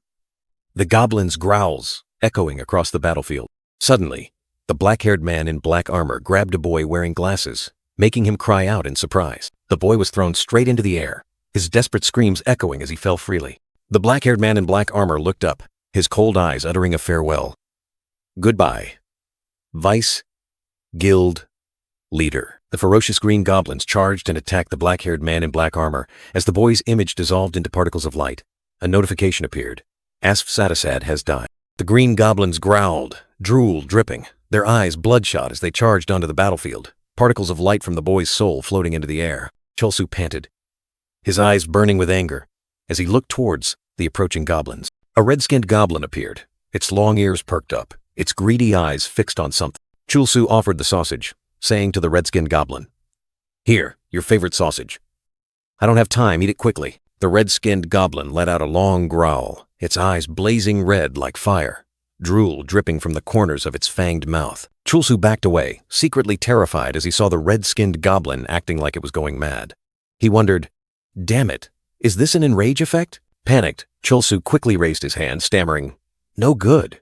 I mean, good boy." He offered the sausage, trying to coax it. "Here, your delicious sausage. Eat up!" The red-skinned goblin opened its mouth greedily, The red-skinned goblin bit into the sausage, drool dripping. Chul-Su thought to himself, so well-behaved, truly a good child. It bit deeply into the sausage, its sharp fangs crushing the food.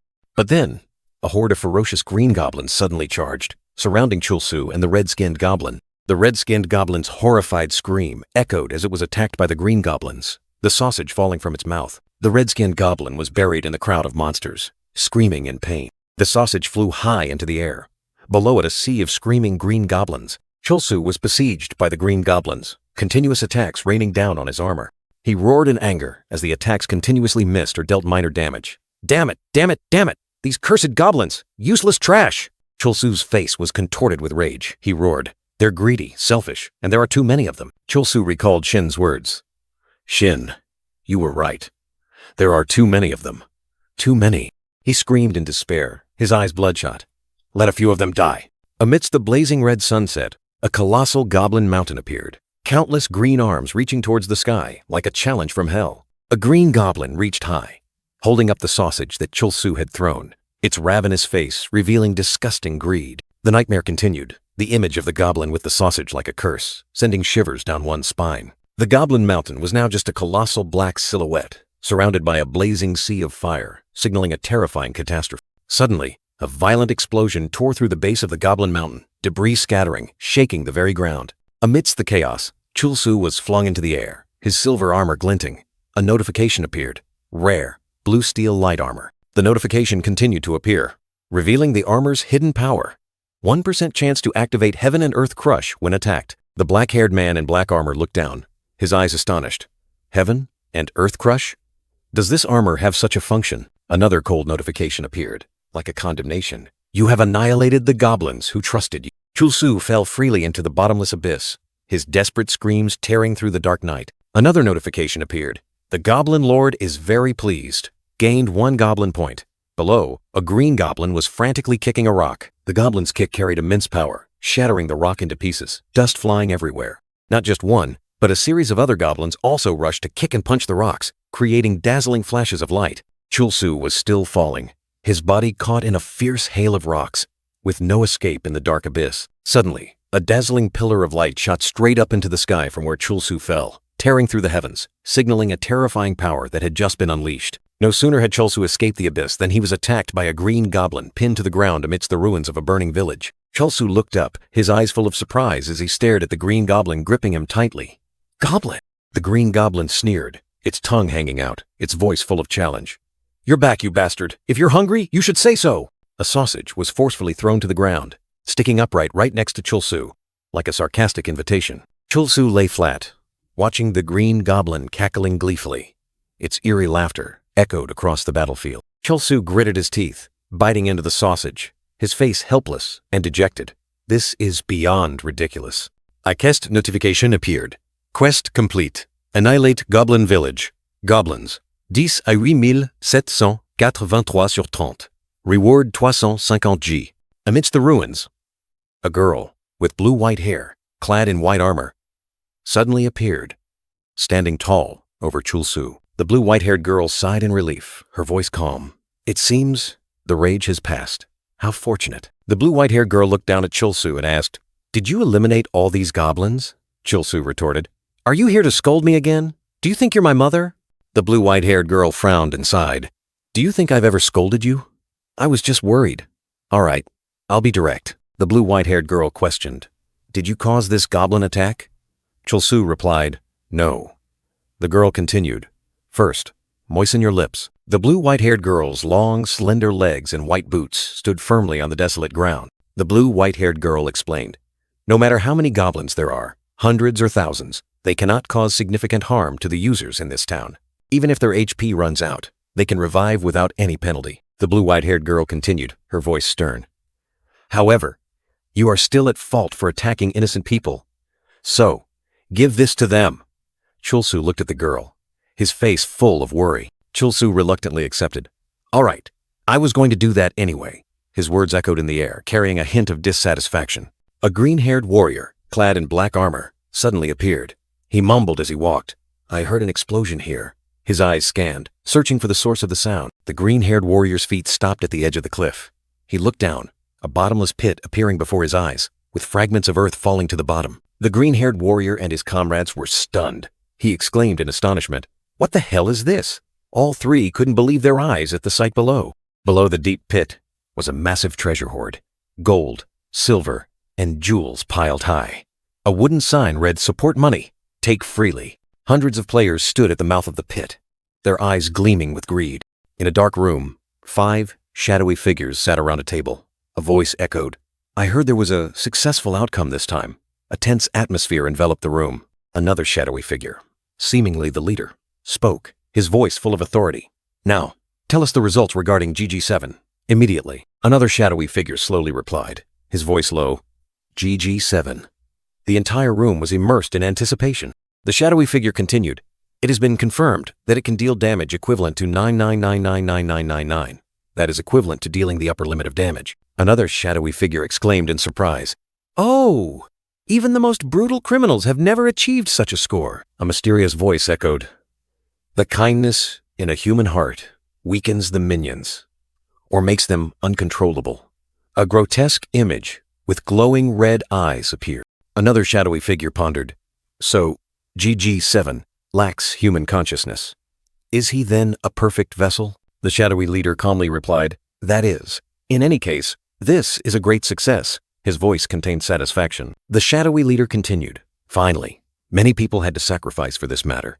After dozens of resets, we finally have a savior." Another shadowy figure questioned, "But for such a goblin to be summoned, doesn't that mean GG7 is the most goblin-like among all the summoners we've ever had?"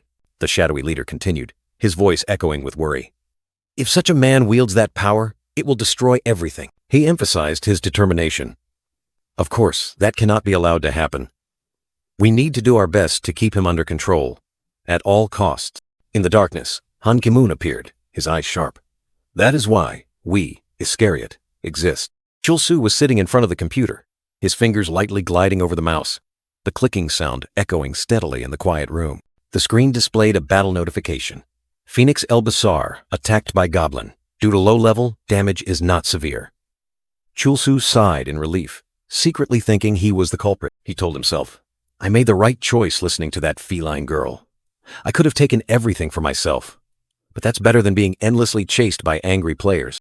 On the game screen, a bald man named Harry Mage was angry. "Before the money, I wanted to kill the culprit, but now I just want to beat him up." Chul-Su was surprised. "Who is this guy?" Chul-Su held his head, sighing tiredly. "Ugh, too dangerous. I can't believe I got into this mess by trusting a monster. What good is a damn goblin?" he mused, hand covering his mouth. "Anyway, did that damn goblin cause all this trouble? Just because I didn't feed it? I guess. I've become its master, but I know too little about the summoner class." Chul-Su admitted he had no pet-raising experience. "I've never raised a pet in real life either." He thought of the blue white-haired girl riding a giant bird. "I should ask that feline girl more about these things when I see her again. She's high level and even summons pigeons or something. She seems like an expert." Suddenly, Chul-Su narrowed his eyes suspiciously.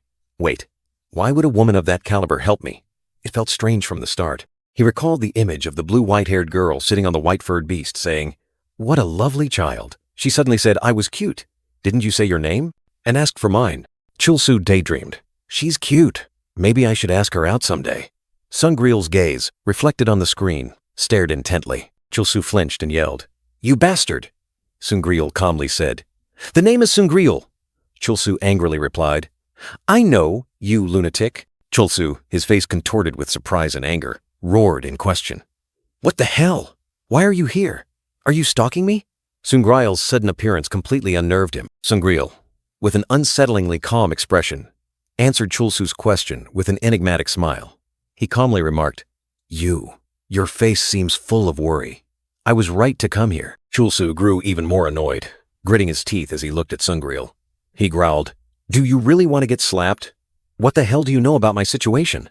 A tense atmosphere enveloped the room. Sungreel turned his face away, glancing past Chul-Su's angry eyes.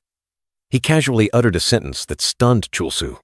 "It's because of the goblin." Chul-Su was completely stunned, cold sweat trickling down his temples. He stammered, his eyes wide with astonishment. "Yes, that's right, but how do you know that?" Sungreel calmly looked at Chul-Su, as if everything was within his grasp. "Isn't it obvious? Your minion won't be as strong as before, so I'd be worried too."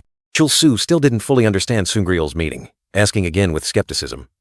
What do you mean, not as strong as before? Because the goblin wasn't fed? Sungryol replied with a loaded question. You haven't heard the news. Sungryol revealed a shocking secret. They found a critical bug related to the summoner class's minions. They'll patch it soon. This news hit Chulsu like a bolt of lightning. Sungryol continued, as if planting a seed of doubt in Chulsu's mind. I hope I'm not right. But isn't the reason your goblin is so strong? Chulsu spun around, his eyes wide open, his face filled with horror. He exclaimed in utter shock. It's because of a game bug? His whole world seemed to collapse. Chulsu sprang up from his chair, his emotions a chaotic mix of anger and panic. He yelled, Are you serious? They're going to patch it? How do you know that? A surprised, huh? Echoed, interrupting Chulsu's anger. Someone had overheard their conversation. Chulsu turned his head, looking towards the two men playing games. One of them said, There's an announcement about Heaven's Door. A player turned to Chulsu and explained, A new update? Oh no, it's nothing big. It says in another week. The other player's words were like a knife to Chulsu's heart. They're going to fix some bugs. He stared, his face pale with horror, realizing the harsh truth. In the virtual world, the silver-armored young man Chulsu fiddled with a small stone, his gaze pensive amidst the lush green grass. His fingers lightly traced the rough surface, as if searching for something lost. Then suddenly, that hand clenched the stone tightly, a surge of determination igniting in his eyes. He swung his arm and threw the stone forcefully, a curse echoing, filled with resentment and despair. An ugly goblin looked up, its mouth agape in terror as the stone flew straight towards it. Chulsu looked up at the deep blue sky, his eyes full of doubt. Why now of all times? The silver-armored young man clutched his head, tearing at his hair, his worry evident. His goblin was terrifyingly strong, and if the developers discovered some critical bug related to the summoner class, a goblin hopped around in the meadow, like an omen. Chulsu suddenly realized, Then it must be about my goblin. Chulsu gritted his teeth, his eyes filled with resentment. He only had 1 week before the patch took effect, and he couldn't go back to that miserable life. Chulsu's real-life face was flushed with anger, his eyes burning with determination. During that time, I have to earn $2 million. At all costs. Shin, the blonde warrior, stood with his arms crossed, his eyes full of disdain. He said, Don't be proud of killing 30 goblins. It's truly pathetic to witness this. Chulsu was grabbing a goblin by the neck, completing the quest. Shin frowned and ordered, Put it down. Chulsu roared in anger, completely out of patience. Stop nagging! Give me the next quest! I don't have time! Who's the next one I have to kill? Despite Chulsu's anger, Shin remained calm, standing there with his arms crossed, completely unfazed. A quest window appeared, requiring Chulsu to reach level 40. He exploded, a curse echoing. You bastard! Chulsu complained about the slow leveling speed. Killing 10,000 goblins only gave him 1 level. That's outrageous. He didn't expect leveling up to be so difficult, even after defeating tens of thousands of monsters. At the Adventurers Guild, Chulsu realized that doing quests was more efficient than simply hunting monsters. Most of the good quests were already taken. Chulsu sighed in frustration. Suddenly, a strange gaze swept over him. A mysterious quest with a reward of 10,000 gold caught Chulsu's attention.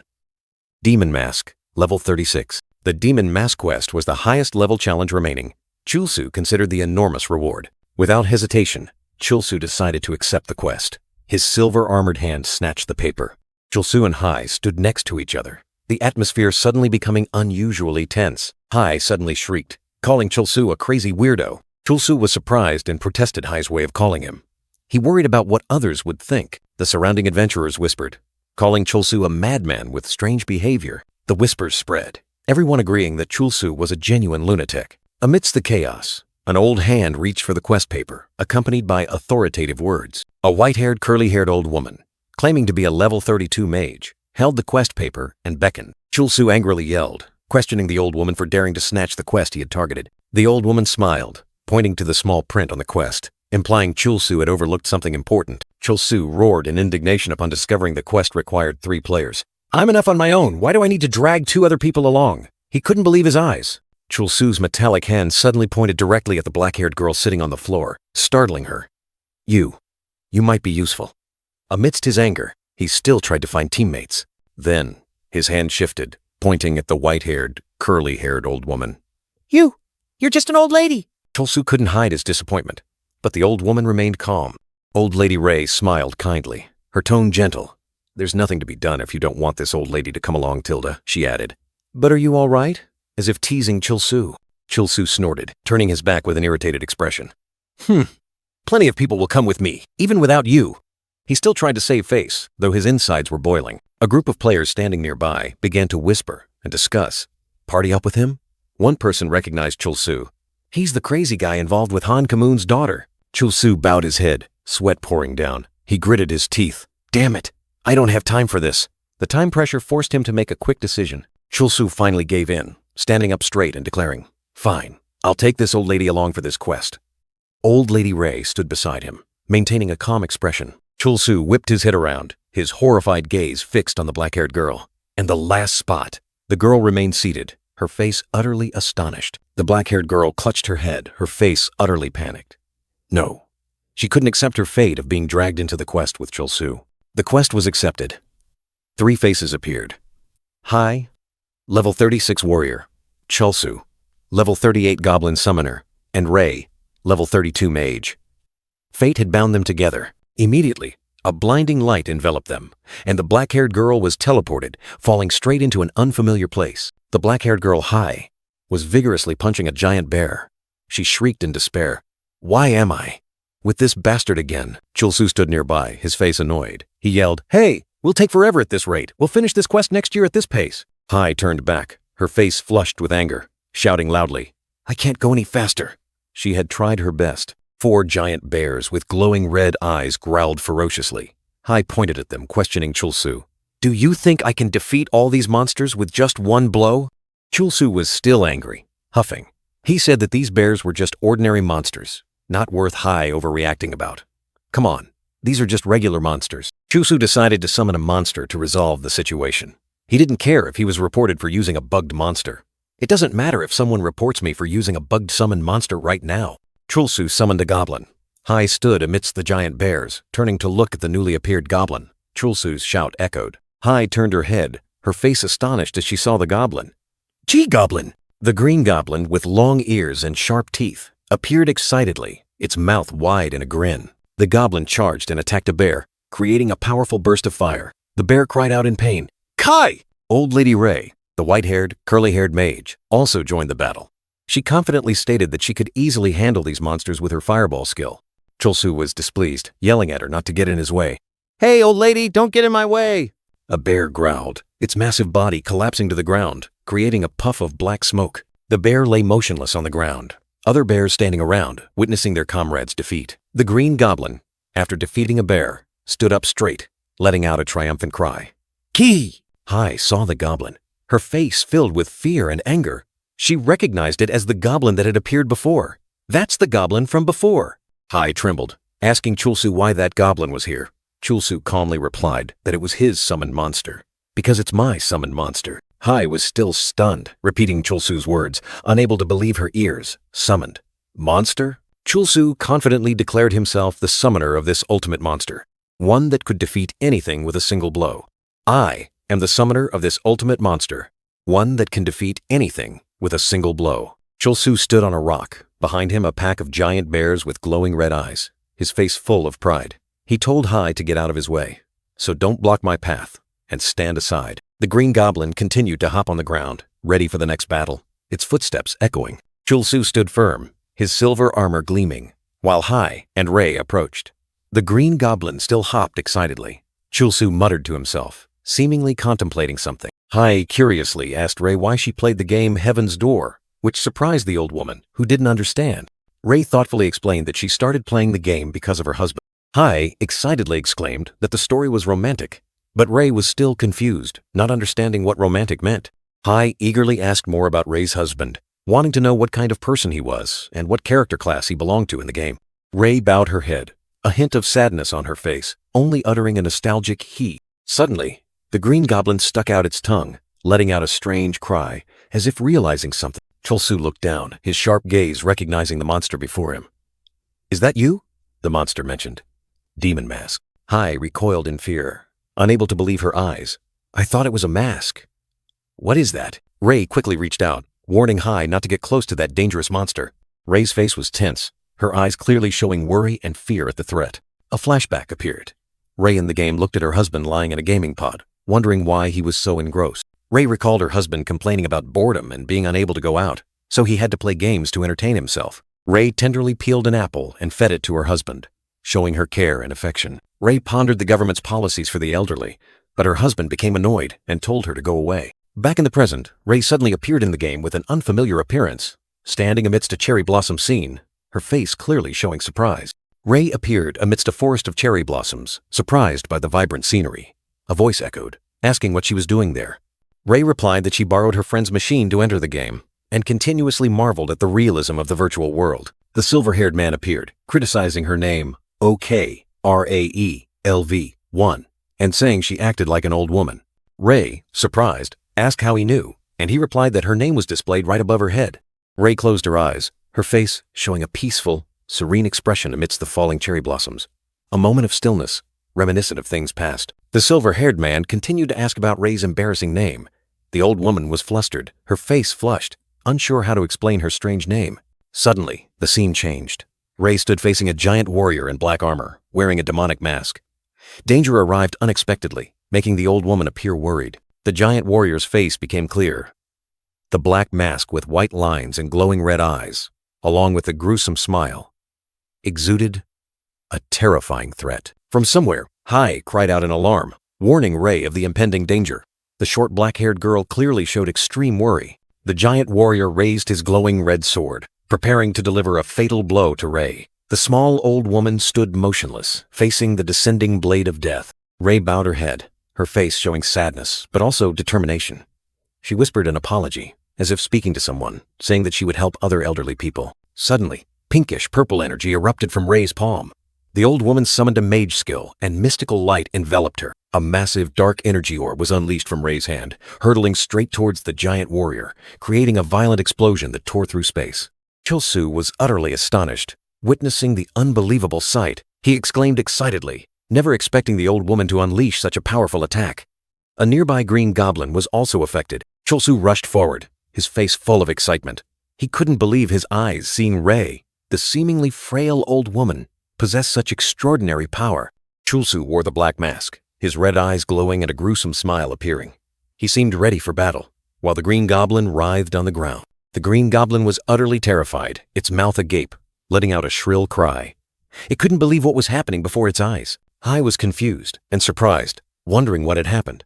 The short black-haired girl worried if Ray could defeat that giant monster. Chulsu called out to her in horror, unable to believe the sight before him. Amidst the swirling dust, a mysterious figure appeared. The status screen clearly showed two names, Ray, a level 32 mage, and a level 39 warrior named I Love Parkokreo. Ray uttered the familiar name. Ray repeated her own name, then called out the opponent's name again, as if trying to confirm something with confusion and nostalgia. Ray whispered the name Park Okray, while Hai stood beside her, eyes wide with astonishment. The black-haired girl wondered if the two of them knew each other from before. Ray's face clearly showed remorse, and she whispered an apology. I'll lend a hand to these old folks. Her words were full of hidden meaning. Hai was confused, not understanding what help meant. Below, the green goblin was still writhing, letting out panicked cries. Hai turned her head, her eyes surprised. She was about to ask the goblin what was wrong, but her words caught in her throat. Hai's gaze suddenly changed, from surprise to shock. She let out a gasp, as if she had just realized something terrible. Before Hai, Chulsu stood tall in his silver armor and black mask, with a swollen belly.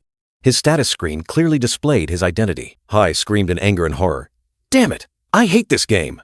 The black-haired girl was almost frantic. A dark, bottomless cave appeared, like a giant mouth swallowing all light. Hai flew out of the cave, her shrill screams echoing. The black-haired girl ran for her life, trying to escape that horrifying place. As she ran, Hai yelled in anger and hatred. So annoying. I really hate this. Chulsu, still wearing the mask, rushed forward and touched Hai's back. The black-haired girl flinched, letting out a terrified scream. Hai's foot stomped hard on the ground, creating a terrifying propulsion. The black-haired girl put all her strength into preparing a kick. Hai's thunderous kick landed squarely on Chulsu's face, shattering the black mask. I told you to get that stupid mask off me. Hai was surprised when Chulsu's mask fell off. The black-haired girl realized that merely inflicting damage, not necessarily defeating the wearer completely, was enough to disable them. The black mask hovered, concealing a cruel rule. Its next target was always the person closest to the recently defeated wearer.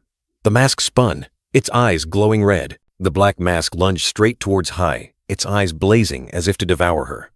A warning echoed in Chulsu's mind. Please realize that, Chulsu. Chulsu collapsed, clutching his stomach, the pain making him vomit. He gritted his teeth, glaring furiously at the mask. Demon mask! How dare you! Chulsu sprang to his feet, his face flushed, roaring in rage. Damn it! I saw everything! Why did you run away instead of helping me? He muttered further. You ran fast, damn it! The black mask had latched onto Hai's face. The black-haired girl's eyes now glowing red. Muscles rippled, her body completely possessed. Chulsu watched Hai in horror, his close friend now transformed into a terrifying fighting machine, controlled by the mask. Hai's feet moved heavily, each step like a hammer blow to Chulsu's heart, signaling an unavoidable attack. Hai grabbed Chulsu by the neck, lifting him up. Chulsu panicked, trying to plead, D, don't do this! We're friends! A thunderous punch from Hai landed squarely on Chulsu's chest, splattering blood. He coughed, in extreme pain. The system screen appeared, announcing that the skill Goblin Summoner skill, Rally, had been activated. Hai, under the mask's control, summoned countless green goblins. Chulsu was knocked away, falling to the ground, surrounded by monsters. Lying flat on the ground, Chulsu gritted his teeth, blood flowing from his mouth. He realized the horrifying truth. Damn it, that crazy mask. It's controlling the wearer, he thought to himself. No wonder I couldn't do anything earlier. A green goblin rushed to attack. Chulsu shouted a warning. Goblin, that mask. Aim for the mask she's wearing. Attack it. Hai, controlled by the mask, turned and punched the attacking green goblin. Chaotic battle erupted. Under the mask's control, Hai's eyes glowed red, reflecting a dark and ferocious look. She was completely manipulated. Suddenly, the mask disappeared. Hai was stunned, her eyes wide and bewildered as if waking from a trance. Huh? She exclaimed. A powerful blow sent Hai flying into the air. The girl screamed in horror as her body was flung far away, out of control. Chulsu struggled with another goblin rushing towards him, his face full of fear. That bastard's coming again! Do something! Chulsu yelled. The goblin, attacked by Hai, clutched its head in pain, its pathetic groans echoing. Her punch had inflicted a fatal wound. The green monster was still dazed. Its eyes rolled back, and sharp fangs exposed in intense pain. The goblin fell to the ground, the black mask detaching from its hand, flying strangely into the air. Chulsu fled in panic, the black mask hovering right above his head. Why me again? Damn it, he screamed in despair. Chulsu ran, looking back at the curly-haired old woman carrying a man. What the hell is this? Hey, stop blocking the way, move it! He panicked. Old woman Ray recoiled in horror, her eyes welling up with tears. Chulsu still charged forward, yelling, Stop! Don't come any closer, you bastard! Chulsu looked at the trembling old woman Ray, his face annoyed. Old woman, did you just curse at me? He questioned, sweat beading on his forehead. Chulsu suddenly stopped, looking at the man on Ray's back. A familiar name appeared. Wait, that alias. It looks familiar. In Chulsu's memory, the warrior demon's mask appeared, and above his head was the man's alias. It's Ilov Parko Creo indeed, Chulsu muttered. Old woman Ray showed anger. The alias, okay, Rai, appearing above her head. Okay, Rai, she repeated, her voice full of defiance. Chulsu charged forward in surprise, realizing the truth. Damn it, are they siblings? Old woman Ray immediately retorted. We're husband and wife, you bastard! Chulsu roared in anger. I don't care what you people are. The important thing is that you damn old folks tricked me, didn't you? Damn it! Is that why you followed me on this quest? Chulsu collapsed to the ground, his body in extreme pain. In the distance, the giant warrior demon's mask charged forward, his cold threat echoing. You're dead the moment we get out of here. Chulsu struggled to get up, panting as he fled. Behind him, the silver-haired man and old woman Ray were also struggling to keep up, their breaths ragged. The silver-haired man embraced old woman Ray, his face contorted with exhaustion. Old woman Ray complained, Oh my God, I'm so dizzy. The silver-haired man asked in a panic, You're awake? The giant warrior demon's mask looked down, his face full of surprise and anger. He roared, Good heavens! What the hell are you people doing? Old woman Ray feigned weakness, collapsing to the ground, the silver-haired man also lying motionless beside her. She groaned, Oh dear, I'm so dizzy. I think I'm going to die. Chulsu didn't hesitate, pouring all his strength into his legs, dashing away swiftly, kicking up a cloud of dust behind him. Chulsu ran, looking back, a question arising in his mind. Wait, what? Demon's mask isn't targeting me?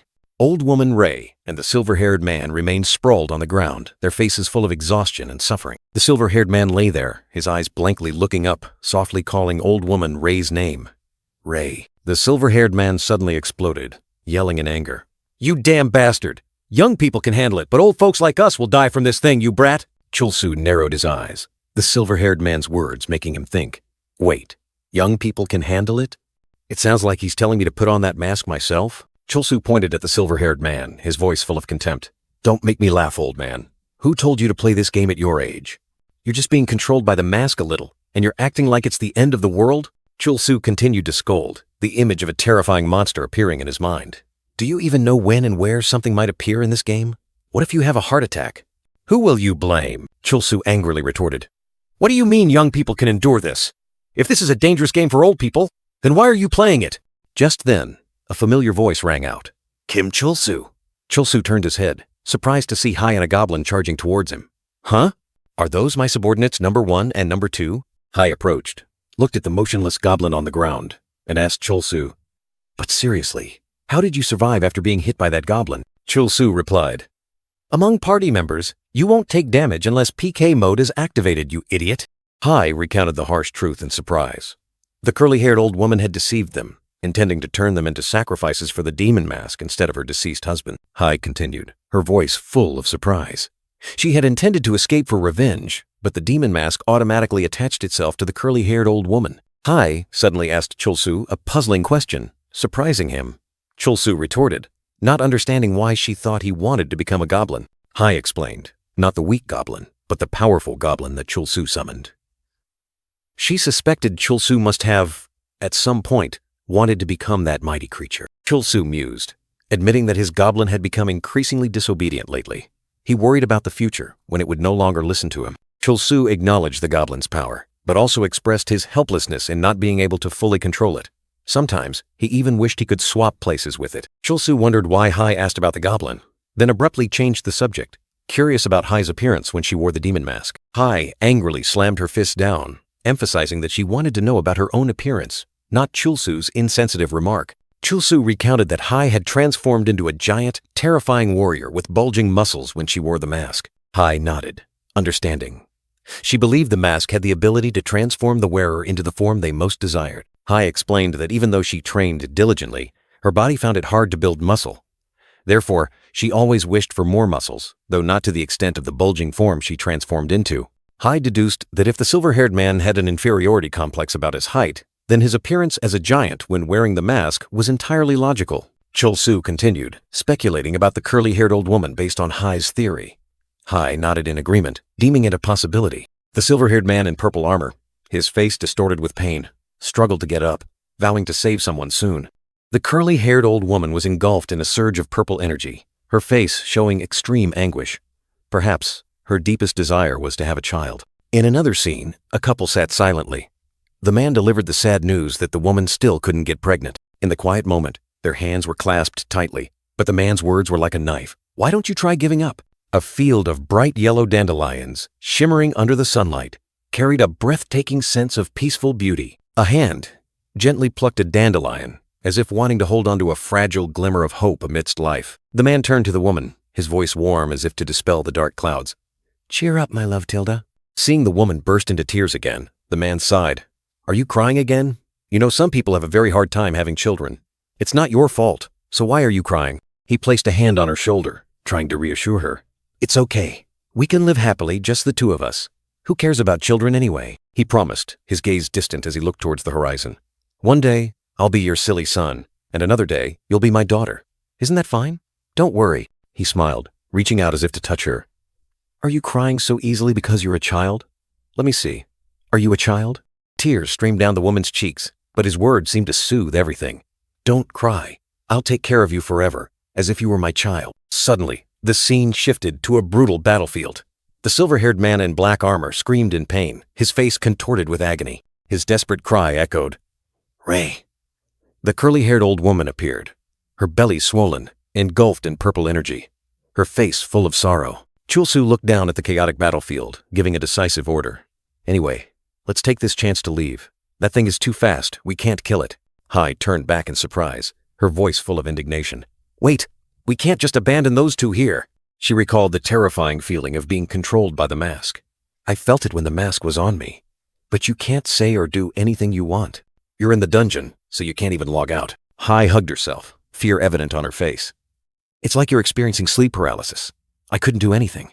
And the anxiety that this would never end, she concluded, her voice heavy. All of that, the old man has had to endure until now. Hai looked at Chul-Soo resolutely, urging him to act. Kim Chul-Soo. Save those two. Chul-Soo turned his back and walked away, leaving Hai surprised and panicked. The girl exclaimed, What? What? Where did he go? Chul-Soo turned his head, a sarcastic smirk on his lips, and asked, So, I'm supposed to put the mask on them? Then he added, I get it. Hai, from a distance, angrily called his name. Chul-Soo coldly refused, explaining that the monster was too hard to catch, and he wanted to level up faster. The image of Ray wearing the mask appeared, as a reminder of the danger. Hai turned away, smirking cryptically. She muttered that she would keep all the rewards, especially those from the unique monster, for herself. Chul-Soo flinched, his eyes widening at the words, unique monster. A spark of curiosity flickered in his gaze. Hai smirked, pointing at the image of two victims controlled by masks. She explained that there was a reason unique monsters rarely appeared, and told Chul-Soo to look closely. The image of the demon's mask appeared powerfully. Hai continued to explain that its name's color indicated it was extremely difficult to kill, and the experience and item rewards would be insane. Chul-Soo broke out in a cold sweat, muttering insane, upon hearing about the rewards. His eyes gleamed with greed and surprise. A green goblin appeared, its face panicked, its shriek echoed. Keek! Chul-Soo stood tall, holding a leather whip, looking down at the green goblin lying on the ground. An aura of cruelty enveloped him. Chul-Soo flashed a terrifying, distorted smile, saying, Let's do it. His eyes were filled with brutality. Hai stared in astonishment at the whip in Chul-Soo's hand, asking, Hey, what is that whip? She noticed the green goblin trembling in fear. Chul-Soo growled, his eyes full of determination. Just watch. He emphasized that this was the only way to obtain that cursed mask. A dark red leather whip appeared, called the Bloodworm Whip, a rare weapon, exclusive to summoners, made from the skin of bloodworms. The whip was cursed. If not dispelled, the user would lose their mind and the summoned creature would go berserk. Chul-Soo explained that berserk mode increased power and he could cure it with a sausage. Chul-Soo told himself that despite worrying about random abnormal statuses, as long as he didn't faint, he'd be fine. He believed in his luck. With a powerful crack of the Bloodworm Whip, Chul-Soo asserted that he always played his best once he had placed a bet. Hai witnessed the horrifying scene, her eyes wide with panic and helplessness. A system notification appeared. Abnormal status. Weak. Damage taken will increase for a certain period. Chul-Soo flashed a sinister smile. Jackpot. The black-haired young man commanded his summoned creature with a calculating expression. Come on, goblin! Chul-Soo pointed at Ray, enticing the now red and berserk goblin. Do you see the mask she's wearing? Kill her, and I'll give you a sausage! Hurry up, you bastard! The goblin snarled fiercely, charging towards Chul-Soo. The black-haired young man flinched, exclaiming, What the hell? Why are you suddenly going crazy? Without hesitation, Chul-Soo grabbed the berserk goblin, intending to throw it that way. Chul-Soo swung his arm powerfully, throwing the goblin like a toy, growling his command. That way, you bastard. The goblin was flung high into the air, its body glowing red as it shot forward like a bullet. With terrifying speed, the goblin hurtled straight towards Ray, the white-haired old woman sitting motionless. The powerful impact sent Ray tumbling to the ground, the black mask on her face still intact. The silver-haired man, I Love Parko Creo, witnessed the scene, his face contorting as he cried out in pain. Ray! Ray lay writhing on the ground, her head spinning. She weakly groaned, Oh my God, I'm so dizzy! A system notification appeared. Cannot deal damage to other party members. Ray warned the silver-haired man. I'm fine! Don't come closer! Otherwise that bastard will! The silver-haired man watched the mask fly up, his face filled with panic and despair. Damn it! The silver-haired man frantically rushed forward, but Hai blocked him just in time. A sinister, smiling mask shadow appearing behind her. The short, black-haired girl firmly commanded, her voice echoing, Get your wife out of here! Leave this to us! The silver-haired man was stunned, his eyes vacant as he looked at Hai, unable to believe what was happening. Ray collapsed to the ground, her body trembling from the shock and the goblin's sudden attack. The silver-haired man helped Ray up, urging her to regain consciousness. Wake up, we have to get out of here. Meanwhile, Chul-Soo smirked, thinking to himself, You truly are a unique monster, Demon's Mask. But this time, I'll catch you. The berserk goblin, its body glowing bright red, snarled fiercely, ready to attack. With terrifying speed, the goblin opened its mouth full of sharp fangs, charging straight towards Hai. Hai swiftly dodged the fatal attack, the goblin merely grazing her shoulder. The short, black-haired girl counterattacked in a flash, grabbing the goblin's arm, her eyes flashing with determination. A powerful kick from high sent the goblin flying into the air, spinning in a daze. Chulsu watched, his face filled with extreme astonishment. No way! She didn't just dodge the goblin's attack, but counterattack too? The glowing red goblin fell to the ground, groaning in pain, its body faintly smoking. It struggled to get up, its bloodshot eyes full of anger and resentment, opening its mouth wide to snarl. Hai raised her leg high, preparing to deliver the finishing blow, ending the monster's rampage. The short, black-haired girl unleashed her final kick, light exploding around her, determined to crush the goblin underfoot. Hai brought her foot down hard, creating a fierce wave of energy. The berserk goblin shrieked in pain, its body pressed tightly into the ground. Chulsu watched the scene in surprise, secretly sighing in relief. He thought to himself, at least he wasn't hurt by that blow. That scared the hell out of me. I thought she had become too strong, but the atmosphere around Hai had changed. The short black-haired girl's eyes glowed red, and ghostly arms flailed, creating a dance of death. The berserk goblin was now just a trembling mass of flesh, helpless against the attacks. It couldn't even touch Hai once. Although no visible damage was inflicted, every movement of Hai carried terrifying power, making the space around her tremble. A powerful kick from Hai sent the goblin flying into the air, its body spinning aimlessly amidst fragments of dust. Chulsu broke out in a cold sweat, realizing the harsh truth. He thought to himself, it's not that she's weak, it's that the goblin is too stubborn. The goblin was dealt a fatal blow, sent flying straight into the cliff face, its body cracking open, groaning in extreme pain. Chulsu was still reeling, sweat pouring down him. He stared at the dying goblin. He exclaimed, "Huh?"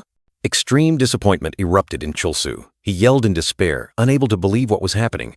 Why did things turn out this way? In the distance, the silver-haired man helped Ray away from the chaotic battlefield, both panting, trying to escape the danger. The silver-haired man turned his head, his eyes filled with worry as he looked towards the cave. He muttered, "The cave." The silver-haired man's bony hand rested gently on Ray's shoulder, a gesture of concern amidst the danger. Ray was surprised, looking at the silver-haired man who was embracing her. She asked, "Oh my God, are you crazy? What are you doing?" The silver-haired man recalled an old promise. He said, "I said I would take care of you like a child for life, but I forgot as we grew old." He knelt down, looking at Ray with a heavy heart. He asked, "How lonely must you have been to follow me to a place like this?" A belated apology echoed in the gloomy space. Regret weighed heavily, like an unshakable ghost, covering the ruined landscape. Amidst the rubble, Chulsu was stuck, his face contorted with pain and rage. He gritted his teeth and cursed under his breath. "Damn it, you piece of shit." Hai, also buried, tried to call out her teammate's name. She screamed, "Kim Chulsu, can you hear me? Where are you? This is all your fault!" From a gap between the rocks, Hai saw Chulsu's hand. She urged, "I see your hand, can you move it?" Chulsu's hand twitched slightly, but seemed unable to break free. Hai irritably asked, "What the hell is wrong with you?" Hai pointed to Chulsu, her voice urgent. "Under your hand is a demon mask. I'm stuck and can't move. Try killing it, will you?" Chulsu's face twisted as he realized the situation. He muttered, "Oh, so I'm not the only one who can't move right now?" Chulsu's face changed color, cold sweat pouring out. He growled, "You're dead for sure." "Really? 100% certain." Chulsu gathered all his strength and delivered a powerful punch to the mask. He yelled, "Take this punch, you bastard!" Under the attack, the demon mask emitted a blazing red light, beginning to crack. The fissures spread rapidly across its surface. With a small explosion, the demon mask shattered into countless fragments, disappearing in a cloud of dust. Hai smiled, surprised by the result. She thought to herself, "It died with just that much damage? It's basically just a monster for a game of tag." Hai's level soared. Chulsu was still stuck, his face full of doubt and greed. He yelled, "It's dead! It's really dead, right? Where's my super huge reward?" Chulsu's level also increased. Chulsu's hand reached out, touching what remained of the mask. A glowing green exclusive item, demon mask, unsellable, a summoning item. Chulsu was stunned, his face showing clear determination. He thought to himself, "Damn it, I have to get it before she or anyone else does." Chulsu tried to wriggle deeper into the rubble. Hai heard a strange sound and confusedly asked, "Wait, what was that noise?" In the dark rubble, Chulsu distinctly felt the presence of the goblin drawing closer. The red-skinned goblin growled, its face distorted with rage, drool dripping, creating a horrifying sight. Chulsu was stuck under large rocks. He gritted his teeth and exclaimed, "Damn it! My hand!" He was stunned to realize the goblin didn't lunge at him but merely extended its bony fingers, as if probing in the darkness. The red-skinned goblin continued to emit strange growls, its glowing red eyes staring intently at Chulsu. Chulsu wondered, What's wrong with its eyes? Is it also because it's enraged? Suddenly, the goblin extended a long, sharp finger towards Chulsu, startling him. The goblin's disgusting finger touched Chulsu's eye, making the black-haired young man break out in a cold sweat from the pain. A horrifying, sharp-toothed tentacle emerged from the goblin, hovering above Chulsu's head. Chulsu screamed in pain, his cry tearing through the silent space of the cave. The red-skinned goblin also shrieked in response, its face further contorted by madness. "Hi!" Hearing the noise, quickly called out, "Chulsu! What's wrong? What happened?" In the next moment, Chulsu was flung far away by a powerful force, his body soaring like a bullet. Hai watched in horror as Chulsu was thrown, fragments of rock flying all around her. Chulsu continued to be propelled, crashing violently into the rock wall, creating deafening sounds. Smoke, dust, and debris enveloped the space, obscuring vision, leaving behind a chaotic scene. Amidst the rubble, Ray and the silver-haired man were stunned to realize they were still alive, a fragile survival amidst impending death. The silver-haired man held Ray tightly, a glimmer of hope shining from a crack. He whispered, "We're alive, Ray. Heaven must have helped us." Hai stood there, her eyes wide, her face a mix of astonishment and extreme bewilderment. Cold sweat poured down Hai's forehead, confusion and worry evident in every feature of her face. Hai stared at a small goblin and the glowing green item. She whispered with determination, "Let's grab it and get out of here." Chulsu gritted his teeth, his gaze sharp as a knife. He questioned, his voice full of disappointment. "So, just because you couldn't leave it behind, you brought it out?" Trapped in the cracks, Chulsu screamed wildly, his enraged power cracking the ground. He roared, "You're dead for sure. Get me out of here right now." Hai turned her back, her eyes full of awkwardness and worry. She confusedly replied, "Well then, why should I help you get out?" Hai's face was pale, holding the black mask. She quickly explained, I didn't know that unique items couldn't be traded." A notification appeared. Unique item, demon mask, untradeable summoning item. Hai continued, "I really intended to give this to you because I couldn't let anyone else take it." Chulsu roared, his anger exploding. He threatened, "Are you kidding me? You're dead for sure. When the goblin's rage subsides, I'll call him here, and he'll definitely." The silver-haired man held out a money pouch, his voice trembling. He said, "My grandchild and I only have this much money in here." Chulsu was taken aback, then bowed his head, his face remorseful. He said, "I'm sorry. Thank you for your help." Ray and the silver-haired man both bowed, their eyes pleading. They said in unison, "We're sorry." Chulsu screamed again, a greedy glint in his eyes. He said, "Ah, Tilda, so you think you can atone with money? Fine, let's see. Whether I agree to forgive you depends on how much money it is." Hai exploded, yelling directly at Chulsu. She warned, "Hey, Chulsu, are you really going to take everything? That's their entire life savings." Hai reassured the silver-haired man, affirming that leaving the game was the right thing to do. "It's okay. We're going to quit this game anyway." The silver-haired man embraced Ray, expressing his determination to abandon the dangerous game to spend time with her. "As you said, we'll quit this deadly game, discard the machine, and spend more time with you, my love." His words echoed, emphasizing that the in-game money no longer held any meaning, so we don't need that money anymore. Chulsu, still imprisoned, greedily yelled as Hai worried. He demanded payment for saving their lives, arguing that the money was useless if it couldn't be converted to cash. Chulsu was surprised to learn that in-game money could be converted to cash, then angrily asked what they were doing. Hai sarcastically confirmed, making him even greedier. The silver-haired man hesitantly reminded Hai that she had apologized to Chulsu, but the black-haired girl immediately urged him to log out while Chulsu was still stuck. Chulsu screamed wildly, his eyes bloodshot with fury, trying to break free from the invisible shackles binding him. Hai smiled triumphantly, sticking out her tongue to tease, revealing her true intention. "What else, Tilda? Running away, of course, Tilda." Chulsu continued to struggle in his rage, but Hai's words landed like a fatal blow. "Oh, and by the way, your goblin's rage wore off a long time ago, Tilda." A blonde warrior named Shin appeared, calmly looking at Chulsu. He assessed that Chulsu had reached level 40 and was no longer a bad adventurer. Shin faced Chulsu, his gaze sharp and cold. He remarked that Chulsu was stronger, but still far inferior to him. Shin smiled mysteriously, declaring it was time to teach Chulsu the secret. "All right, it's time to teach you the secret." Shin turned his back and walked away, calmly saying, "Let's go." Chulsu furiously yelled, demanding the quest immediately. Shin continued walking, contemptuously calling Chulsu a bastard and saying he had been waiting for someone like him. A goblin hovered near Chulsu. Images of the 1,000-year war between humans and demons appeared. Shin asked Chulsu if he knew about the Great War between humans and monsters. Shin continued to recount the Great War, asserting that it ended with humanity's victory amidst the jubilant scene of soldiers. The monsters were defeated, driven into deep dungeons where they would be imprisoned forever. A monster with glowing red eyes burned with hatred. The human world, after the Great War, finally found peace, albeit temporarily. But peace did not last. Without a common enemy, humans turned to ravaging each other, their hearts ablaze with hatred. In the endless darkness, a path of light opened. Shin and Chulsu walked down the solitary path, entering a mysterious place. Chulsu was annoyed, grumbling at Shin's words. "What's the big deal? So what? What the hell does it have to do with my quest?" Shin calmly held the torch, continuing to tell the bitter truth. Humans need a target to vent their hatred, to avoid self-destruction. Before them was a colossal monster in chains. Shin revealed, "It turns out, humans need monsters to maintain peace among themselves." Chulsu was surprised, sweat pouring down. "Oh my god, I didn't expect there to be a monster like this in town. If it breaks out, we're screwed." Shin patiently explained that human history only truly united when there was a common enemy, a threat called monsters. The image of a growling monster appeared. Shin's words echoed. To maintain peace, humans need monsters. They need a target to hate. Shin solemnly declared an impending war. And to prevent that war, I must make a choice. Shin's eyes were filled with determination.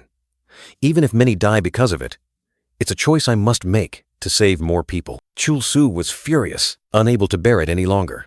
"What the hell are you so serious about? This time I can't even overlook this nonsense." Shin turned back, his eyes sharp and cold. "Listen carefully, Chulsu. I will recreate the war between humans and demons." Chulsu yelled in frustration, only wanting to complete the quest. "Damn it, war or whatever, just give me the quest." Shin presented a grim choice. "It will be a harsh path ahead of us. Will you come with me?" Chulsu faced two options: cooperate or do not cooperate. An unexpected choice appeared amidst the tension. The black-haired young man smirked. "I see.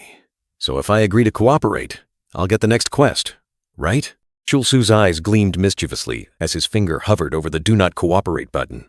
"What if I say no? How can I not try? Haha." Shin, the blonde warrior, extended his hand, his gaze firm.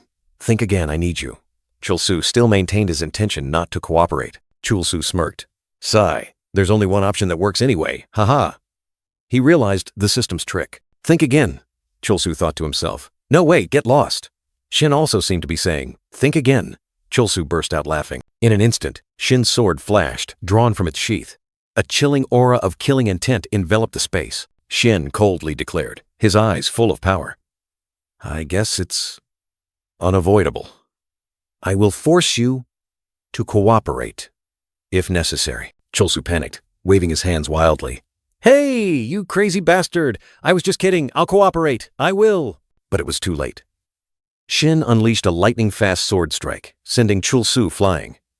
A cry of pain tore through the air. Chulsu fell to the ground, cold sweat pouring out, a surge of pain washing over him. He looked down at the wound in astonishment. "Huh? Wait, it doesn't hurt? I just got hit by a level 70, yet." Chulsu suddenly realized something was wrong. This quest required level 40, but Shin was level 70. A level 40 player could never stand against Shin. He recalled the giant golem from before. This is a mandatory failure event, just like that golem. Chulsu stood up, his eyes full of understanding. "If I lose, the option will automatically switch to cooperate." Is that all?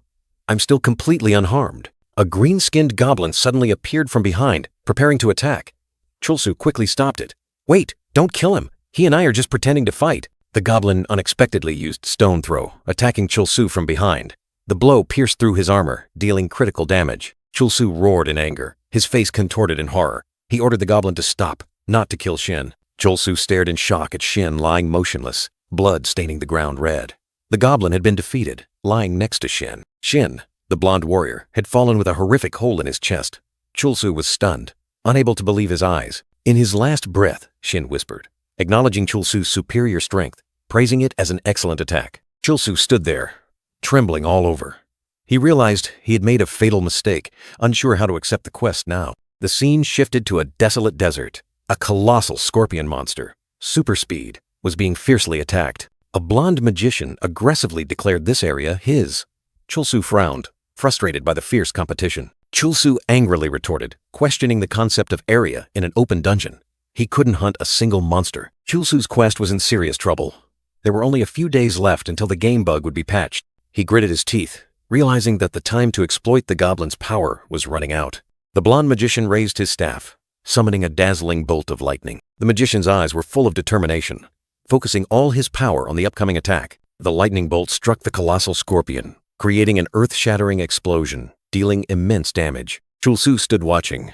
The magician turned back, questioning who dared to interfere in his battle. The magician yelled loudly, furiously demanding his hunting area back, not accepting any intrusion. PK mode activated! The blonde magician, his face contorted with rage, growled, demanding his hunting area back from Chulsu, not accepting any intrusion. The system displayed Chulsu's information. Kim Chulsu's Goblin Summoner. This was the black-haired young man's identity and role in this virtual world. The game screen indicated Chulsu had leveled up from 41 to 44. The black-haired young man looked down with a heavy expression. "It's over," he muttered, his tone full of helplessness. The amount 6,837 G appeared on the interface. Chulsu lamented, "I've swept this entire area for days, but I haven't even earned 1,000 coins." Chulsu bent over, clutching his head in despair. He yelled, "Damn it! This money is nothing! I can't earn real money by killing monsters like this! I need a big kill, like when I killed Geiger." In Chulsu's thoughts, the image of a bald man with a goatee appeared. "And that's why I'm so obsessed with high-level dungeons," he told himself. Chulsu continued to torment himself. Were goblins supposed to change my life? So why am I still as pathetic as ever? Dissatisfaction and disappointment flooded his mind. The bald man's words echoed in Chulsu's mind. Even if you want to enter difficult dungeons, everything must be in order. Even if I have a subordinate who can take down everything in one blow, I'm still stuck here wasting time in this damn area. Another image appeared. The bald, pointy-bearded man in sunglasses. "A critical bug related to the summoner class's subordinate has been detected," he said. Chulsu said bitterly, "A patch at this exact moment? Now I'm about to lose everything without being able to do anything." Chulsu growled, "This is ridiculous. It's like the whole world is against me." Resentment and a feeling of being cornered flared up within him. A giant foot crushed a cube. Chulsu stood up straight, his back turned, ready to face it. "Someone's playing voodoo to harm me. It can't be anything else," he exclaimed, then cursed in a fit of rage. A PK mode notification flashed before Chulsu's eyes. He stared at it, his face confused. "PK? What the hell is this?" he wondered, not understanding what was happening. A powerful blow struck Chulsu's head, sending blood splattering. The black-haired young man looked up, his face contorted in sudden pain. Chulsu let out a piercing scream, tearing through the air. The intense pain made him gasp, his eyes wide with horror.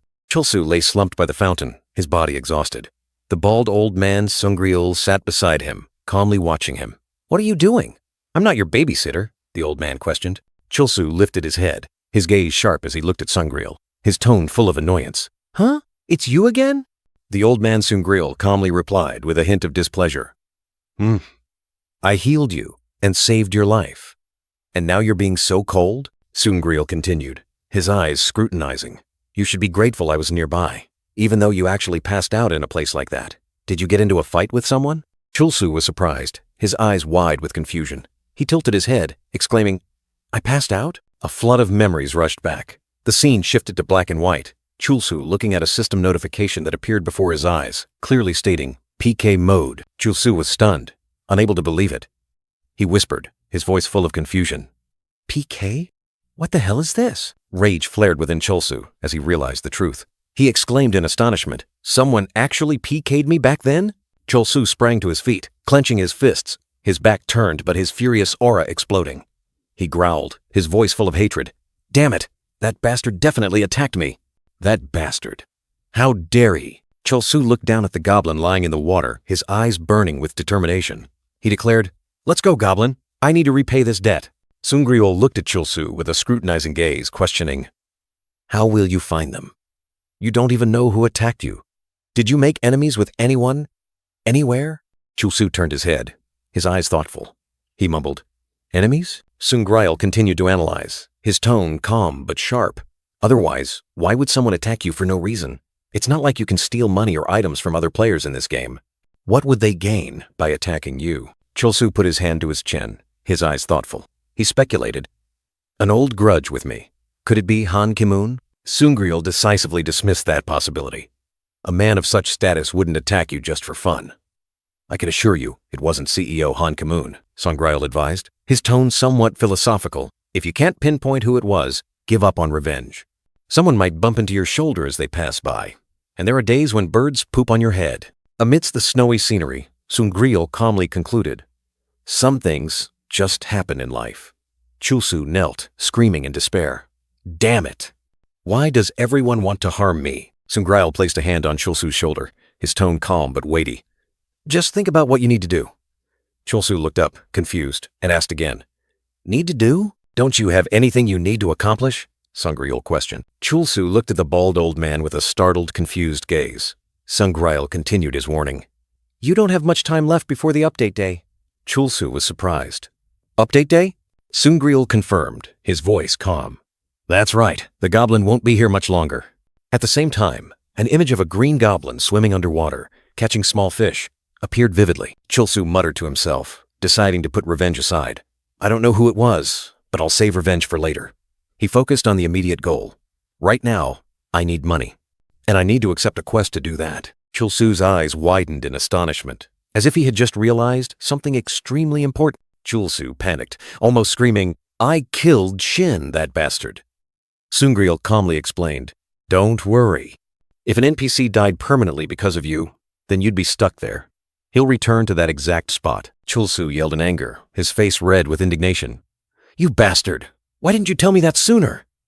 Sungriel simply replied softly, "We just met." Chulsu looked at Sungriel, his anger still present but slightly subsided. He called out, "Hey, you traitor!" Sungriel calmly corrected him. "It's Sungriel!" Chulsu didn't beat around the bush, getting straight to the point. "I need $2 million. Do you think I can earn that much by doing quests before the update day?" Sungriel looked directly at Chulsu, his gaze sharp. "Your subordinate is definitely very strong. He's the strongest one there, 100%. The old man continued to analyze, an image of the swimming goblin appearing. "But there are elements in the dungeon that cannot be solved by sheer strength alone." The narration echoed, a confident yet naive declaration. "I will clear the dungeon in one day." The dark dungeon gate appeared, emitting a faint light. Sungriel continued to explain, his tone full of experience. "You can go in with that goal, and it might take days, or even a week. Honestly, I can't tell you how long it will take for you to reach the high-level dungeons you want to grind." Chulsu bowed his head, his face filled with despair. "So, is this the end?" Chulsu clenched his fists, veins bulging on the back of his hands. He muttered to himself in anguish, "I had this chance, but it's fading away meaninglessly." Chulsu screamed in despair, tears streaming down like rain. "Damn it!" The black-haired young man knew this would happen. "When the update notification came out, I knew I was screwed." Chulsu continued to yell, thinking that if it was a game bug, he just needed to exploit it before it was patched. "Now that I have this bugged monster, I thought I could take advantage of it, but everything had fallen apart. Chulsu couldn't reach the high-level dungeons. It's over. I'm nothing without the goblin." A scream echoed. "It's really over. It's really over for me." Suddenly, a system notification appeared. "PK mode activated." Chulsu flinched, seeing Sungriel swinging his arm. Chulsu covered his face in shock, not understanding what was happening. "Are you crazy? What the hell are you doing? Do you want to die?" Sungriel glared, his voice harsh. "Snap out of it." The old man questioned Chulsu. "If you keep falling apart like this, what will become of the Evitan Guild?" Sungriel continued. "Even now, the Evitan Guild is doing its utmost not to lose." The old man explained. "They want to prove that victory in the hidden dungeon doesn't require Chulsu. To prove they don't rely on you, they are gritting their teeth to keep winning." Sungriel emphasized. "You are the one everyone is always worried about. Everyone wants to surpass you." The old man concluded. "That is what people call a rival." Sungriel looked directly at Chulsu, asserting, "Not the goblin, but you. You are the Evitan Guild's rival." Sungriel questioned Chulsu, asking if, after all this, he still dared to say he was useless without the goblin. Sungriel continued to strike, making Chulsu cry out in pain. "Can you stop hitting me, you bastard?" Chulsu collapsed to the ground, his body exhausted, only able to groan in despair. Chulsu unexpectedly called out Sungriel's name, but the old man immediately cut him off, intending to correct him. Sungriel was astonished, his eyes wide as he realized Chulsu had just called him by his correct name. Chulsu quietly lowered his face, his cheeks flushed, then softly uttered words of thanks. Sungriel's eyes widened, revealing extreme astonishment. A mysterious smile appeared on the old man's lips, hinting at many unpredictable things. Sungriel grabbed Chulsu's hand tightly, warning him not to regret it. Chulsu immediately pulled his hand back, snapping, "Shut up!" A white-haired girl named Catherine appeared, smiling as she welcomed them and announced the no-hit challenge at Heaven's Gate. But immediately after, She revealed a cunning expression, wondering how a mage could complete a no-hit challenge. Catherine quickly regained her innocent look, denying that she had just sworn, as if she didn't know those words at all. The white-haired girl continued, announcing that the no-hit challenge would be against the famously agile hyperspeed monster. With 10,000 donation points awaiting, Catherine was determined to succeed at all costs. The white-haired girl turned and walked away, her small figure in the vast desert, carrying a desire for conquest. Catherine stepped into the new land, a radiant smile on her lips. Oh, not a single monster? What a peaceful world. She thought to herself about the 10,000 donation points awaiting. Suddenly, a deep voice echoed from behind. A blond man was sitting on the sand. If you're planning to hunt, then you've come to the wrong place.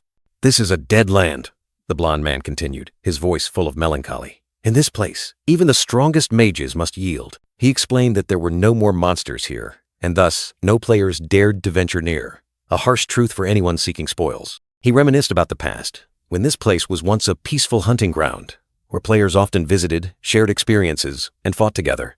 Those were fun days, he sighed. But then one day, that bastard appeared, he recounted, his eyes gleaming with resentment. Catherine asked in surprise, "That bastard?" He appeared from nowhere, wiping out all the monsters here. Catherine looked into the distance, a faint green shadow emerging, like a vengeful spirit. Catherine suddenly realized that monsters would, of course, respawn after a while. But upon seeing its true form, the white-haired girl exclaimed in horror, "It's much bigger than I thought!" The giant monster charged, a fatal blow tearing through the air. Catherine dodged in time, her shrill scream echoing across the desert. Catherine panted, the no-hit at hyperspeed quest completed. The blond man sat calmly, as if everything was within his expectations. He pointed towards the recently defeated monster, his tone cold. "See? Any monster that respawns here immediately becomes his prey. He doesn't hide, nor does he run," he said. "If you have a problem, go talk to him." A challenge full of hidden meaning. Catherine turned her head to look back, her red eyes wide with astonishment and fear. The white-haired girl seemed to have realized something terrible. She gazed towards the horizon, where a solitary figure stood tall in silver armor. Sungrial looked in that direction, exclaiming in surprise, "Is that Chulsu?" Immediately, Chulsu charged, a thunderous punch landing squarely on Sungrial. A shrill cry echoed, tearing through the desert silence. Catherine stood frozen, her eyes wide with astonishment. What's happening? Why did he attack Chulsu from behind? In the desolate desert, Sungrial stood there, while Chulsu's silver armor lay abandoned on the ground. Like a reminder of the sudden attack, Sungrial looked into the distance, a familiar feeling rising. Wait, that man. I think I've seen him somewhere before. Catherine also began to search her memories. Bald, old, fragmented pieces slowly became clear in her mind. Suddenly, a flash of insight. Catherine was stunned by the realization, her eyes wide with astonishment. In her memory, one hand offered a scroll, another hand received it. A secret transaction had once taken place. That was when they were looking for information about the mysterious dungeon. The brown-haired man stood in the middle, a knowing smile on his face. Catherine snapped awake. He was the one who sold them information about the hidden dungeon. Sungrial, with a bag of money in his hand, became clear in her memory. A big question arose in Catherine's mind. Why would that person attack Chulsu? No, this is absurd. In the desert, Sungrial carried Chulsu on his shoulder, fleeing like the wind. Catherine couldn't believe her eyes. How can those two be together right now? Catherine screamed Chulsu's name in vain. But it was too late. The distance between them was too great. All efforts became futile. The screen flashed. The man in the black vest reported in a panic. "Signal lost. I'll call the police and special forces right away," Catherine calmly replied. "Hey, don't panic like that," Catherine continued, her tone resolute. "By the way, I need your help with something. Find me a private detective," the man asked in surprise. Catherine didn't hesitate, her eyes sharp. "A private detective? I don't care how much it costs." The white-haired girl stood tall, giving a decisive order. "Find someone who can get this done for me.